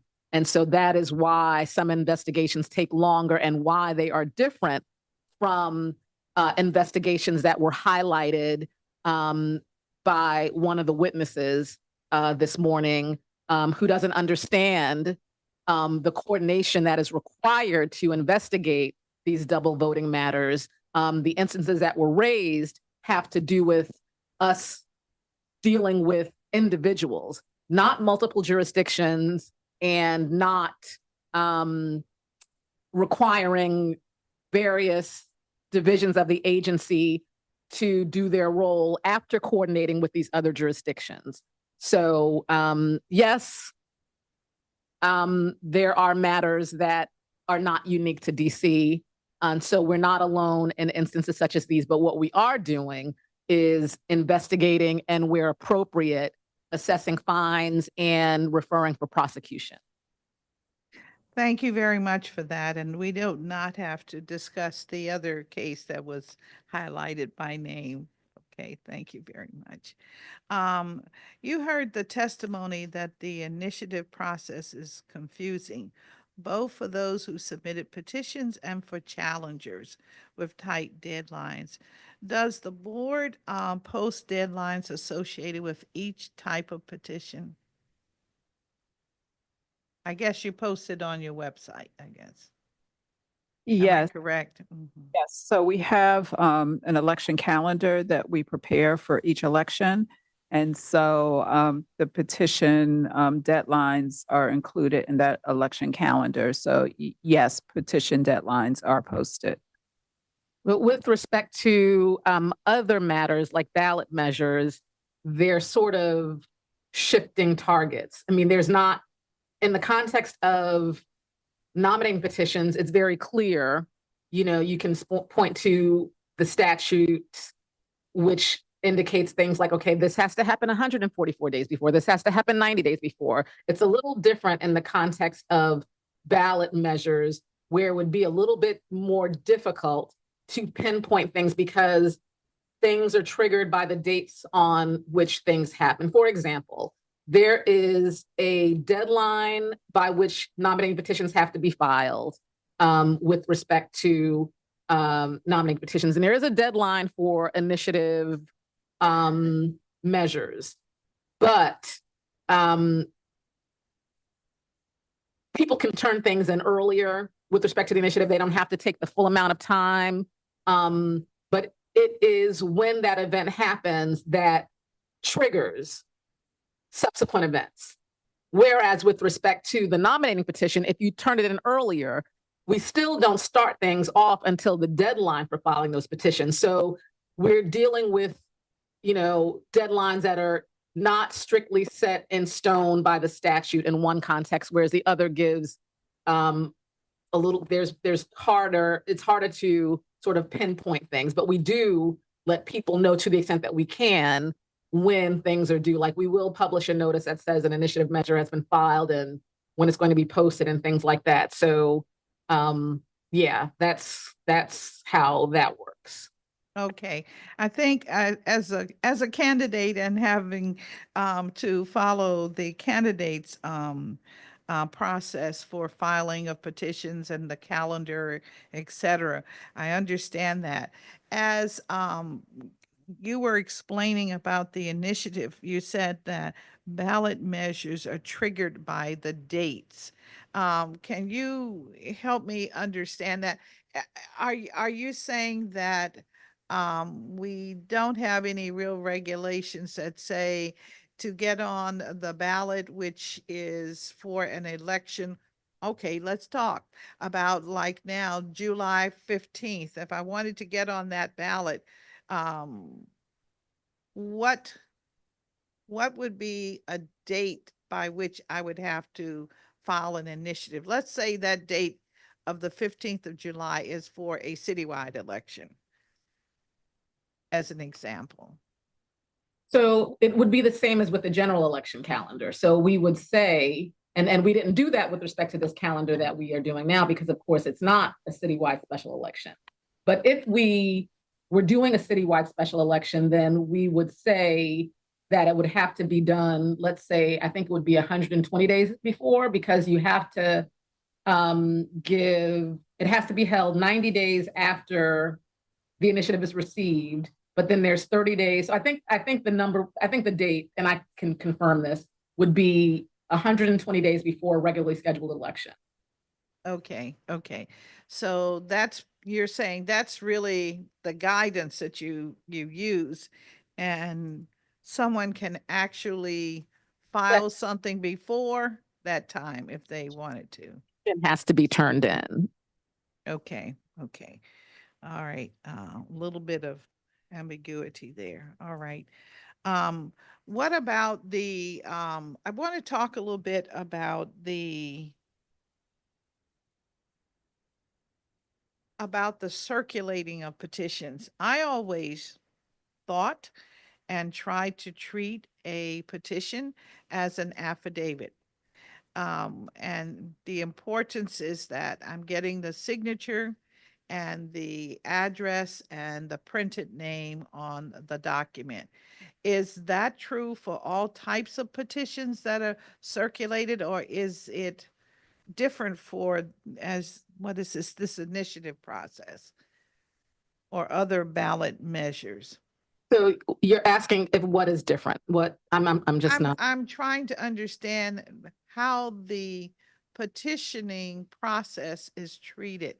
Are all the petitions that are required by the Board of Elections for access to the ballot treated as affidavits? There is a circulator's affidavit on every petition, but the statute governing nominating petitions differs from the statutory provisions governing initiative and referendum, as well as recalls. There are differences in the laws governing those different petitions. All right, and I think the public is not clear on that, apparently. So Questions that they might have with respect to their confusion. I mean, I don't have access to information that you might have as in terms of their confusion. well, for instance, if you circulate a petition for a ballot measure, which is not an individual being placed on the ballot, but whatever the measure may be, what are the requirements? Because there is confusion. There is the thinking that the petition form can be circulated by an individual. That individual might get 6 signatures. It can be handed over to another circulator who will then get 3 more signatures. So who signs as the circulator? That is not allowed for any petition. And we have had hearings where that has happened, and they have been informed, as a result of having done that, that's not appropriate. An individual can circulate a petition, and only that individual that circulated it can sign. And so there is precedent for that. So no, it's not like you're allowed to do that in one context and not allowed to do it in another one. That's just consistent across the board. All right. Can you hold on just 1 minute? Yep.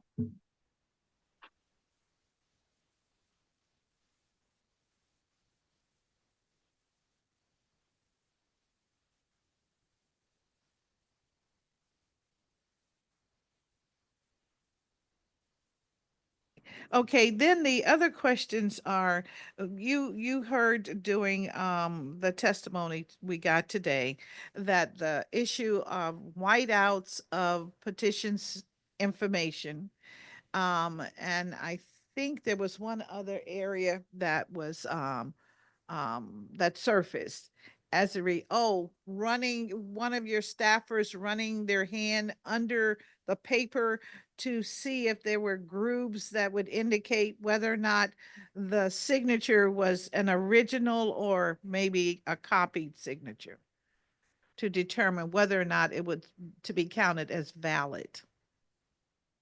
Yeah. So what do you say about that? What should the public know about that process? I can't speak to the comment made about running your hands under, because I didn't get the full context of that.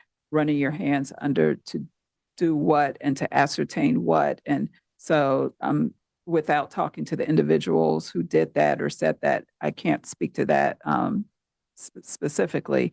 However, and I appreciate that. I guess I'm at a point where I don't understand why we don't have uniformity in what happens when an individual registered voter signs a petition as to how that is handled. When I say sign as I am not helping to nominate this person, not the circulator. Understood. But the individual, and Yes. why whiteouts would be acceptable at all. Yes, well, we have put out guidance that disallows whiteouts for changing information. And so I would say our measure is always looking at voter intent. And a circulator cannot do anything that changes the information that they substantively tried to provide to us. And so if a circulator goes and whites out and puts a new address, whites out and puts a new date, those are things that would not be acceptable. It's a whiteout. You tried to change the information that the voter wanted to convey to us. And so our goal is not about necessarily what the circulator tried to do. We're really trying to see what the individual who signed, what their intent was. And so that's why we look at things to see what the intent was. And my question is, why would you be in the business of exercising judgment about the intention of a voter? Well, I don't think it's exercising judgment when we're just looking at the whiteout. For instance, it's not a judgment call if I'm looking at whiteout, and in some instances, like someone wrote NW versus Northwest. So to me, that's not a judgment of whether or not that changed voter intent. That's just looking to see that one instance it was spelled out and one instance it was not. If ever there is any indication that it differs from what the voter wrote, then there's no judgment there. That is not allowed. Thank you. I just feel that as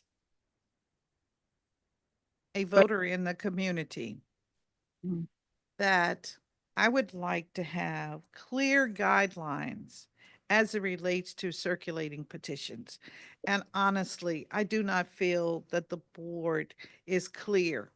The board is in a position, or so it sees itself, as able to make decisions about whether or not this is a Q or this is a G.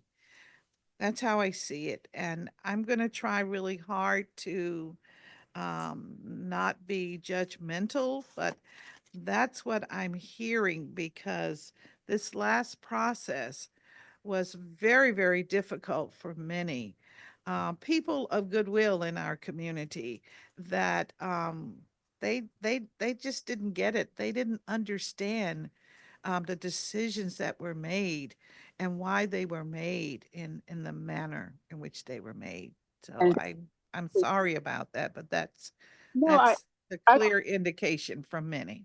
Yes, no, I completely understand your position.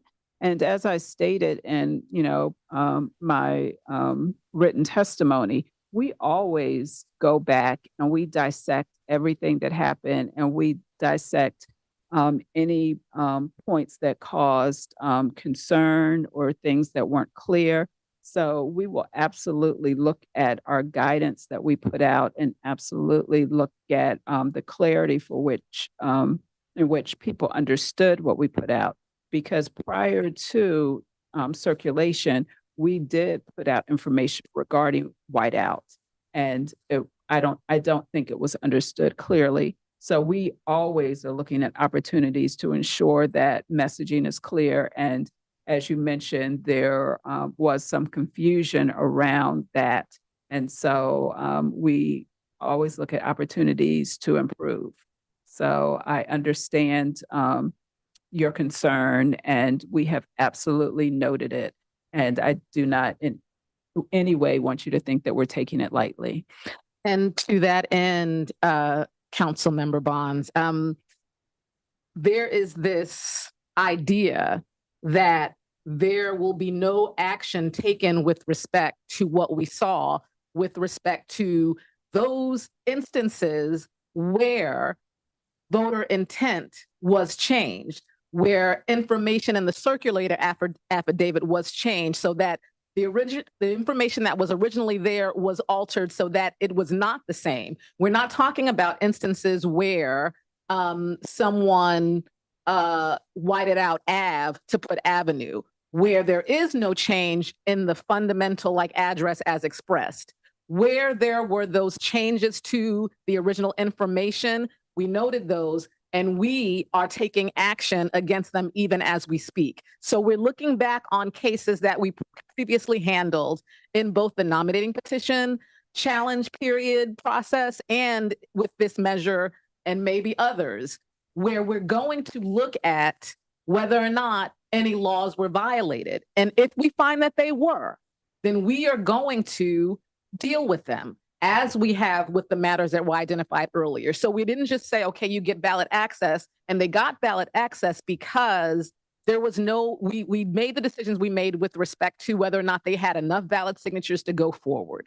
And even if they did, bad things still happen, and that is being dealt with. Well, I certainly appreciate that you're on top of this because it has been a bitter pill in our community. I'll be very honest.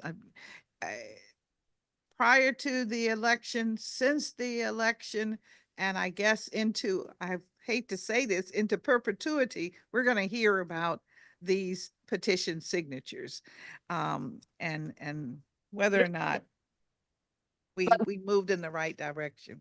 What we have heard, and you have information that we are not privy to, we have not gotten complaints about this process. We have not heard that. But what we did certify were the election results that said that voters wanted it to take place, and that's what we certified. And that's the information that we've been getting, and we are dealing with whatever issues that arose during the petition circulation process. That will be dealt with. Whether or not that was a means for us to invalidate the measure from appearing on the ballot is another question altogether. Well, yes, I'm just dealing purely with the petition and the what was considered irregularities that people saw and witnessed. Moving on, I wanted to ask about the election. I have to ask because this was brought up also today. The initiative, Initiative 83, the list of lawsuits, in fact, at least 5 court cases. Can you sum up the issues related to this initiative? And I guess I'm then therefore curious as to why the initiative was put on the ballot when we have 5 cases that were in the courts, and there's one there now, I understand. How did this initiative get on the ballot? Unusual activity within our government. If a matter is in court, it stops the clock on that matter until the courts rule. So the courts are your boss for all practical purposes. They're our boss too. So how do we move forward when this is a situation? So we had a hearing, and we probably addressed this in a couple of hearings that we've had. And one, interestingly, was the automatic voter registration hearing that took place on July 10th. And about a month after that, and I report on litigation in my report, the DC Court of Appeals refused to grant a request that was made by a plaintiff in one of these cases for a stay that would have had the effect of keeping Initiative 83 off the ballot, which was not surprising because we have maintained all along that there was no basis upon which the board should not go forward with this measure. And not one has been identified. There's been no authority identified to indicate that the board was required to not move forward. And arguably, we would have been acting in contravention of the charter if we had not moved forward. And so there was no basis upon which we should have kept this measure off the ballot. And the Court of Appeals on August 30th noted in an order rejecting the stay that the petitioner failed to show a risk of irreparable harm to her or anyone else from merely allowing voters to consider Initiative 83 in the November election. The public interest in the integrity of the ballot access process can be adequately vindicated after the November election, whereas Initiative 83's exclusion from the ballot cannot be undone even if we later affirm.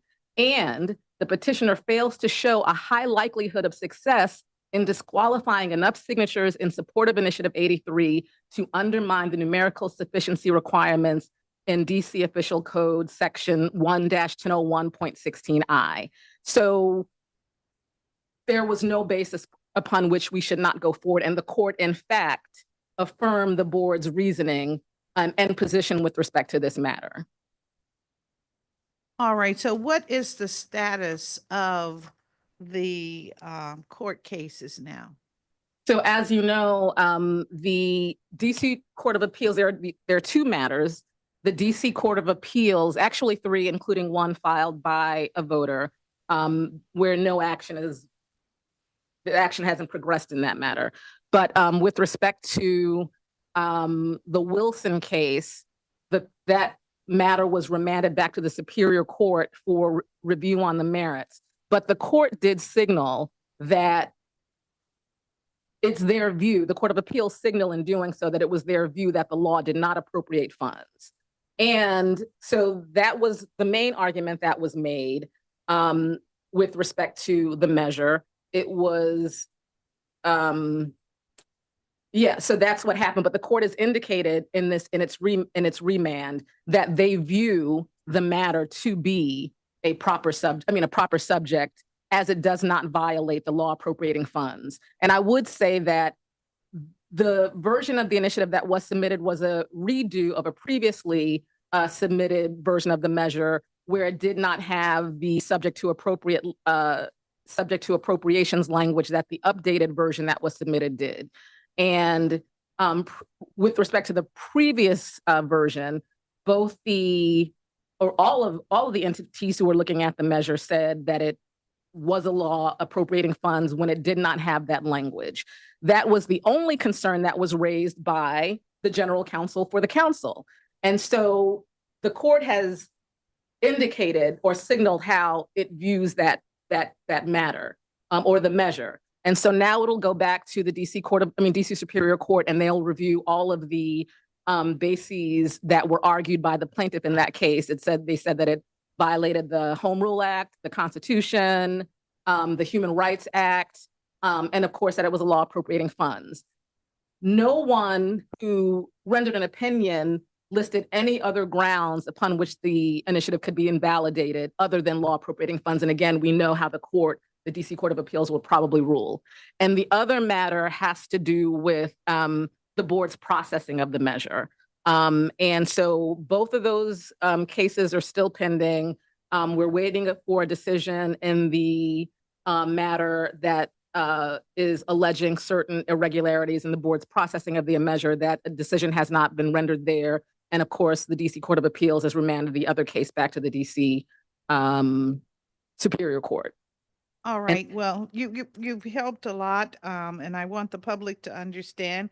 So Superior Court 23 CAB 4732, DC Dems versus Bowser. Where is that case?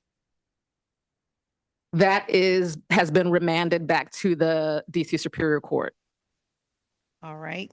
And the one that is CAB 7283, Gurley versus DC Mayor. That is in the DC Superior Court. And and then I have Superior number 5414, DC Dems versus Bowser. So there were two complaints filed by the Dems. One was not serviced, one did not proceed. And so there's only one that is currently in play. All right. Do you know whether it's 5414 or 4732? I can give you the captions. I'll have to look them up. Okay. Okay. And what about the appeals, which is 24 CV 397, Wilson versus Bowser? That was remanded. I mean, yeah, that would have been That's the remanded one. Okay. And the other appeals is 24 AA 720, Brown versus the Board of Elections. An opinion is pending in that matter. It's fully briefed, and the opinion is forthcoming. Okay. And okay, I think we covered them all the numbers that I have. Okay, so you've got a remanded order here as it relates to Wilson versus Bowser, which is 24 CV 397. And the other in the appeals is the one that's pending AA-720.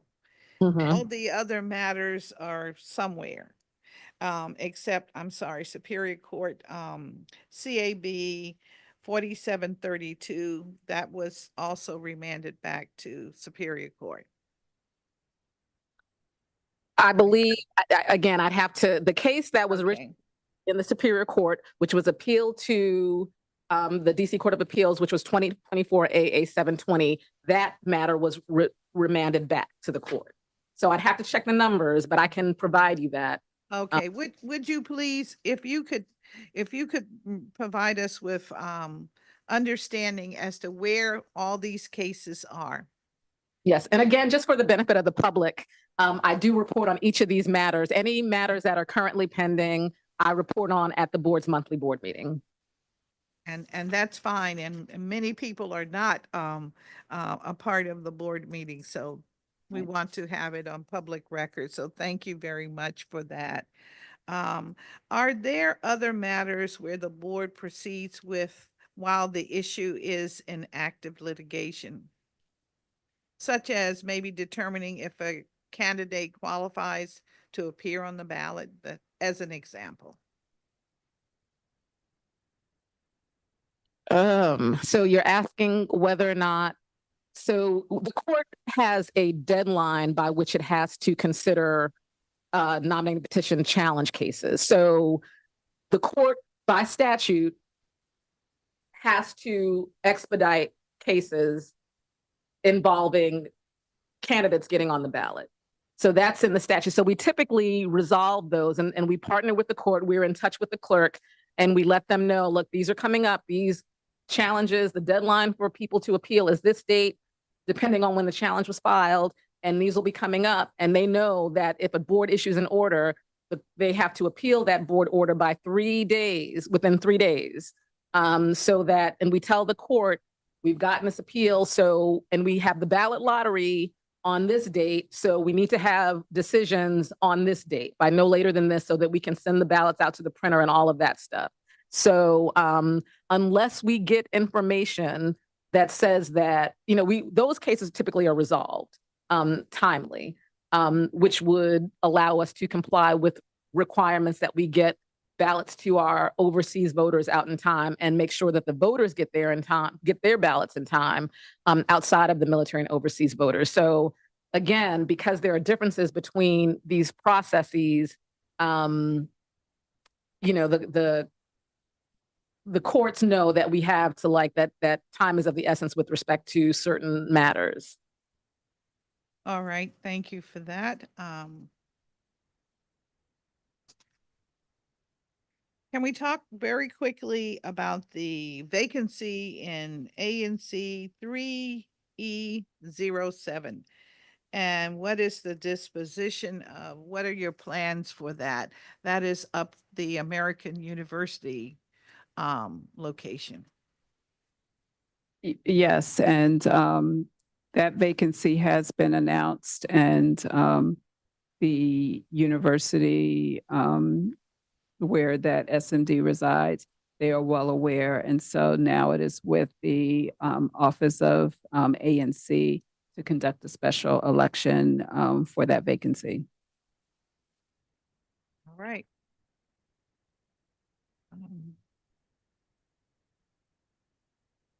So what support does the board provide to ANCs in order to hold the vacancy election? We've heard what they call horror stories. They're saying that they're given 4-hour time frame in which to conduct it. The meetings usually, and during a weekday, the meetings start at, let's say, as early as 6 o'clock. So 6 plus 4 takes it to 10 p.m. What's the thought about that, and how user friendly is the elections process for filling vacancies and at the ANC level? As far as the ANC process, we don't govern that. So I don't know specifically what you want me to provide. I don't know what you provide. I mean, that's the real question. Do you provide any Support. So counsel them, or are you just, okay, we declare that it's vacant, and so now you, the commission, go forth, figure it out. no, we do handle the candidate pickup process. And so where there's a contested race where there are two or more, then of course that election is held by the ANC. But we do declare the vacancy and provide the same petition circulation services that we would for any other ANC race. Okay, so you do that, and then you, I guess, inform the commission after you receive the petitions as to who are the candidates. Do you do any checking of the petitions? Or is that still a question that the petitions are only checked when there is a challenge to petitions? The challenge. The challenge. So that's in play also. And so that's pretty much your role, current role, as it relates to filling ANC vacancies. Correct. Okay. Are the results of the voting published on your website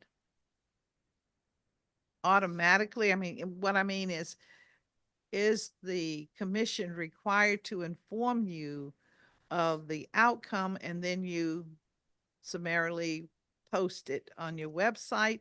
Or is it after you do the petition piece, hand them out? I guess they come back to you. I guess you check them. Let's say you check them. Well, you have them in your possession. So you can then announce the candidates. Is that the end of your role until the ANC contacts you and says, well, Mary Smith was the winner? And you then, do you post it at that time? All of the elected ANC commissioners are posted on our website. So they would be declared the winner. And we would post that with all of the other current ANC commissioners. Okay. Is it a matter that goes before the Board of Elections, your three-person board, to validate or do they certify? Not those, because that's not an election we conduct. So we would an election we conduct.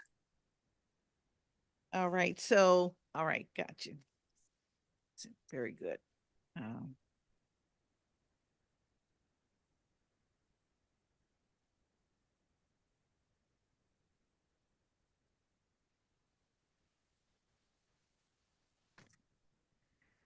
Just checking real quick. I hope we're there. I know it's getting late. My apologies.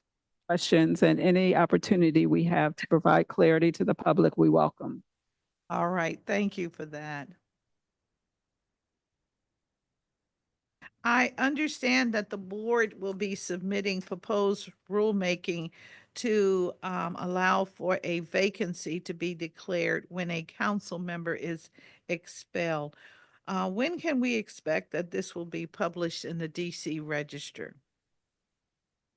It should be published in the February 28th edition of the DC Register. Okay. Are there any additional regulations that you are currently reviewing or have reviewed that might also be published in the next 30 days? Let me check. Yeah, I mean, I'm sure that we will be engaging in heavy rulemaking because of changes in the law.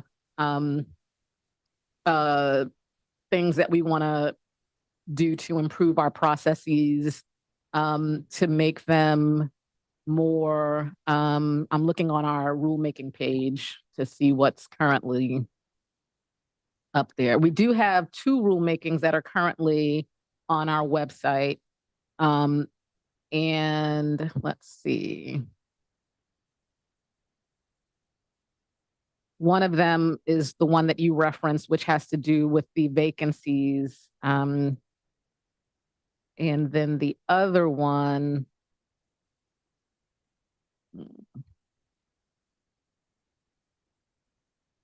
one moment,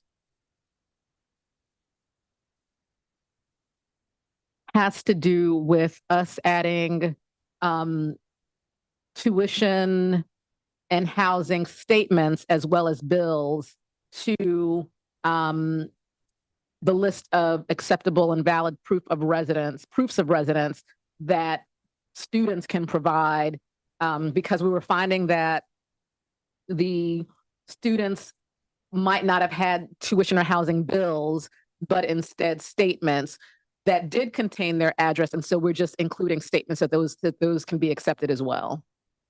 So those are 2 current rulemakings, but yeah, as this is well, it's not a non-election year now, but we intended to do a lot of work looking at our rules in light of changes to statutes and board decisions, so that, you know, the board's decisions can be more clearly reflected in rules. So yeah, we're taking a really comprehensive look at all of our regulations this year. I'm glad to hear that, because we are looking at the board very carefully to see where legislative fixes may be needed. So I'm glad to hear that. I hope that we'll be able to collaborate because there are some issues. As it relates to, that brings to mind, as it relates to the American University situation, would one of your rulemaking items speak to the fact that in order to conduct an election, that there's this issue of address where 2 single member districts have the same address, and how you might separate that, or more importantly, whether or not the onus of having a valid address at the universities is borne by the university to be able to differentiate between building A and building B and building C, so that you don't run into this situation. Yeah, thank you for that question. And as you mentioned, the situation you just referenced is specifically with American University, where there's one physical address, but that one address reflects 2 different SMDs.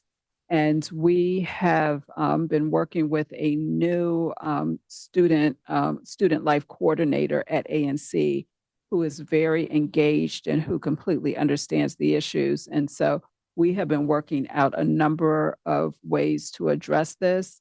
And so one, the fact that we have someone who is working collaboratively with us is leading us to resolution. But we've also looked at our voter registration form, allowing space for individuals to actually include a dorm name, so that that information will be part of their official voting record and not just the street address. And that will allow them to be placed in the correct SMD. And also the individual at American has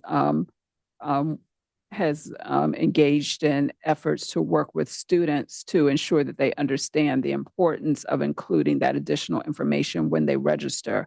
And so it's really a collaborative effort between BOE, specifically our Voter Education and Outreach Division, our Data Division. So if in the event we get an application that does not have that information, we have a mechanism to follow up with American. And then our contact at American University will be working directly with students to assist us with that messaging so that we can make sure that people are placed in the appropriate SMD. All right, well, thank you. Sounds like you're taking on this front and center. I'm glad that you're getting cooperation from the university. I feel that it is the university's responsibility to indicate some appropriate address for their buildings, but I'm glad that you're getting their cooperation at least, and we'll be able to ratify this. Wondered if you have looked at other universities in our city to make sure that we will not run into this kind of situation again, or a situation where we do not have a bona fide real address for the students that are registered to vote in our city. We are, and during this I guess, major election year, we are really looking at our engagement with universities in general, because as you can imagine, that's one of our most transient populations, particularly with same-day registration. And so it's very important that students update their voter registration information. And a lot of times they move from dorms to off-campus housing or move from dorm to dorm from year to year, which means that they should be updating their information. And so part of our voter education and outreach is specifically targeting universities and working with campuses to help us get the information we need, but then also to help students understand the importance of updating their registration and realizing that they do have a responsibility when they move. And then if we can get that information proactively, it cuts down significantly on returned ballots and also our list maintenance process. All right, well, thank you. Just one second.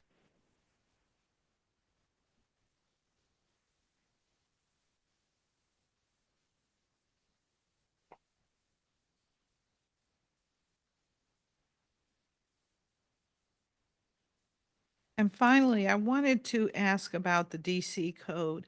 Are there any inconsistencies that the board has identified, either between the code and the municipal regulations or between the code and federal law? I want us to be up to date and where we need to be in today's world. Well, we are looking into that. I mean, we can look into that. I don't think that there are inconsistencies between the charter and the statute. I know that. And I'll highlight one in particular. The charter specifies a particular, let me just bring up that particular provision just so, and I think it has to do with the count for the number of signatures that must be filed. So the charter, but yeah, we will look at to see whether there are any inconsistencies between the code and the regulations and federal law and the regulations. But in terms of the election statute, I want to highlight one change that we've addressed or we've attempted to address, but the legislation has not been fixed accordingly.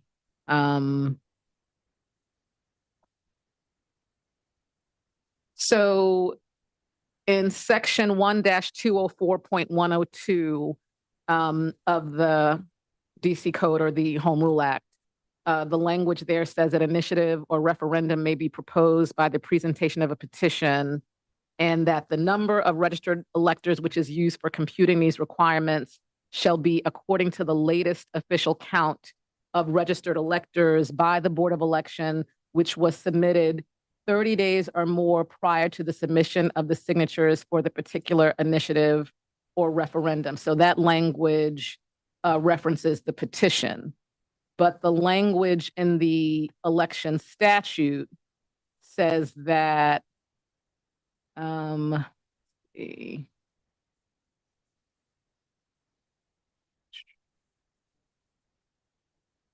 It says, I believe, I'm trying to find the precise section, but it says that the count is according to the submission of the signatures.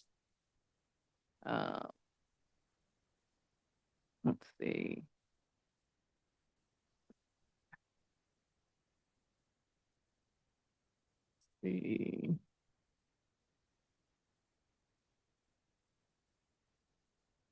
Let me find that, but yeah. Okay, all right, okay. And would you send that to us so we'll, Yes, we all will. right. Send you Please, if I could get that within the next Mhm. 3 weeks, that would be very helpful. Yeah. And any other areas that you think need to be referenced. Absolutely. So are there any matters that are in your agency that we have not discussed that you would like to put on the record at this time?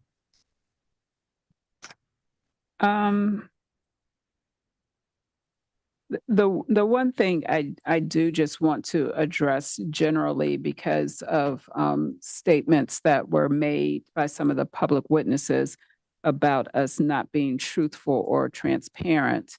I do want to say that, you know, we pride ourselves as an agency on our integrity, and we have made efforts to you know, provide information that is requested of us. And we have, you know, made efforts to be as expressive as we can be. And it's frustrating sometimes to me, and not so much for myself, but for staff members, because I know we have staff members who work incredibly hard, work long days, giving up weekends and holidays. And when you have staff that are that dedicated and are insistent in performing their job responsibilities with excellence, the fact that the agency is accused of hiding things or being untruthful is hurtful at times.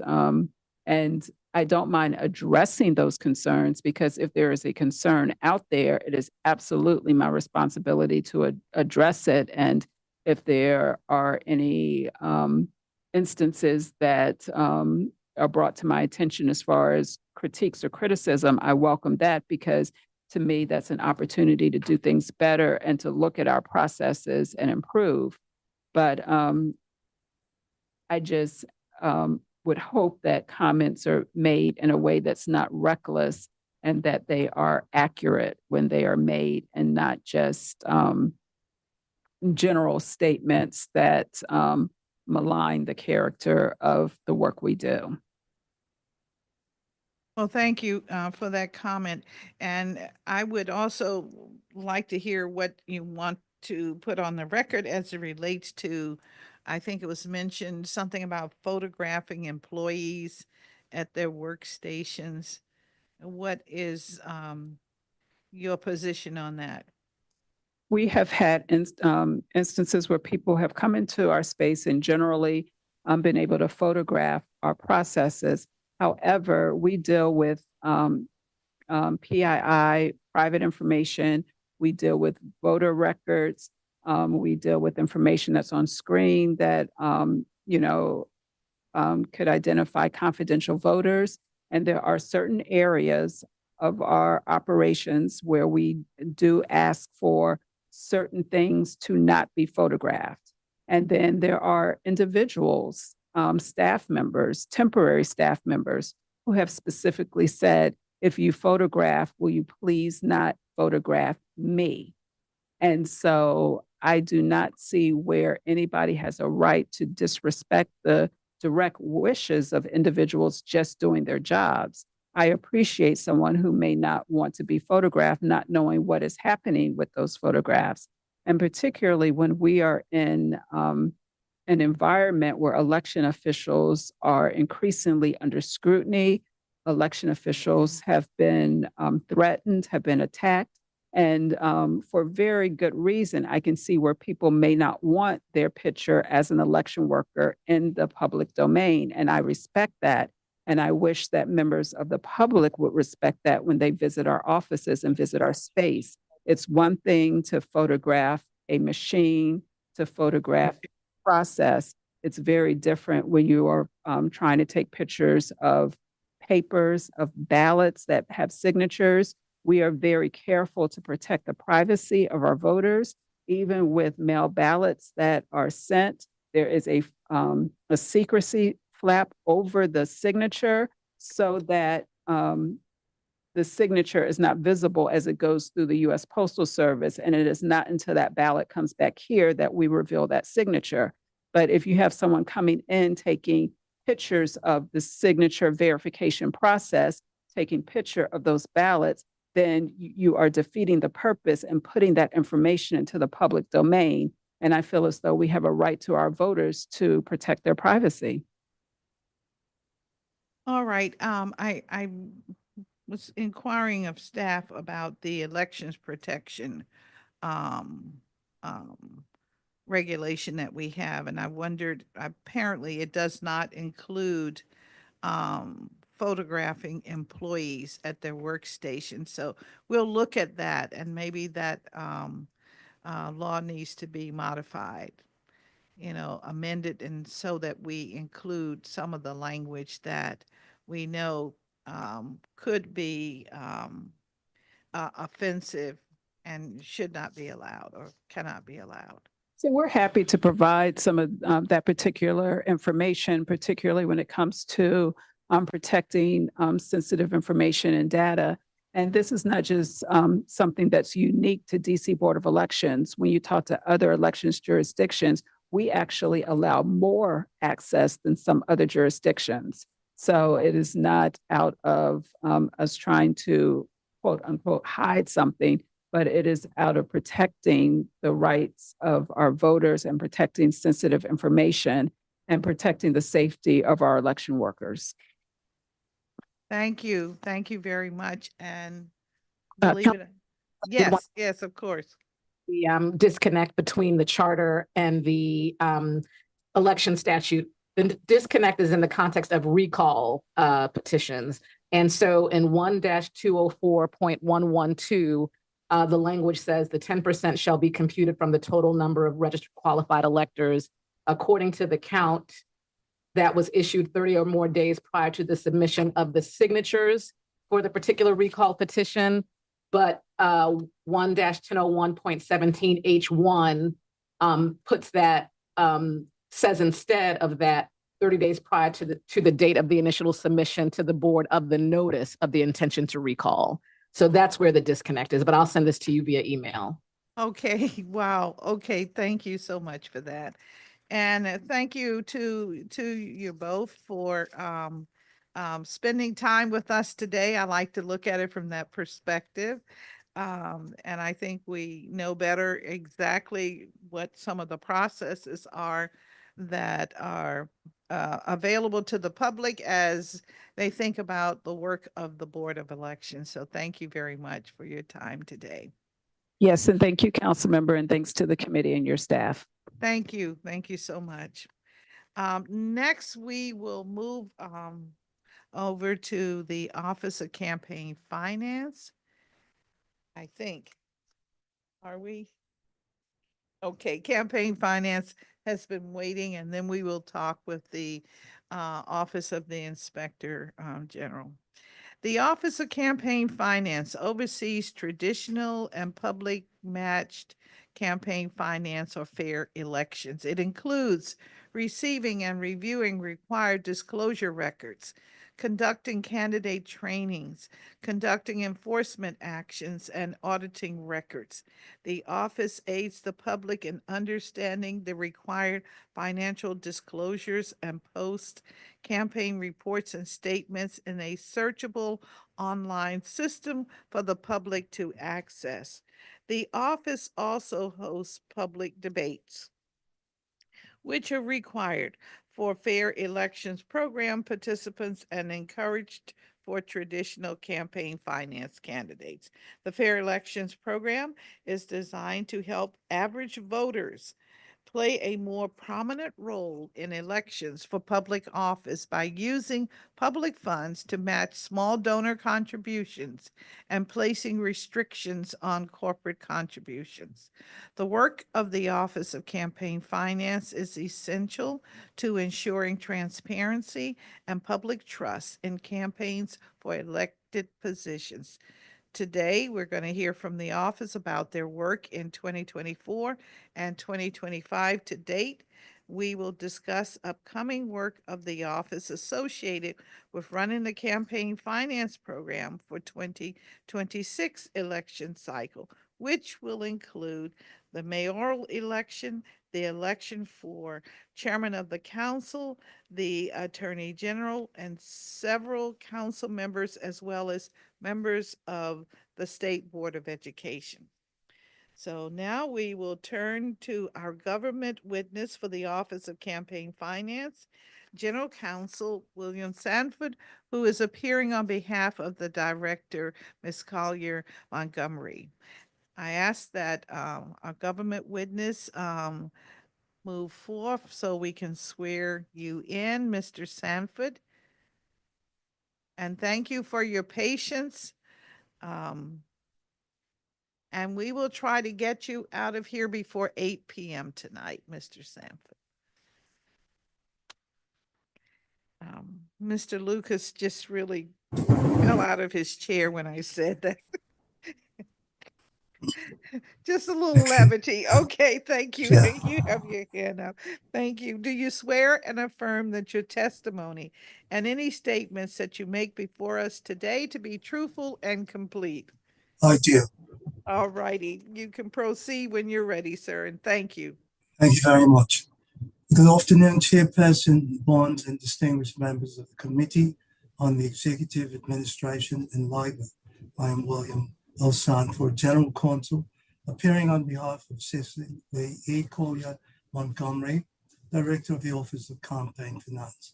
Appearing with me today via Zoom are Renee Coleman Rollins, Audit Manager, Eric Jackson, Fair Elections Manager, Wesley Williams, Operations and Policy Officer, and Dolores Ramsey, Training Officer. Also joining us virtually is Agency Budget Officer Dan Hewen. Thank you for the opportunity to testify on the fiscal year 2024 performance report and the fiscal year 2025 performance plan for the Office of Campaign Finance. The Office of Campaign Finance administers and enforces the DC Campaign Finance Act as amended and the Fair Elections Amendment Act of 2018, which govern campaign operations, the public financing of campaign operations, and the constituent services and statehood fund programs. The agency is organized into 4 major divisions, which operate under the direction of the Office of the Director: the Public Information and Records Management Division, the Reports Analysis and Audit Division, the Office of the General Counsel, and the Fair Elections Program Division. The fiscal year 2024 approved budget for the agency totaled $7,847,077 and 38 continuing full-time equivalent employees. FY 2024 performance report, the Fair Elections Program. Of significance, the November 5th, 2024 general election culminated in the last major event of the 2024 election cycle. The 2024 election cycle was the 3rd election cycle during which the Office of Campaign Finance administered the Fair Elections Program. The 2024 election cycle concluded on November 5th, 2024. Overall, 32 candidates registered to participate in the Fair Elections Program during the 2024 election cycle. 20 candidates met the threshold requirements for the covered offices sought, and were certified as participating candidates in the program in the November 5th general election, 7 candidates, and in the June 4th, 2024 primary election, 13 candidates. Ultimately, 20 of the FEP certified candidates qualified for ballot access through the nominating petition process in the primary election, 13 candidates, general election, 7 elections. By comparison, 32 candidates registered in the traditional campaign finance program and qualified for ballot access in the primary, 16, and in the general, 7 elections. And 9 of the traditional program candidates were write-in candidates, and 15 were not required to file reports of receipts and expenditures because the candidates claimed the $500 exemption. Of significance, 7 of the fair election candidates were certified by the Board of Elections on December 2nd, 2024 as winners in 7 of the 11 seats for public office elected in the November 2024 general election. The agency authorized a disbursement of a total sum of $2,830,041.15 from the Elections Fund in base amount of $570,000 and matching payments of $2,260,041.15 to 20 certified FEP candidates. To date, the total sum of $13,261 has been remitted for deposit in the Fair Elections Fund from campaign operations of candidates certified to participate in the Fair Elections program during the 2024 election cycle. The 2024 debate program. The Office of Campaign Finance successfully advertised, scheduled, and hosted the 2024 debates under the Fair Elections Act for the 2024 election cycle. The third election cycle following the implementation of the Fair Elections program during the 2020 election cycle and the debut of the inaugural 2020 debates under the Act. The debates were conducted to promote civic engagement, transparency, and candidate accessibility. The debates were presented in a live format and live stream on YouTube and Facebook and at the OCF 2024 debate website at www.ocf.dc.gov. In the citywide races for the office of at-large member of the council on May 2nd, 2024 for the June 4th primary election and on September 18th, 2024 for the November 5th general election. The debates provided the residents of the District of Columbia with an opportunity to hear directly from the candidates on issues that were important to assist them in making informed ballot choices. Post-election audit. The Reports, Analysis, and Audit Division initiated in February 2025 4 full field audits of campaign operations of newly elected public officials who registered in the traditional program as candidates and were certified as winners by the Board of Election on December 2nd, 2024 in the November 5th, 2024 general election, and of 1 independent expenditure committee, which is also active during the 2024 election cycle. The Fair Elections Program Division initiated in February of 2025 the post-election audits of the campaign operations of the 20 candidates certified to participate in the program during the 2024 election cycle. All final audits reports for the 2024 election cycle will be made available at the OCF website, www.ocf.dc.gov, for review by the public. Post-election 2024 Fair Elections Program Report. The agency will produce and publish at the LCF website the FEP post-election report for the 2024 election cycle, due 9 months from the end of the cycle on November 5th. The date of the general election, pursuant to the provisions of DC Official Code, subsection 1-1163.32JA. The report will list the names of all candidates certified to participate in the fair elections program during the 2024 election cycle and describe for each candidate the qualified small dollar contributions received, personal funds contributed, amounts of remitted funds, expenditures, and public fund payments authorized. The enforcement program. During fiscal year 2024, there were a total of 676 required filers in all of the LCF programs. 574 timely filed, 71 late filed, and approximately 31 filers remain delinquent.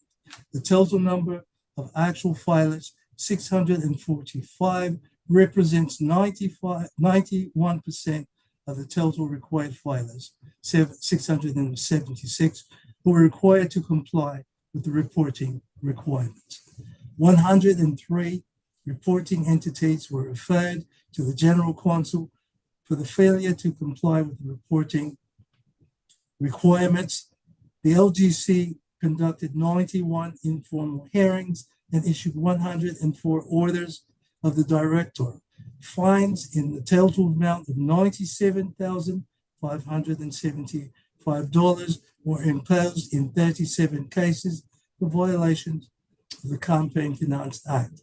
The fines were paid in full or by terms of installment plans in 7 cases, vacated or settled for reduced amount in 11 cases.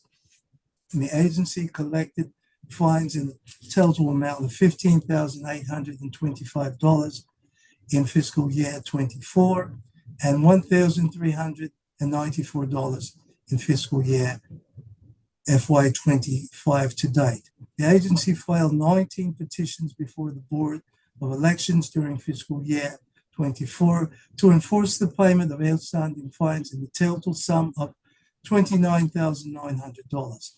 The petitions are pending before the board, and additional petitions will be filed as required.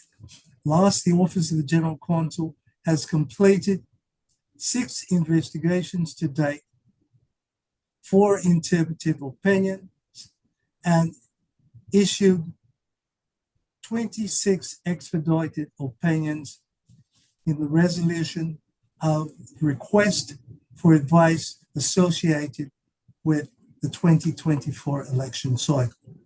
Traditional audit program. The reports analysis and audit division conducted 740 desk reviews in fiscal year 24 and 200 in Q1 of fiscal year 25 of all financial reports filed in the traditional campaign finance program, and issued 127 requests for additional information based upon desk reviews in 2024 and 34 in Q1 of fiscal year 25. The audit program referred 14 matters in FY24 and 3 in Q1 of FY25 to the General Counsel for the failure to comply with the audit request, and assisted in the successful termination of FY24 and 25 to date of 14 committees upon the approval of the respective committee's final report of receipts and expenditures. During FY24 and in FY25 to date, the agency has issued a total of 12 periodic random final audits and 2 final reports of full field audits, all of which were compliance audits. Agency special projects and outreach and public disclosure. During FY24, the Office of Campaign Finance initiated and continued several projects and programs which were designed to increase the public understanding and compliance with the campaign finance laws, improve overall operations and effectiveness of the agency, and afford greater access to financial data. First, the agency achieved 100% compliance rate with the legislative mandate for registrants to file all financial reports online. 645 of the total 645 reports received during fiscal year 2024 were filed electronically at the OCF website. Second, DC Officials Code subsection 1-163.047 2000 edition as amended requires the director of the Office of Campaign Finance to publish on December 31st and every other odd numbered year a biannual report summarizing for the prior 2-year period the receipts and expenditures of candidates for public office, except for advisory neighborhood commission members. On January 5th, 2024, the agency presented the most recent biannual report, the Office of Campaign Finance, December 31st, 2023 biannual report of contributions and expenditures to the mayor, the council of the District of Columbia, and to the public. The biannual report covers the contributions and expenditures of the candidates and political committees registered in the traditional campaign finance program for the 2 prior years period from January 2022 through December of 2023. In furtherance of the LCF Community Outreach Program, the Office of Campaign Finance presented information on its programs in its continuing efforts to reach wider audience at the constituent meetings of the advisory commissions, and which included 11 advisory neighborhood commission meetings, also included 6 scheduled presentations at DC public libraries, and during the month of July 2024, participated in 4 Beat the Streets community outreach events organized by the Metropolitan Police Department in wards 4, 2, 5, and 8, and throughout the district, and 11 other community events.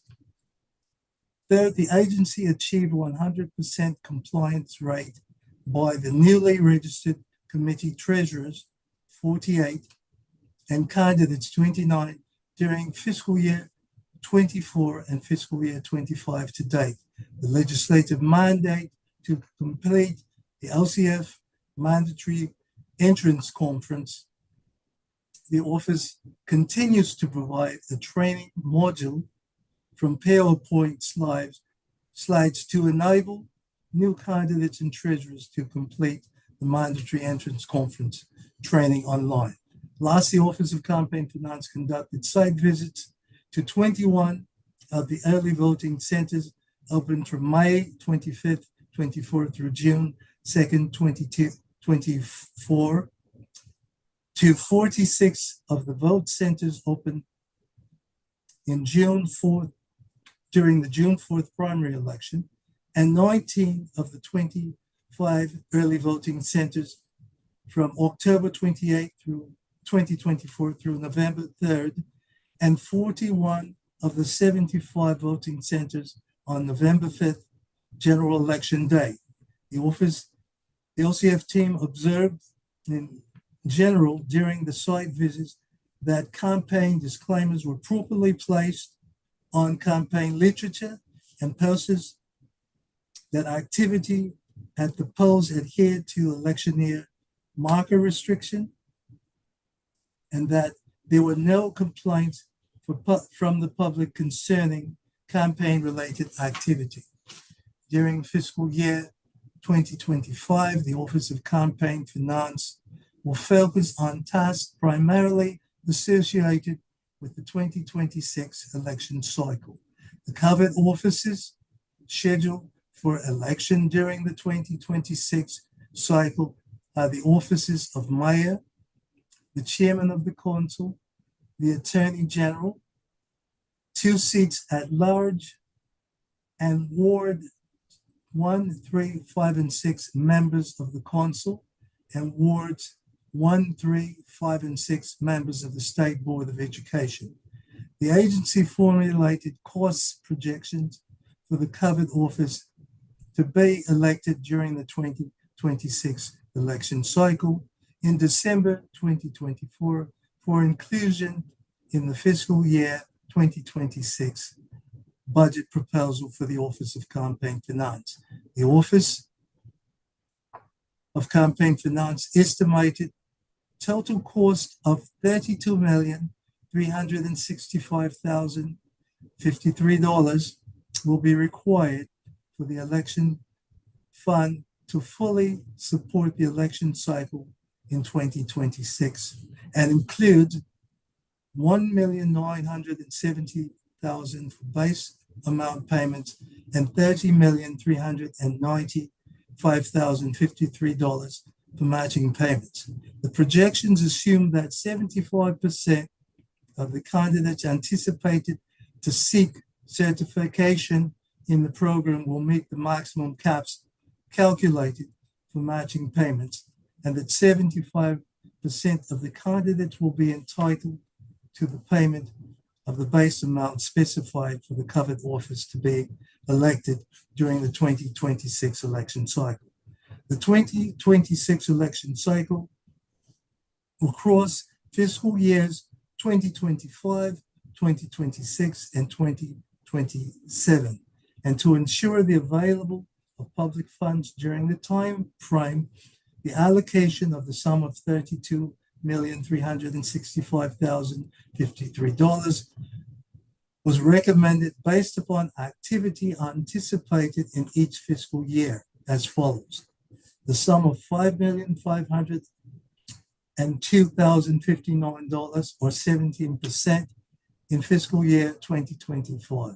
The sum of $23,626,489 or 73% in fiscal year 2026, and the sum of $3,236,505 or 10% in fiscal year 2027. The sum of $3,000 based on the cost projections for 2024 and 2026 election cycle was included in the OCF approved fiscal year 2025 budget. During fiscal year 2025 to date, the OCF has authorized the disbursement of expenditures in the amount of $110,585.65 for the 2024 election cycle and has not certified any candidates to participate in the 2026 election cycle.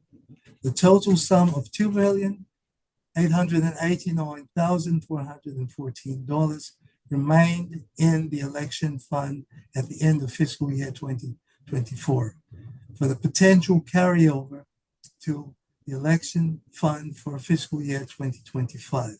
The LCF approved fiscal year 2025 budget included the sum of $3 million for the election fund. The revised budget for the Fair Election Fund in fiscal year 2025 is $3 million. However, there's a carryover amount of $9,863,705.44, which has not been approved for use thus far. If the carryover amount is approved, the current balance less to date in fiscal year less expenditures to date $781,756 would be $12,081,944.44. Thus, the revised budget would be more than adequate to cover the cost projected for the fair elections program of $5,502,059 during fiscal year 25. As of this date, the fiscal year 25, one candidate has registered with the Office of Campaign Finance seeking participation in the fair elections program during fiscal year 2026 election cycle. The agency during fiscal year 25 will update and publish fair elections and traditional campaign finance brochures and fact sheets in March of 2025 at the OCF website for the 2026 election cycle. In addition, the tasks related to the 2026 election cycle was stated previously, the agency will prepare the Fair Elections Program 2024 post-election report for publication at the OCF website no later than August of 2025 concerning the administration of the program during the 2024 election cycle. Last, the Office of Campaign Finance will overhaul and revise, where appropriate, the regulations of the agency, and based on the OCF recent review of national trends and best practices of public financing programs in other jurisdictions and the experience of the agency administering the Fair Elections Program through 3 election cycles, will submit to the committee proposed legislation enactments, including the amendment of the Fair Elections Act to clarify the ability of the FEP participating candidates to continue to collect contributions which will not be matched for a specific period post-election for payment of debt, to prescribe the time frame for the commencement of the disbursement of payments from the elections funds to begin no earlier than July 31st, reporting date of the calendar year immediately preceding the calendar year in which the primary election is held, to limit the opportunity to validate a previously rejected small contribution for match within 10 days, calendar days of the notice of rejection, to authorize the imposition of fines automatically for failure to file, late filing, or for incomplete filing on any report, statement, or other document required by the Fair Elections Act or the OCF regulations, with appeal rights, to establish provisions similar to the statutes and laws of Baltimore, Maryland, Portland, Oregon, and Howard County, Maryland, which authorize the administration of public financing programs to reduce the payable amount where there is a significant risk that the elections fund is insufficient to increase the contribution amount in proportion to the reduced rate of total city matching funds, to require that outstanding fines must be paid in full at the registration in the Fair Elections Program, and where fines are imposed after certification, to suspend participation in the Fair Elections Program until the fine is paid in full, and to require the completion of post-election audits for winning candidates within 6 months of the certification of the general election results by the Board of Elections. It is the intent of the Office of Campaign Finance during fiscal year 2025, through the execution of our identified projects and the continuing monitoring of our goals, to maximize the ability of the office to make its statutory responsibilities and increase as well as improve our public service delivery to promote a better informed public who is more capable of complying with the campaign finance laws. This concludes the director's testimony.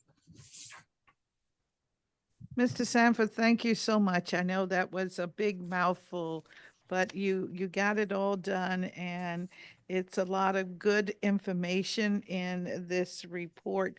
I must say, though, I'm still not trained to read all caps, and I prefer charts, and but you got it all here. And I was just wondering if as it relates to, well, starting with the performance plan, if we could get these numbers codified in some sort of chart graph form so we could understand it a little better, that would be very helpful. We'll be glad to provide that. All right, thank you. Within, let's say, 30 days. Absolutely, of course. All right.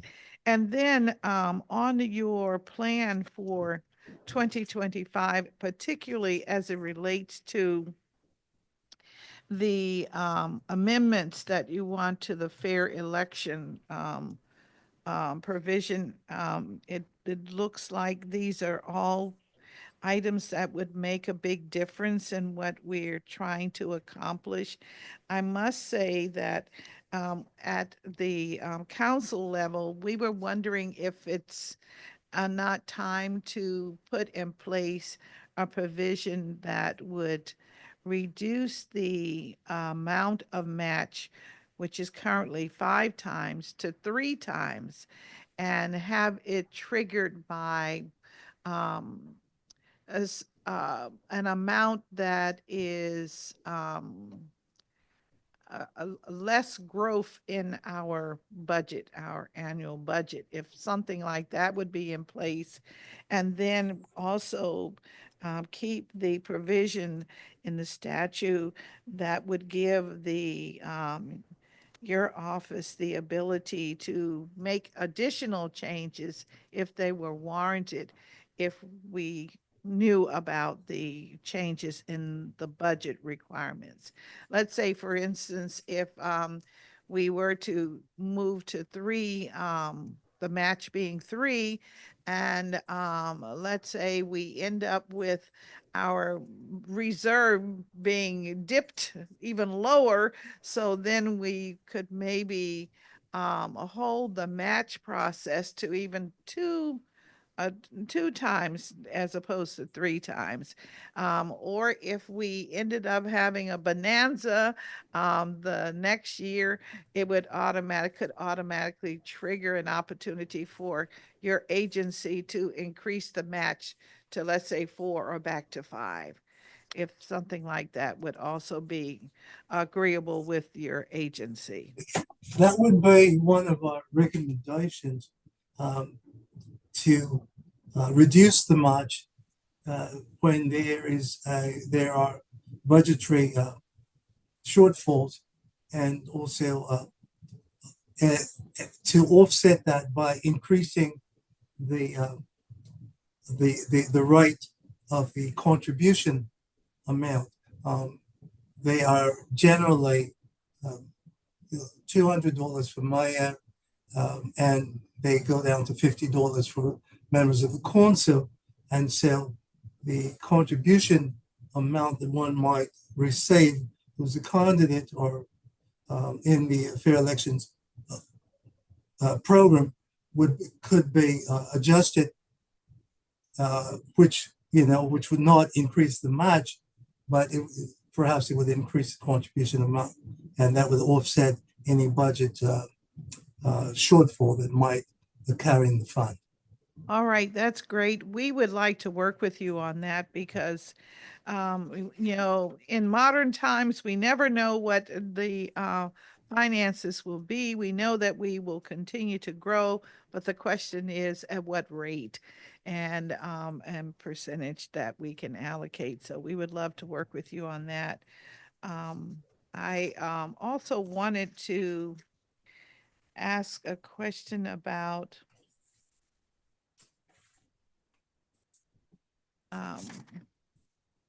from our public witnesses earlier today, there was some question about disclaimers that are not on candidates' literature, or it implied that there may be the case. And I note that you're saying that your team observed in general during site visits that the disclaimers were properly placed. I wonder, do you see the Office of Campaign Finance being very proactive on having to approve all literature before it goes to printer? Or what is your thinking about that? Because that is a sticking point for some residents in the city. Yes, as a general rule, we receive maybe a significant number of complaints regarding disclaimers. And our process, we give a committee or a candidate an opportunity to cure the failure to provide the disclaimer information. And if they don't, we give them a short time period. If they don't, then we generally move to the enforcement process, which would result in imposing fines against that candidate or committee. I think it might be somewhat difficult for us to serve as a clearinghouse for the disclaimers, because the regs and the statute are pretty clear on what information to go there. In addition, during our training, we emphasize that information is not negotiable, it's mandatory, and we are more than willing to assist any of the candidates or committees with assuring that their literature is compliant.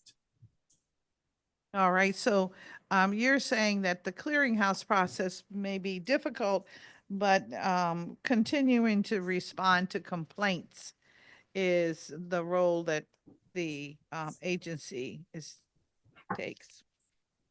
Yes, and we're very user friendly as far as the committees are concerned. We are always prepared to assist, even to have individual tutorials, when necessary. Okay, thank you. I wanted to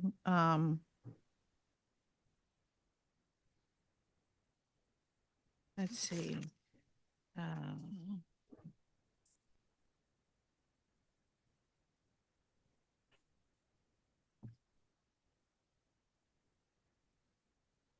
When I think about, as someone who has participated in the campaign finance programs, naturally, I'm just a little overwhelmed when I read that you had 676 filers. What does that volume really look like? Because if I'm not mistaken, as someone who participated in the fair elections program, we filed a report almost monthly. Is there something to be said or some changes that we might need to the filing of these reports? Because I remember my accountant, actually, my bookkeeper, if a contribution came in after the filing time, but if the contribution had the date that was in the old filing time, they would file an amended report. So I think we ended up doing where we needed to file maybe 7 reports. We ended up filing a dozen reports or more. So I'm just wondering, is there something that we need? Should we be looking at that closer and trying to modify that requirement? Or is there a strong value of having the monthly reports filed? And is there a better timeline, I guess? There is a better timeline to directly address your question. That will be one of our recommendations as well. We would like to reduce the number of required filings in the programs. In particular, in the fair elections program, we have huge number or a significant number of optional filings. And so we definitely will recommend that we reduce the required filings, because we certainly, and of course the optional filings, because we certainly believe that we can continually monitor the financial activity with fewer filings. Okay, well, that sounds good for all those who are planning on being in contests into the future. They can look forward to possibly having fewer filing deadlines. I wanted to, you mentioned for the finances that you believe that we have enough resources in the 2025 budget, the 3 million, and if you had access to some of the carryover amount of 9.8 million, that would easily satisfy what you believe you need for the fair elections program. In fact, it's an excess of an amount. Am I correct?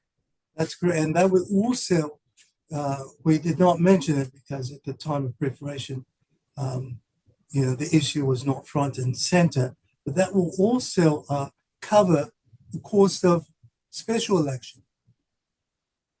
If the carryover amount is released to us for utilization during the 2025 election season, that would also cover the special election in July of 2025.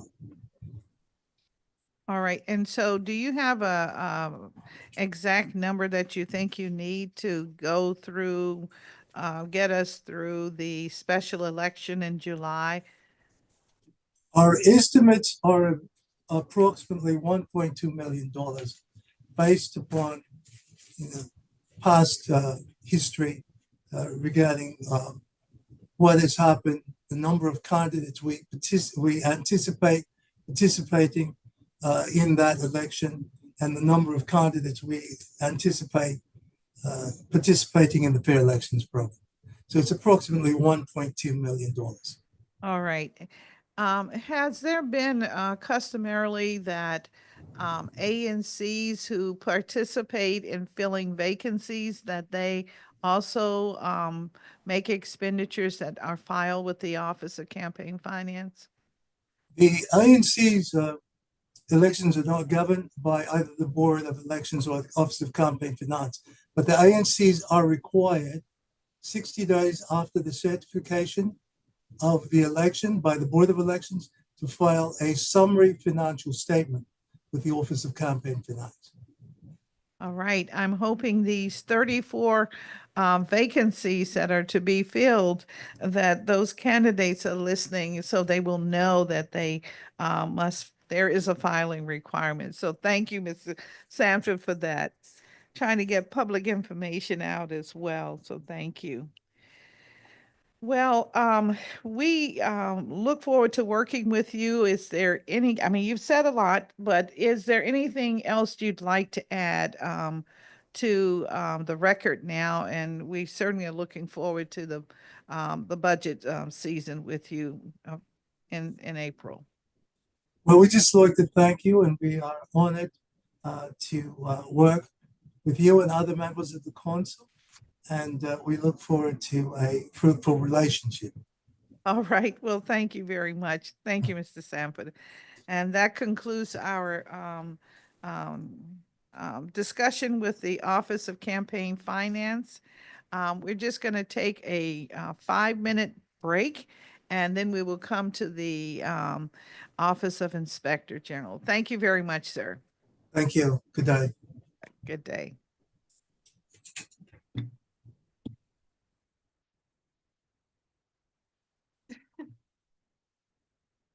Already did.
Now we will move to our final agency discussion today, and that's with the Office of the Inspector General. This office, commonly referred to as the OIG, is our primary agency tasked with preventing fraud, mismanagement, and abuse of power within the government. It is the only local agency that can investigate all aspects of our government. The OIG is independently audits, inspects, and investigates matters pertaining to the District of Columbia government in order to prevent and detect corruption, mismanagement, waste, fraud, and abuse, promote economy, efficiency, effectiveness, and accountability, install stakeholders and inform them about issues related to the district, programs and operations, and it recommends and tracks the implementation of corrective actions. As we turn now to our government witness for the office, Inspector General Daniel Lucas, I'll ask that our government witness be sworn in now, along with his team. All right. Do you swear and affirm that your testimony and any statements that you make before us today to be truthful and complete? All right, thank you. You may begin when you're ready. Good afternoon, Chairperson Bonds and members of the committee. I am Daniel W. Lucas, Inspector General for the District of Columbia. I am joined by Marie Hart, Principal Deputy Inspector General, and Karen Branson, General Counsel. We are pleased to appear before the committee and provide an overview of the OIG, highlight our accomplishments in fiscal year 24 and fiscal year 25 to date, and discuss our plans for the rest of the year. Before I begin, I want to thank the dedicated and talented OIG staff who, on a daily basis, demonstrate their integrity, professionalism, and dedication to providing oversight to the district. The success I highlight today are directly attributable to the OIG staff. Now allow me to outline our agency's statutory mission. Specifically, the OIG conducts independent financial and performance audits, inspections, evaluations, and investigations of district government operations. Keeps the mayor, council, and district government department and agency heads fully and currently informed about problems and deficiencies and the necessity for and progress of corrective actions. Reports expeditiously to the U.S. Attorney when we believe there has been a violation of federal or district criminal law, and provides leadership, coordinates and recommends policies to promote economy, efficiency, and effectiveness, and to prevent and detect corruption, mismanagement, waste, fraud, abuse in the district government programs and operations.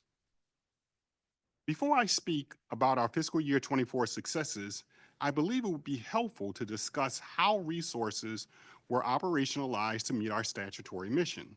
As background, during my 10-year tenure as the District of Columbia's Inspector General, I have led the team through wholesale transformation.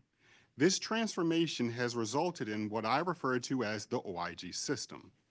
The OIG system, encompassing all OIG divisions, units, and programs, are interdependent and work collaboratively to synergize all activities to maximize the value we provide to the district. In the OIG system, the OIG's operational units, risk assessment and future planning, audit, inspections and evaluations, investigations, and Medicaid fraud control unit conduct our external-facing oversight work. These units are supported by the OIG support divisions, Executive Secretariat, Business Management, External Affairs, and Quality Management. Overseeing the entirety of the OIG system is the Office of General Counsel. It is important to note that while many OIG resources directly conduct audits, inspections, and evaluations and investigations, a portion of our staff support OIG operations by maintaining essential internal services and infrastructure. With an understanding of the OIG system, let me now discuss how inputs to the OIG system are converted into outputs. On the following page, you will see a logic model that encapsulates the inputs to the OIG system in fiscal year 24. and correspondingly, how our collective efforts generate outputs and ultimately outcomes for the district. On the left side of the diagram, you'll see all inputs the OIG received in fiscal year 24 through our hotline program, referrals from district agencies, mandated requirements, and referrals and requests from both the council and the executive. As you can see, we have a lot of work coming in the door. Given all these inputs to the OIG system and considering our finite resources, our oversight capacity is limited when compared to the district's 41,000 employees and $21 billion gross budget. To the right of the OIG system, you see discrete outputs generated from our work in fiscal year 24. I want to point out that our work goes beyond the typical report or press release that is available on our website. Many activities we conduct are not easily discernible to the public. However, these activities are imperative to promote the district's government's accountability, economy, efficiency, and effectiveness, and to prevent and detect corruption, fraud, waste, and abuse in district programs and operations. Another item I want to point out is the ultimate success of our oversight work requires the support of those outside the OIG system. While we produce a considerable number of outputs, ultimately outcomes benefiting the district can only be realized by acting on our work.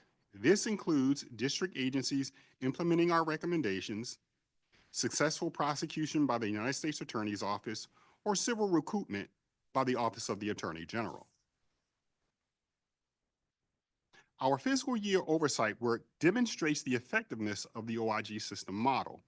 Collectively, our work last year generated $57 million in monetary benefits to the district through criminal and civil judgments obtained through OIG investigations and recommendations to improve district programs and operations that, if implemented, would generate monetary benefits for the district.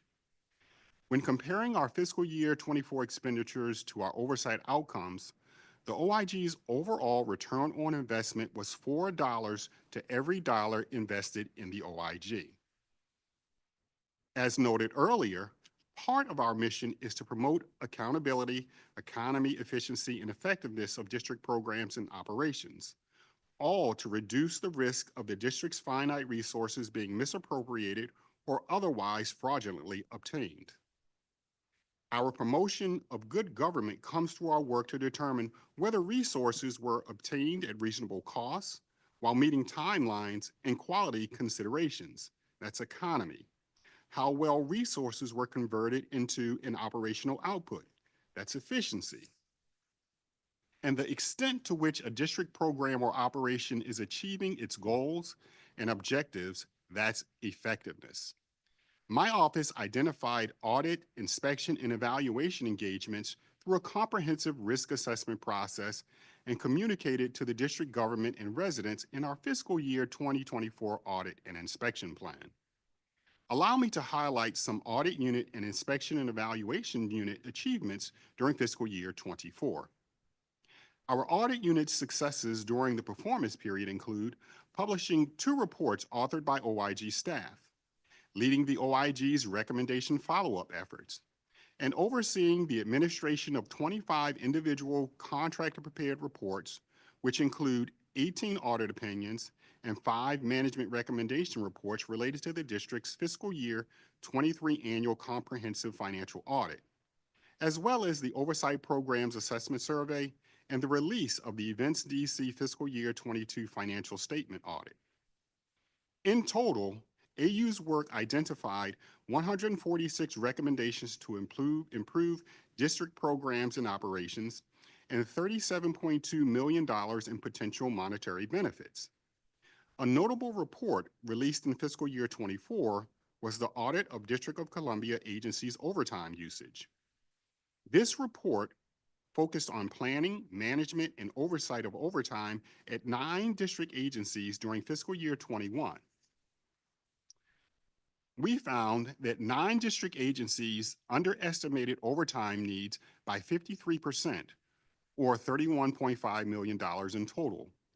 Agencies consistently failed to follow district policies to complete prior authorizations for overtime work and submit reprogramming requests for additional overtime budget approval. And agencies did not equitably distribute overtime among eligible employees, validate the necessity for excessive overtime pay, or limit overtime hours to prevent productivity decline during FY 2021. The report made a total of 106 recommendations to 9 district agencies to improve their respective management of overtime usage, enhance transparency, and control unnecessary spending. Due to the potential to improve district government operations, this report received the 2023 Knighton Award from the Association of Local Government Auditors. In fiscal year 24, the Inspections and Evaluations Unit published 5 reports and provided 47 recommendations to district agencies to improve programs and operations. A report I want to highlight is its evaluation of community-based services at the Department of Youth and Rehabilitative Services, or DYRS. This report evaluated the various types of community-based services that DYRS oversees and analyzed the extent to which various community-based services have been utilized between fiscal years 2020 and 2022. We found significant gaps in oversight of program spending, attendance, and document retention, putting programs at higher risk of fraud, waste, abuse, and mismanagement of its resources. Service providers repeatedly failed to meet monthly minimum youth attendance requirements. However, providers were fully reimbursed regardless of whether their programs met minimum attendance requirements. And not all grant administration documents was retained, which impeded a full accounting of grantee expenditure reports.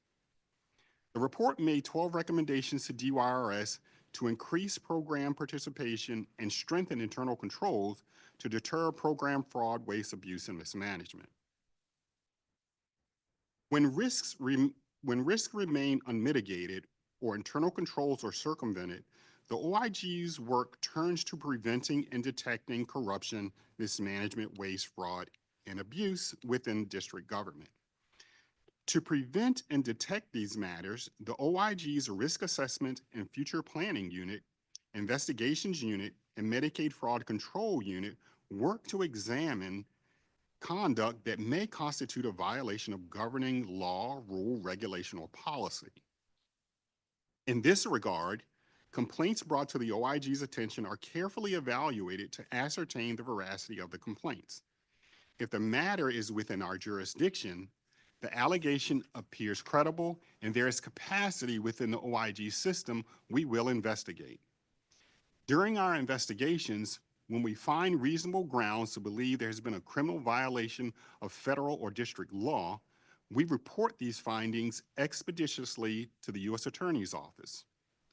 Beyond criminal matters, we also investigate allegations of government waste, abuse of position or authority, and other activities that may have impeded an agency's ability to accomplish its mission. RAFP operates the OIG's hotline and conducts administrative investigations of non-criminal waste, abuse, and mismanagement allegations. RAFP also supports the OIG's oversight work through data analytics, aggregating and distilling open source information to inform our oversight work, developing our annual audit and inspection plan, and communicating risks to district agencies through various mechanisms. During the fiscal year 24 performance period, RAFP evaluated 1,102 hotline complaints, which resulted in assisting 782 complainants to an alternative avenue of redress, referring 73 complaints to district agencies for appropriate action, referring 10 complaints to the Board of Ethics and Government Accountability, and transferring 96 complaints to one of the OIG's operational units. The remaining complaints did not have enough actionable information, or the complaints were made anonymously and RAFP could not follow up to ascertain additional details. Regarding prevention, RAFP aggregated various information sources, including hotline complaints, to develop the OIG's fiscal year 2025 audit and inspection plan. The plan includes our annual high-risk list, which identifies opportunities to strengthen internal controls within the specific district programs and operations, or areas that may have a heightened vulnerability to fraud, waste, abuse, and mismanagement. Regarding detection, the OIG's Investigations Unit and Medicaid Fraud Control Unit conduct criminal and civil investigations of misconduct related to district programs and operations. the Investigations Unit work during the fiscal year 24 performance period focused on complex public corruption and financial fraud matters. The outcomes of IU's work last year resulted in $2.9 million in criminal restitution orders and fines and 12 criminal convictions. A significant investigative outcome during fiscal year 24 was the sentencing of several individuals involved in a bribery and corruption scheme to evade district tax obligations. According to court documents, a now former employee of the district's Office of Tax and Revenue worked with a middleman to solicit bribes from district business owners to evade their tax obligations. The middleman in the scheme was sentenced in February 2024 to 110 months in prison for facilitating bribes, which deprived the district of at least $2.3 million. In April 2024, the final defendant, a district business owner, was sentenced to 3 years of probation and 200 hours of community service for paying bribes to evade his tax obligations. The Medicaid Fraud Control Unit conducts criminal and civil investigations of alleged fraud committed against the district's Medicaid program and allegations of abuse, neglect, and financial exploitation of individuals who reside in Medicaid-funded facilities or who receive Medicaid-covered services. 2 Mafuku attorney advisors are designated as Special Assistant United States Attorneys, or SAUSAs, who work with the U.S. Attorney's Office to prosecute Mafuku cases. The outcome of Mafuku's work in fiscal year 24 resulted in over $18 million in criminal and civil recoveries for the district and 10 criminal convictions. I'd like to highlight 2 investigations during the performance period that demonstrate the Mafuku's investigative and prosecutorial mission. Specifically, in August of 2024, 6 individuals were indicted in a scheme to defraud the district's Medicaid program of over $10 million, involving services provided under the Assertive Community Treatment Program, or the ACT program. The ACT program provides intensive integrated services to the most at-risk adults, individuals with an intractable, serious, and persistent mental illness. According to the indictment, the conspirators allegedly falsely upgraded patients to receive more intensive and expensive mental health services, billing for unnecessary services, and submitting claims for services that were never provided. This matter was originally referred by the Department of Healthcare Finance Division of Program Integrity to the Mafuku. The indictment is merely an allegation, and all defendants are presumed innocent until proven guilty beyond a reasonable doubt in a court of law. I will provide updates to the committee as the case progresses.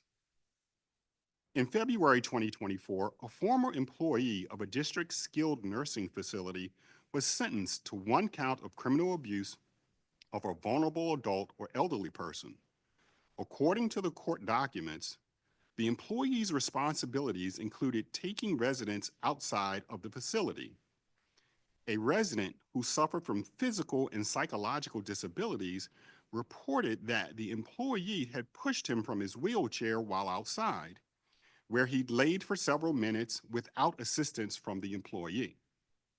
This matter was originally reported to the district's Department of Health, which subsequently referred it to the Mafuku.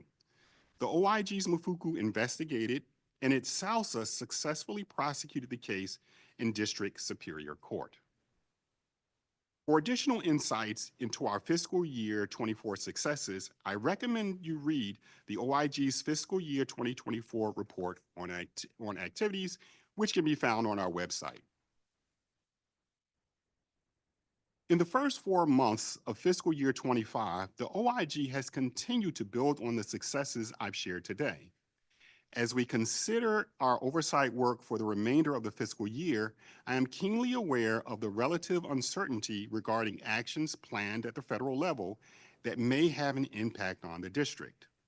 In that regard, we will revisit our fiscal year 2025 audit and inspection plan to determine if we should refocus our resources on other oversight areas to maximize the taxpayer dollar through improved efficiency and effectiveness, as well as vigorously investigating matters that involve significant loss to the district.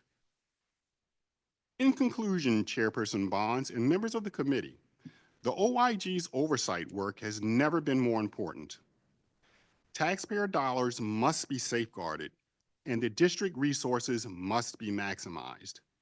In advance of the Council's fiscal year 26 budget deliberations, I want to emphasize that even in an environment of declining resources, investing in the OIG is a net positive for the district, both in quantitative and qualitative value.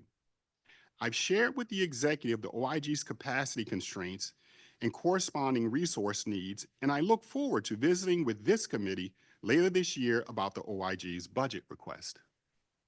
Finally, I'd like to again recognize the hard work and dedication of the OIG staff.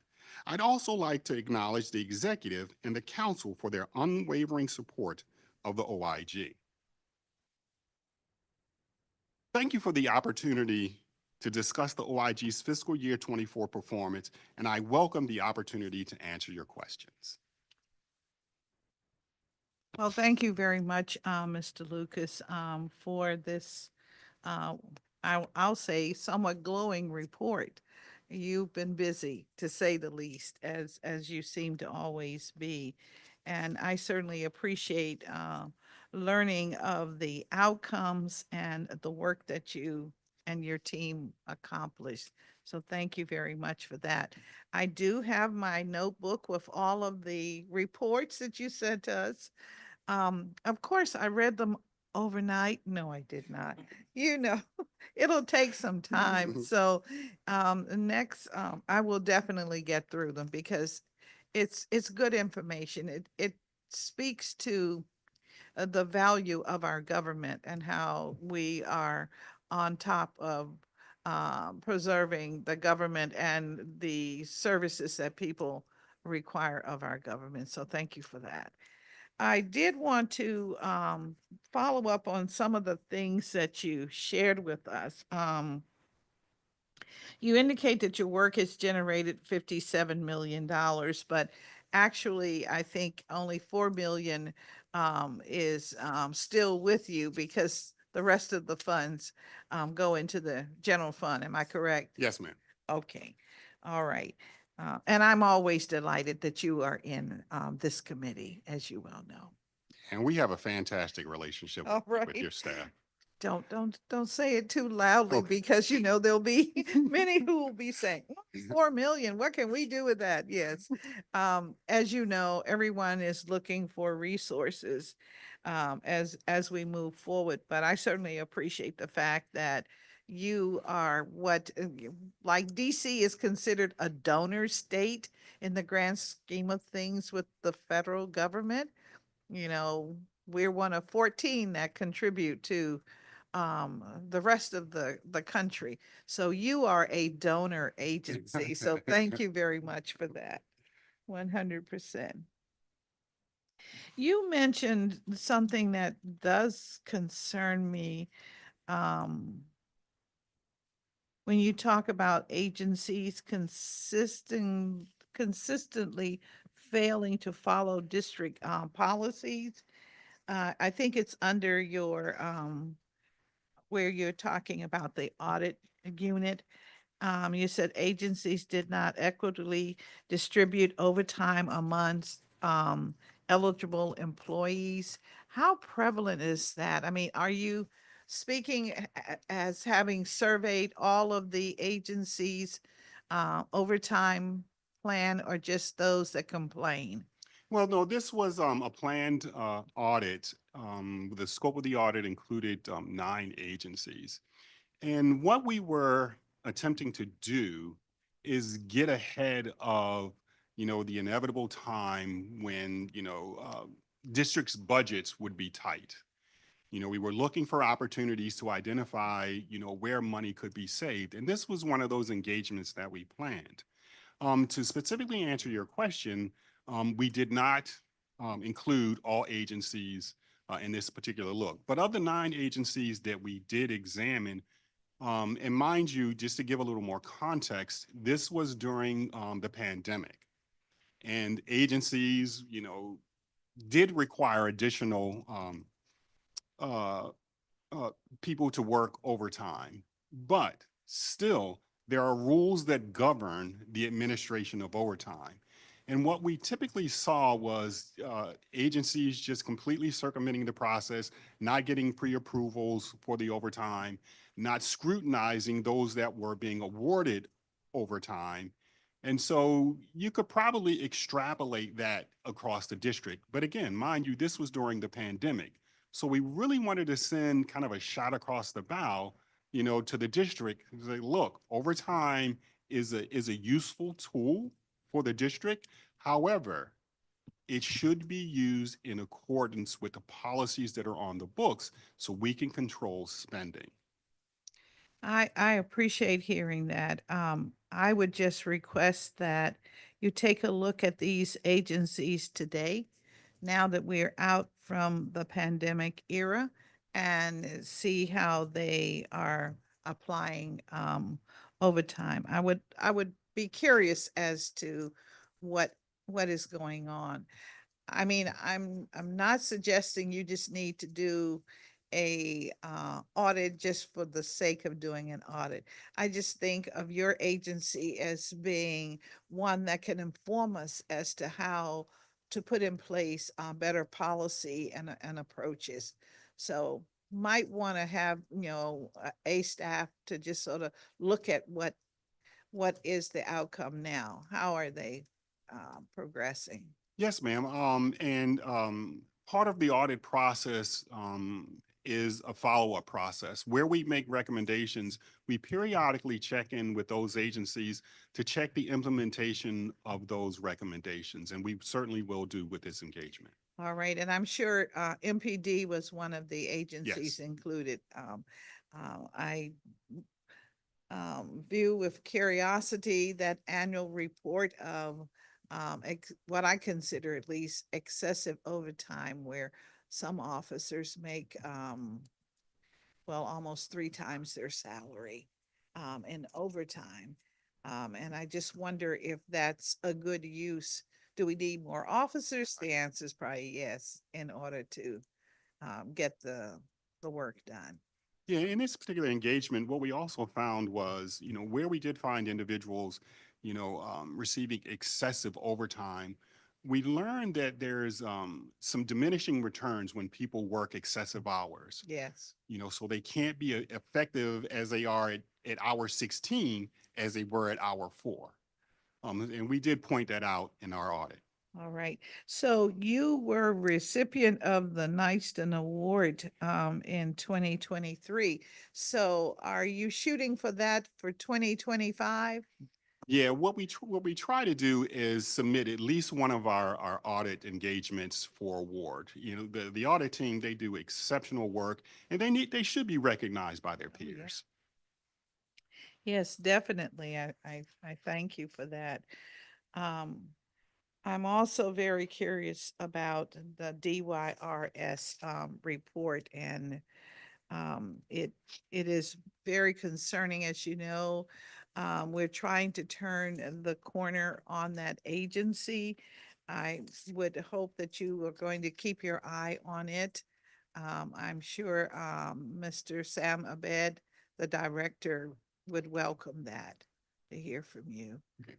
So that's an affirmative. You'll be checking in on these matters, gaps in program spending, attendance, document retention, and grant administration of the documents. Yes. And that leads me to the most recent situation that we have with one of our, council members that was somehow encouraged to, seems to be, to participate in what may be considered a scheme.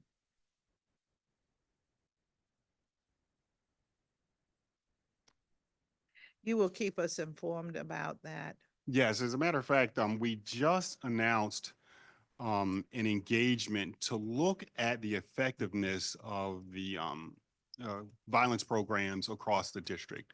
And what we're trying to ascertain is, did the money spent actually move the needle is what we're after there. I think we all want to know the answer to that.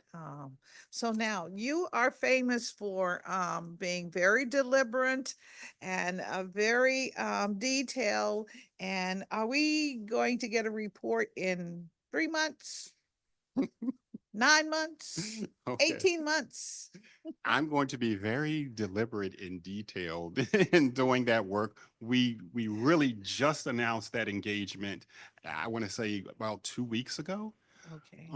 And this one is probably going to take a good bit of time because we're examining obviously across the district, but principally 3 agencies who are engaged in that effort. So it's going to take some time. What are the agencies that you're examining? The Office of Attorney General, Office of ONSI, and I want to say DYRS. All right, and not the one's office? Yes, the one's office, yes. Yeah, all 3 of those entities were engaged in the issue, but they all kind of went about it a different way. Yes. So, Yes, so you'll be looking at Cure the Streets as well as the Pathways program, I think Yes. it's called. Yeah. Yes, okay. That's very good, thank you, because the Pathways program started in the, I think, was that the one in the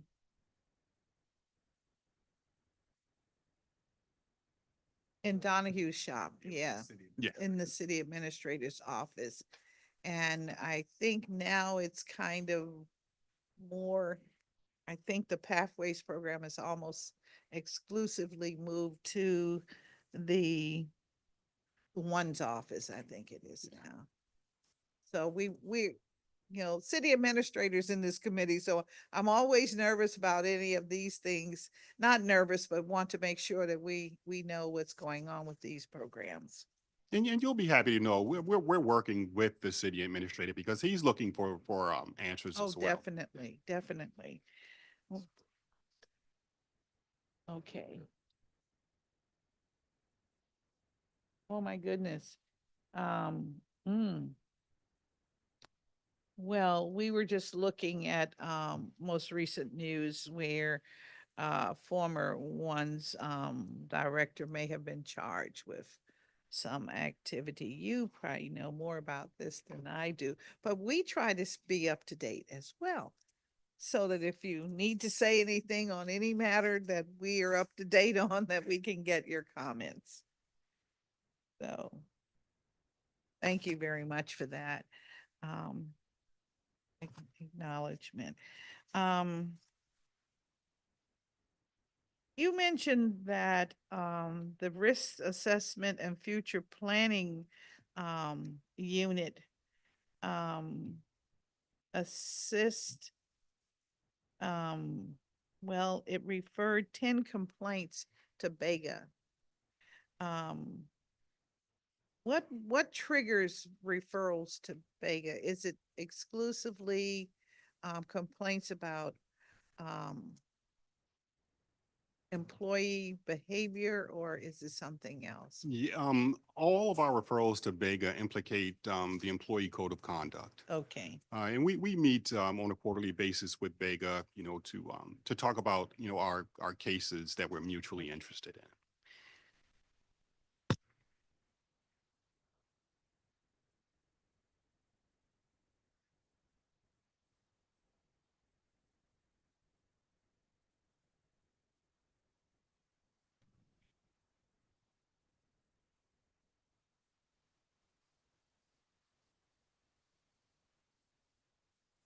when you refocus your resources on oversight areas to maximize taxpayer dollars, what does that mean? So, we conduct an annual risk assessment and we publish our annual plan at the end of the year. Of course, that annual plan may not consider events that happen after we published.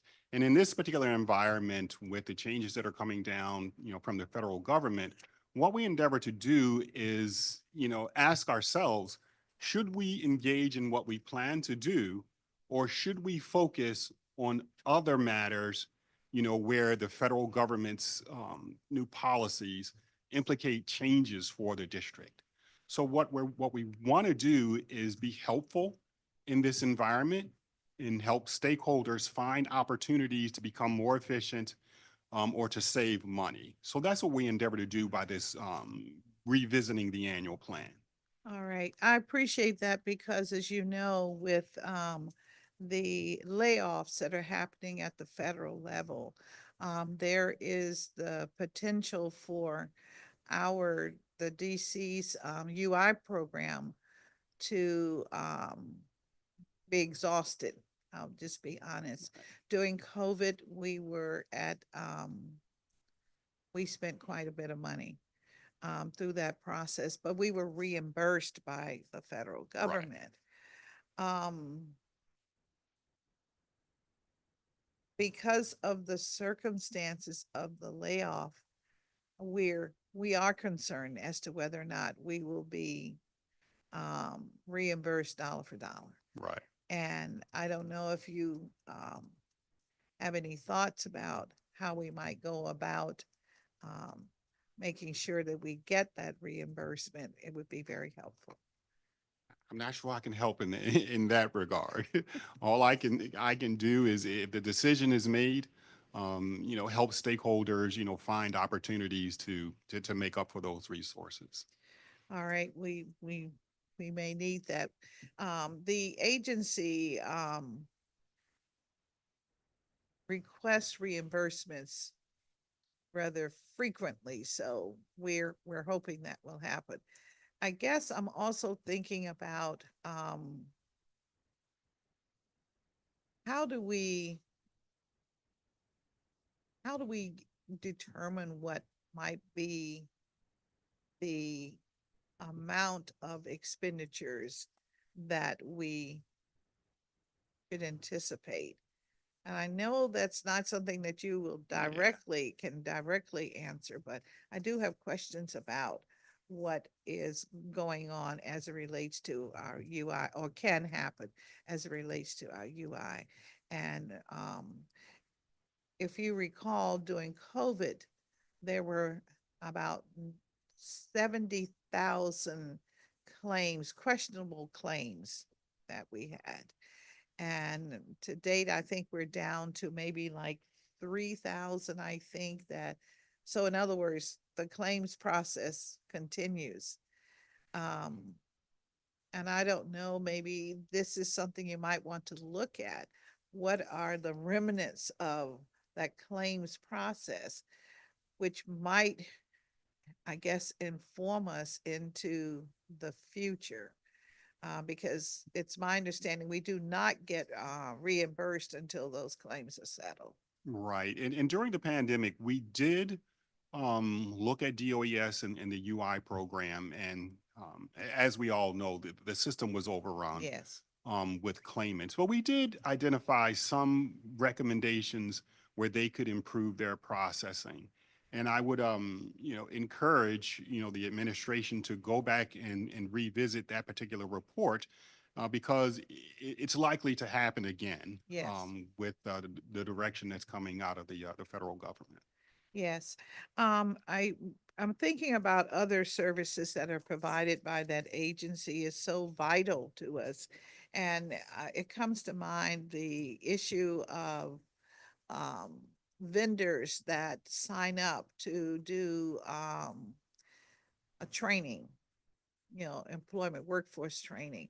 Have you the occasion to look at whether or not we're being efficient, effective, and therefore producing what is necessary in order to get our residents into the workforce. Yeah, not specifically with DOES. But you've looked at other agencies? Yeah, and specifically, you know, what we looked at with DYRS. But there is an opportunity to examine how we're expending those dollars to provide training for employment. So, All right, well, I would like to challenge your office to look at the employment programs that we have, the workforce programs. You have OSCE as another agency, the Department of Energy is another, environment is another area that just come to mind. And I would like to know what's going on. sure, and it would probably make sense for our teams to meet so we can Yes. compare notes. Yes. So when and if we do launch off into something like that, we're pointed in the right direction. Yes, And yeah, that is, I think that's very, very important to have a sense of the employment training dollars and how they're really servicing the community now more than ever, as there will be fresh talent on the streets that can begin to take some of these positions. I certainly would like to know, not to call out any particular agency, I just sort of did, but I know that they have very bona fide, strong employment programs that are delivering. I just want to make sure that we maybe we can replicate some of the processes that they use to strengthen those that you may find that are not as strong. But I think that this would be a very worthwhile effort at this time. Okay. Yep. And we'll circle back with your team. And All right, compare notes. please, thank you.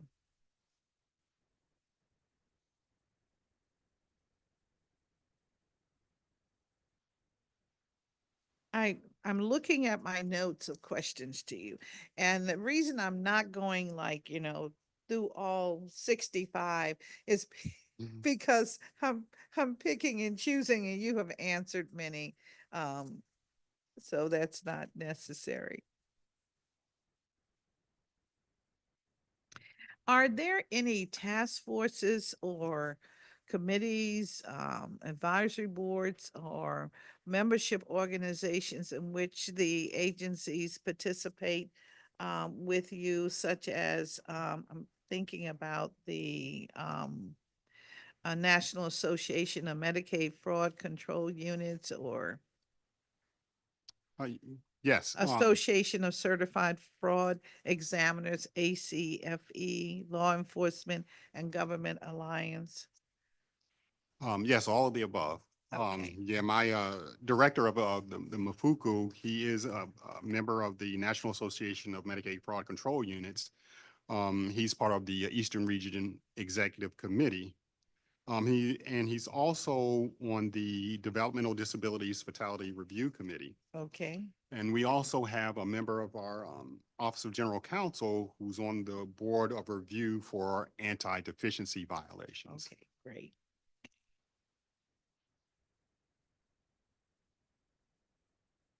I believe you answered this, but how many internal administrative complaints or grievances did your office receive in FY '24? Just over 1,100. That's the 1,100 number.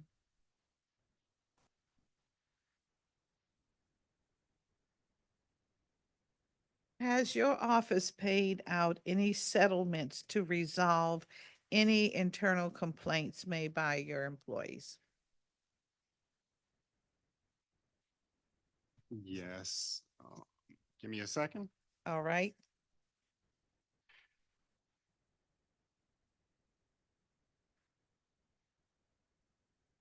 It's a small amount. It's workman's comp. I think there were two lingering workman comp claims.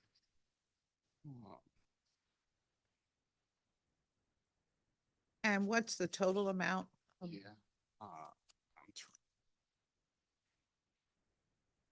I'm Okay, yeah, we're looking it up now. It's nominal. It's not Okay. a good deal of money.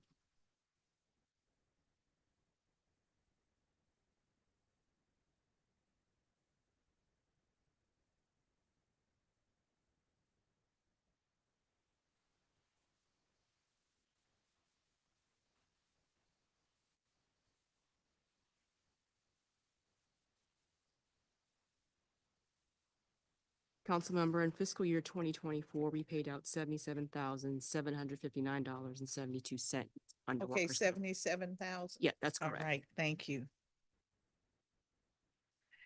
And are there any agencies in our government that have refused in part or full to provide access to their books, accounts, records, reports, finding paper items, or property? None that I can speak of, although we do have to sometimes remind agencies of our authority and access. And once we do that, they usually comply. And on that note, when I hear about records, are there records that you are deliberately retaining that you feel would go into the archives? Yeah, all of our records are subject to providing to the archive. Okay.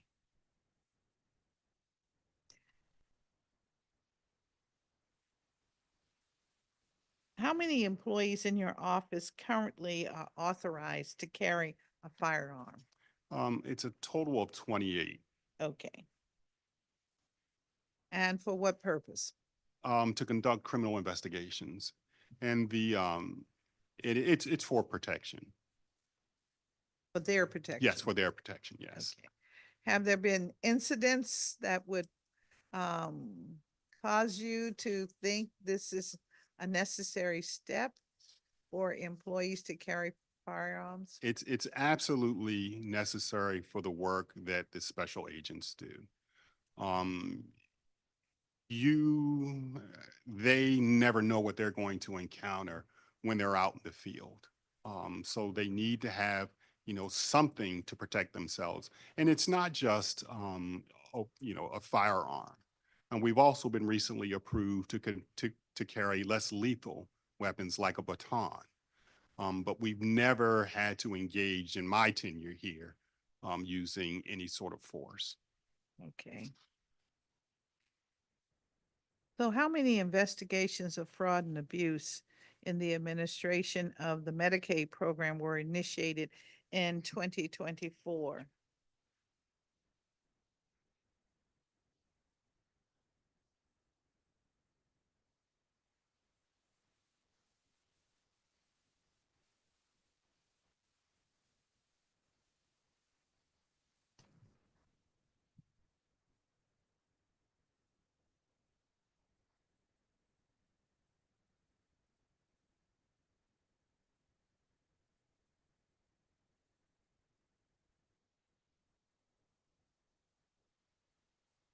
Yeah, I don't have that exact number at my fingertips, but what I can share is that the Mafuku received a total of 1,578 referrals.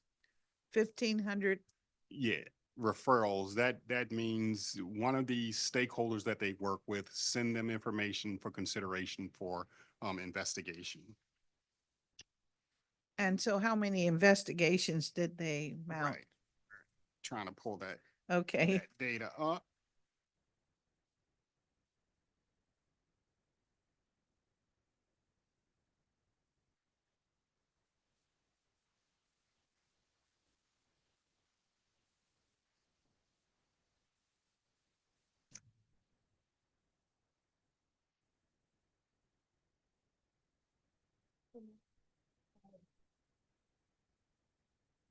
Come on.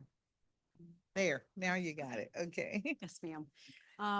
For fraud investigations in Medicaid, we have approximately 25 cases open. And we indicted indictments 11 in fiscal year 24. All right, and so when you say open, is that the sum total of your cases during FY 24? It does not include the 17 that are abuse, neglect, financial exploitation investigations that were open. All right, thank you for that. Okay.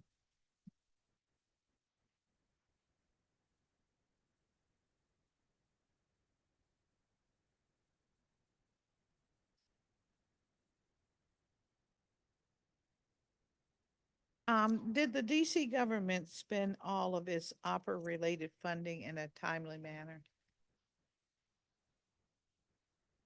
That's a good question. I don't have that answer. Well, it was my understanding from last year's oversight that we had through June of 20, I thought June of 2024, but it may be June, yeah, June of 2024.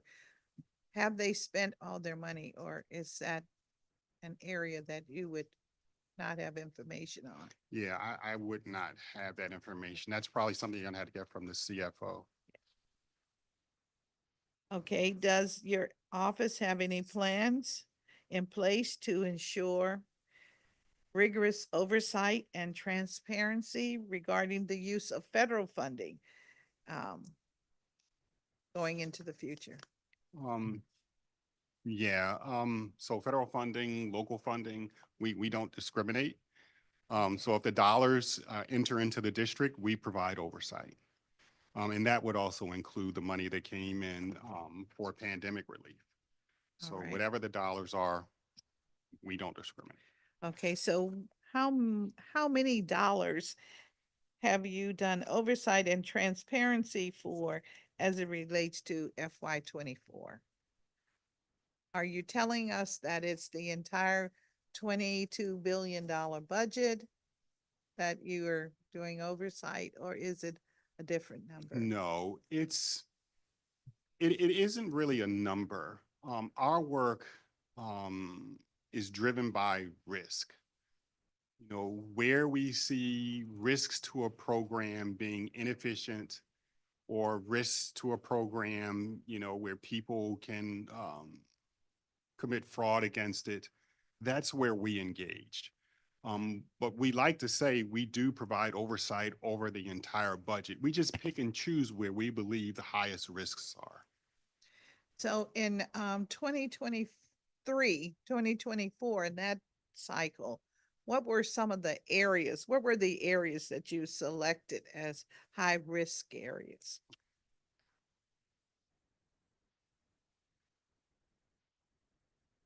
Actually have a high risk list.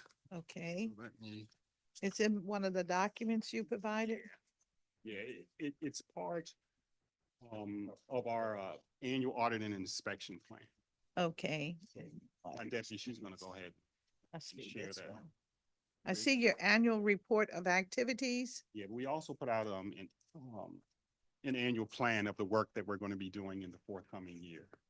Okay, so that's back here. And the high-risk areas that we identified for fiscal year 2025 is district contracting procedures, information technology procurement, district cybersecurity practices, Medicaid improper payments, district entitlement programs, district rental and housing programs, DCHA activities to support affordable housing, efforts to respond to and prevent drug misuse, district real property and lease administration, and gun violence prevention programs and grants. Wow, And that's then a finally, the lot. human capital management. Wow, Yeah. that's a lot. The contracting is critical because we hope that, well, one, so much of our budget is contracts. That's very important, I think. And then if I made this, I'm having to read my own, trying to take quick notes.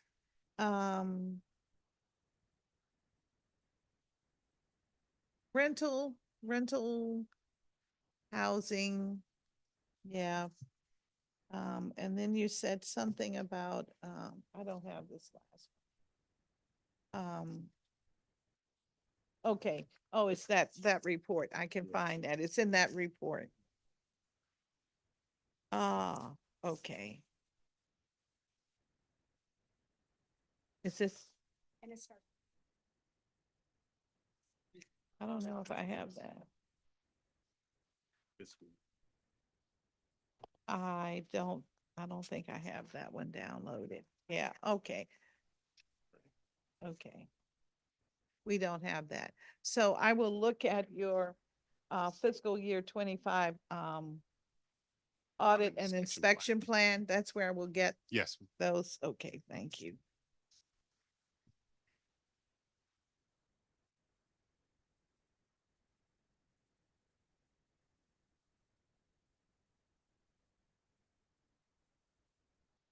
So what is the status of your Inspector General Support Fund?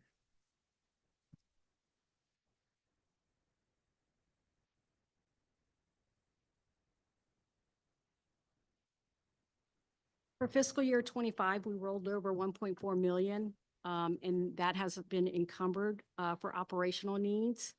But for fiscal year 24, we had 1.7 million, and 1 million was council took under the sweep legislation, leaving us with 700,000.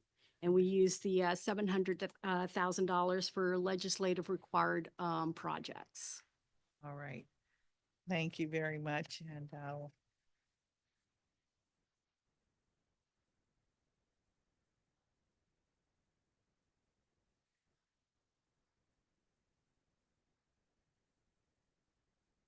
think we covered most of this.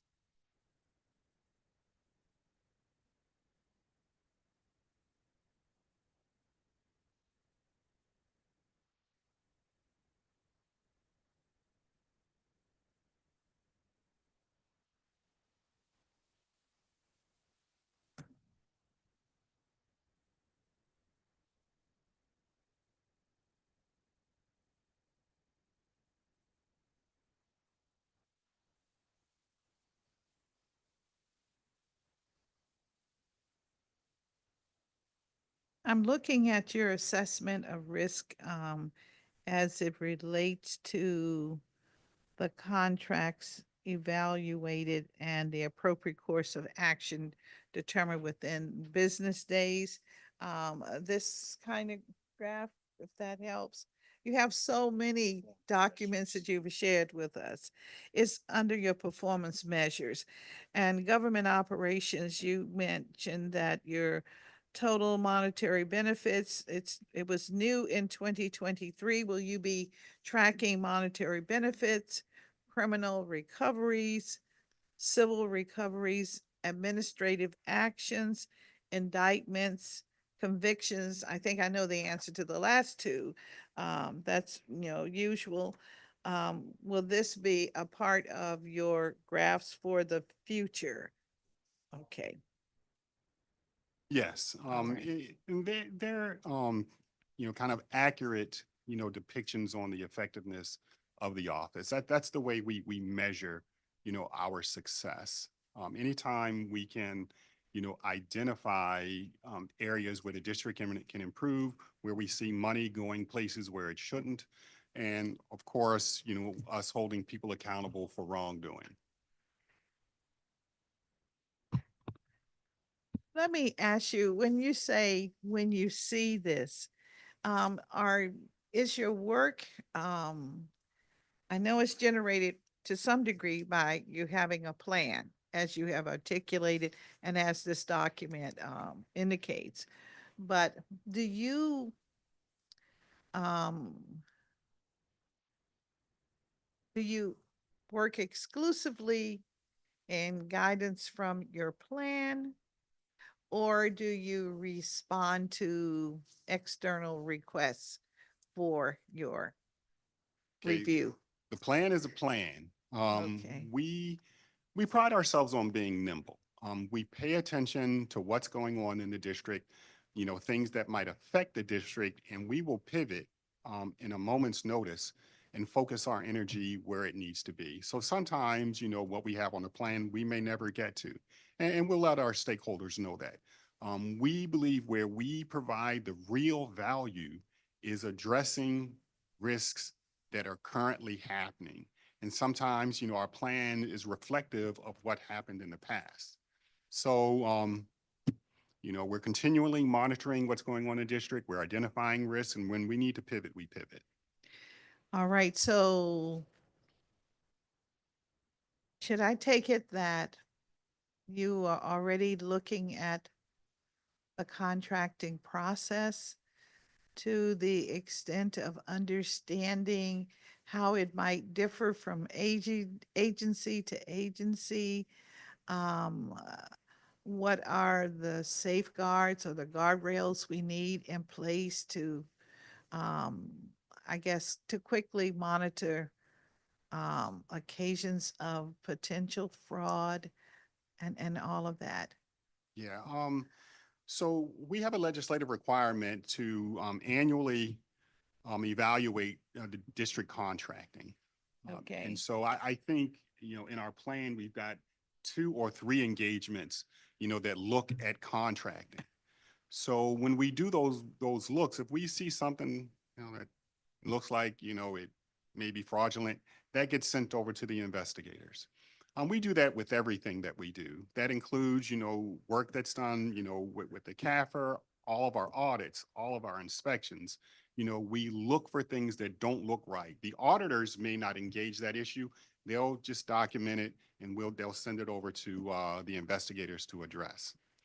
All right, I guess you have already, you know that I'm coming from the perspective of if there are things that we need to look closely at as current events unfold, I would like for you to know about it before.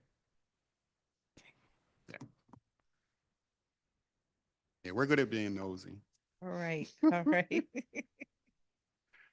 Well, would you please describe your outreach to the public, particularly as it relates to fraud prevention? I mean, do you do workshops with community or workshops with certain organizations or groups that may approach you or? Yeah, we do new employee orientation. We have a regular seat at that table. Our Medicaid fraud control unit routinely goes out and educates the population that use Medicaid. This is an area that we could probably do better, but sometimes we don't have the resources to do it like we want to. This is so I would acknowledge we could probably do more in that area, but we do new employee orientation. My external affairs group goes out with the Medicaid fraud control team and educates the population on what we do. All right, so when you say you educate the Medicaid community, that is those who are the beneficiaries of it or those that practice? It's both. Okay. We do both. Yeah. Okay. Yeah, the Medicaid fraud control team does a really good job in engaging the community. All right. Do you partner with the Department on Aging and Community Living, DACL, in Yes. conducting outreach to seniors? Yes, we've developed a pretty robust partnership with DACL, where we go out and do events together. They let us know where we should be focusing our time. So this is something that we weren't doing, maybe 2 or 3 years ago, but the Mafuku team really ramped up and is working really, really well with DACL to make sure our seniors are being taken care of.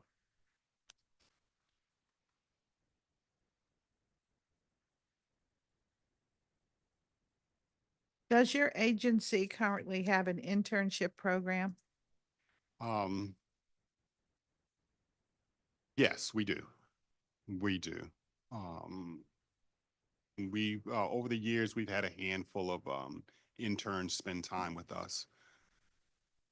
And when you say spend time, is it like for a year or It's is it usually over a summer. just a or- yeah, summer? Okay. So it's just like the summer youth employment program?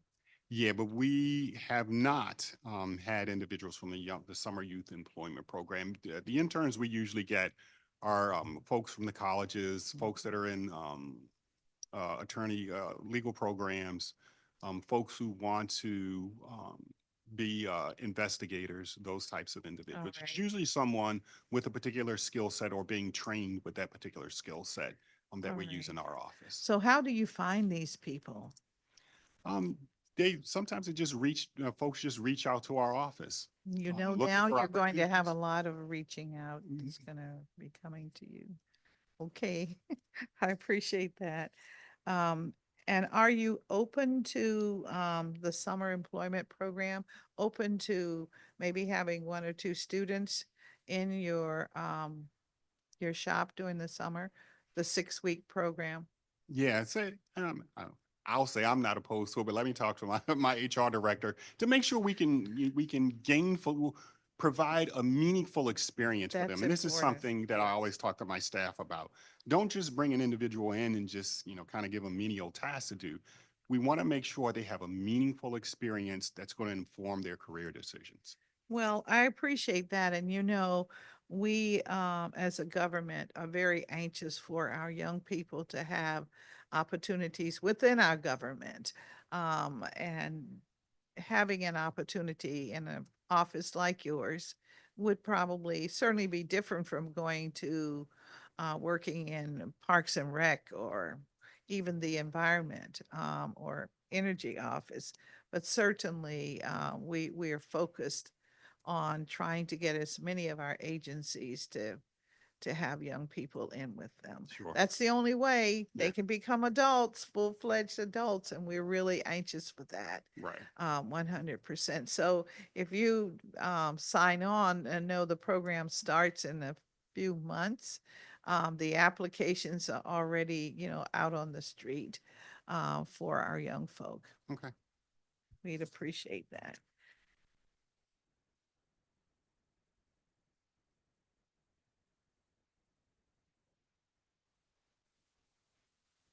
Well, Mr. Lucas, and team, we thank you so very much for your time. And now we'd like to, let you know that, we have completed our discussion with your office today. And thank you so very much. Thank you, Chairperson Bonds. And we will like to pursue having an opportunity to sit with you and Oh, yeah, talk absolutely. about how we can, do some more other things together. Yeah, absolutely. I mean, there's a lot to talk about. Oh, We yes. really need to be prepared for whatever comes down. Yes, yes. And I would like for whatever we discuss, if are things that we, to put it in context so that the public will have an understanding and appreciation for it, as opposed to just putting it on the record and it's like abstract, something sitting up there in a box. So I'm just suggesting, I think we need to have an opportunity to discuss and see what we can do that would be digestible in the community, if anything. Sure. So Yep, I thank look you forward very to that. much. Thank you. Thank you thank you. both. Thank you. So I want to thank everyone who participated in today's performance oversight hearing for their contributions. We learned a great deal, and I hope those who watched have a better understanding of the work that these agencies have undertaken during the past year. I believe our city is better for their work, and I'm hopeful that our future is therefore much brighter. If the public has any additional thoughts or would like to submit written testimony regarding the performance of these agencies, please email it to seal@dccouncil.gov. That's CEAL@dccouncil.gov. The hearing record will close in 10 business days from today on the 5th of March, 2025 at 5 p.m. The committee's next meeting will be performance oversight hearing, and it's on Tuesday, February 25th, 2025, beginning at 9:30 a.m. regarding the Workforce Investment Council and the Department of Employment Services. This concludes today's hearing.